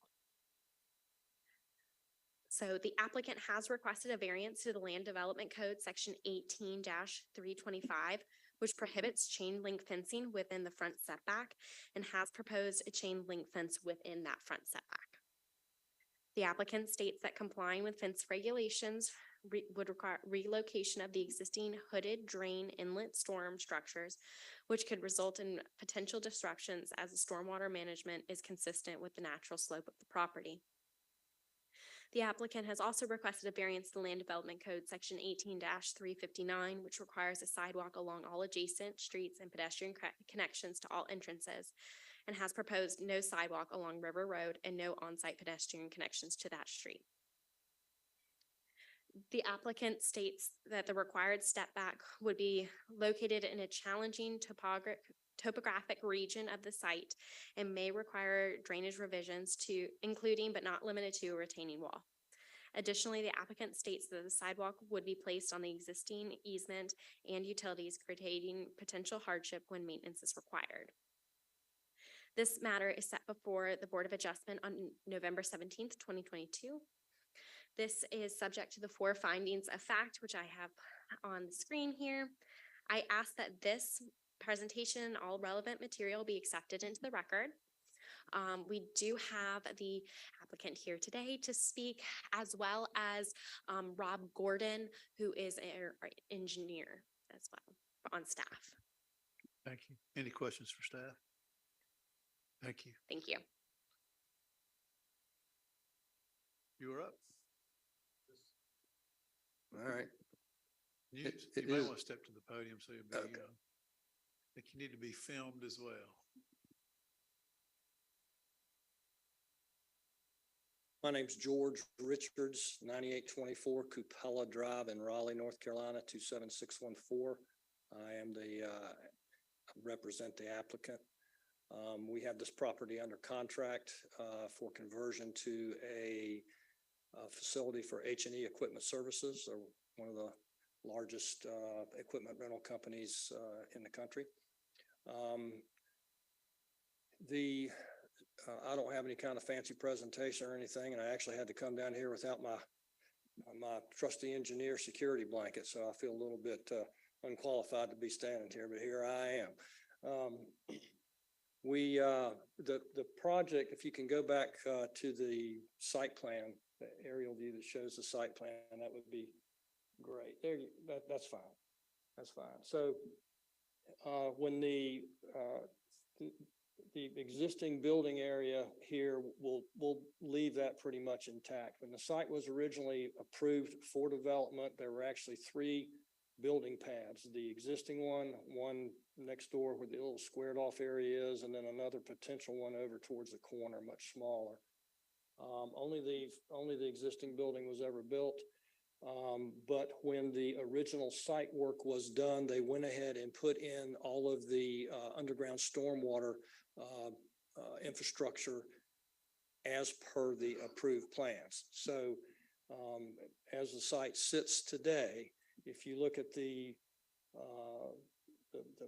line of the fenced area up towards on the Sunnyvale side up near the corner, and then along the River Road side, both of those perimeters have hooded storm drainage structures in place that are piped to the existing stormwater pond.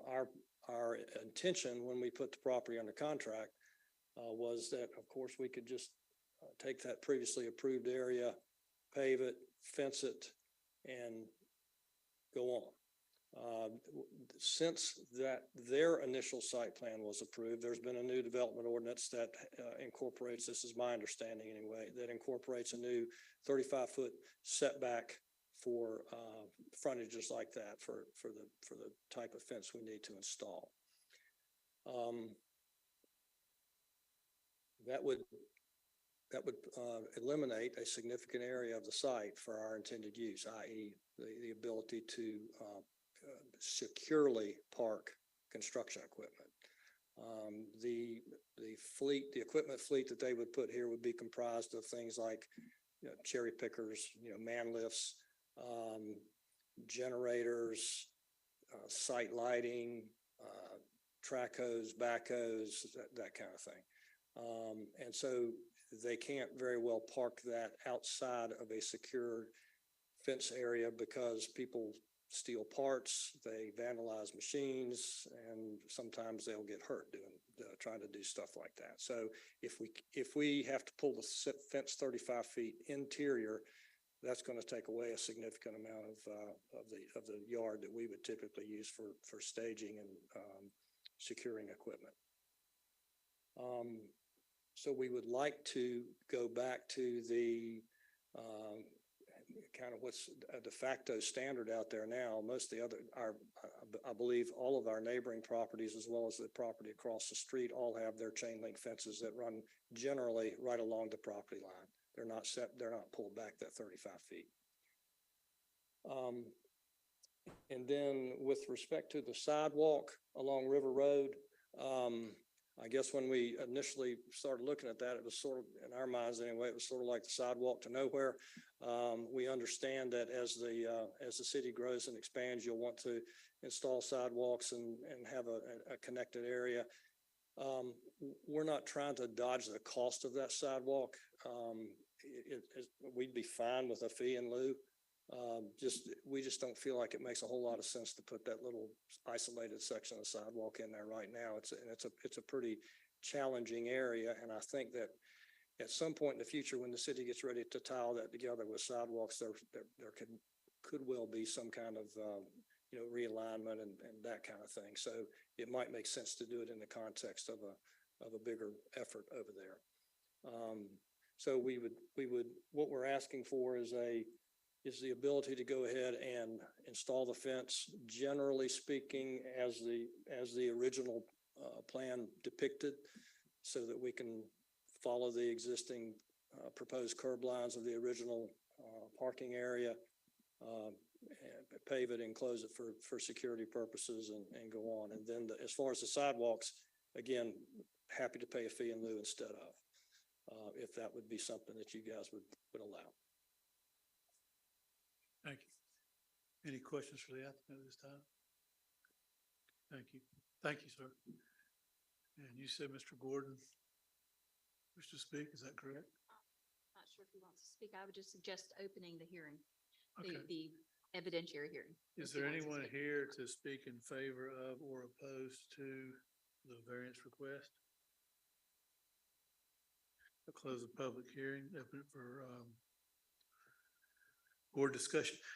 Your proposal for the fence, when I went out there, your neighbors are right inside the sidewalk line all the way down. That's what you propose to just continue that existing fence line just inside the sidewalk? Yes, sir. Down to River Road along Sunnyvale. Okay. Yeah, I'm okay with that. In the sidewalk piece, I mean, it is a sidewalk to nowhere, but the intent is for it to become a sidewalk to somewhere.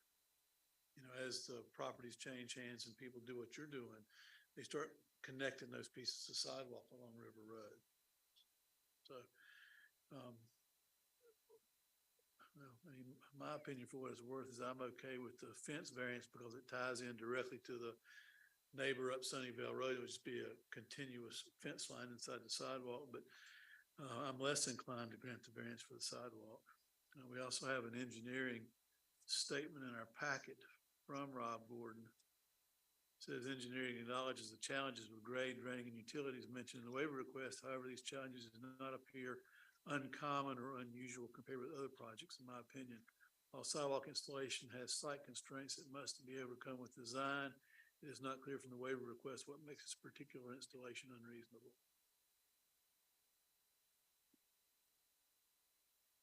For that 35-foot setback, is that just for chain link fence? Like if they were to choose another fence, would they be able to put it where they're proposing? So if you go to your packet, it is going to be the first page of the LDC. It is page 259. In all zoning districts, chain link, woven wire, and electric and barbed wire fences, walls, and screens shall be prohibited in the front setback except on bona fide agriculture uses electric and gas substations, and government facilities.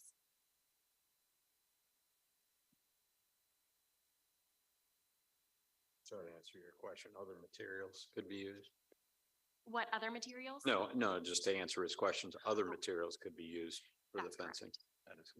And I will point out that the reason that they do not need a variance for height is because chain link is open. And the requirements of the code is that if it exceeds, I believe it's actually 4 feet, I believe, in commercial districts, On thoroughfare. on thoroughfares, excuse me, it's 3 feet, 3 feet. So So the highest it would be able to go would be 3 feet? If it's if solid. it was solid, without a variance. It's gonna offer very little protection. Yeah. Mhm. Yep. Or I could even get over that. they also can, if you go to the exceptions on the land development code, it does also mention that you can, exceed the height if you, meet certain standards. So the setback and then, at least 50% of the area of the fence wall or screen above 4 feet has to be open so that you have that clear sight of vision. Thank you. There is if you go up Sunnyvale, the property just above this one has a chain link fence running the length. It's just inside the sidewalk line. So it's gonna. This would be, this would be a continuation of the existing, of the existing fence that's there, but it would, be a continuation of that fence line. And not a cutback. I'm in agreement with you. I think the chain link fence, is acceptable in that location, but I think the sidewalk portion of it needs to be requirement needs to be met. Otherwise, we'll never get to where we're wanting to go with that. I'll agree with that as well.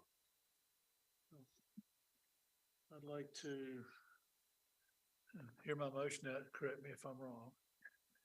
But I'd like to propose that we grant the variance regarding the chain link fence setback and deny the variance request that the sidewalk not be required based on the 4 findings of fact. An adequate motion. Do we have a second? I'll second. All in favor? Aye. Aye. Halfway there? Are you guys sure you want to give up this meeting at this time? I'm thinking about hanging out. If they brought pizza, we'd stay. Seriously, city's lucky to have you. Yeah, we tell them that continuously.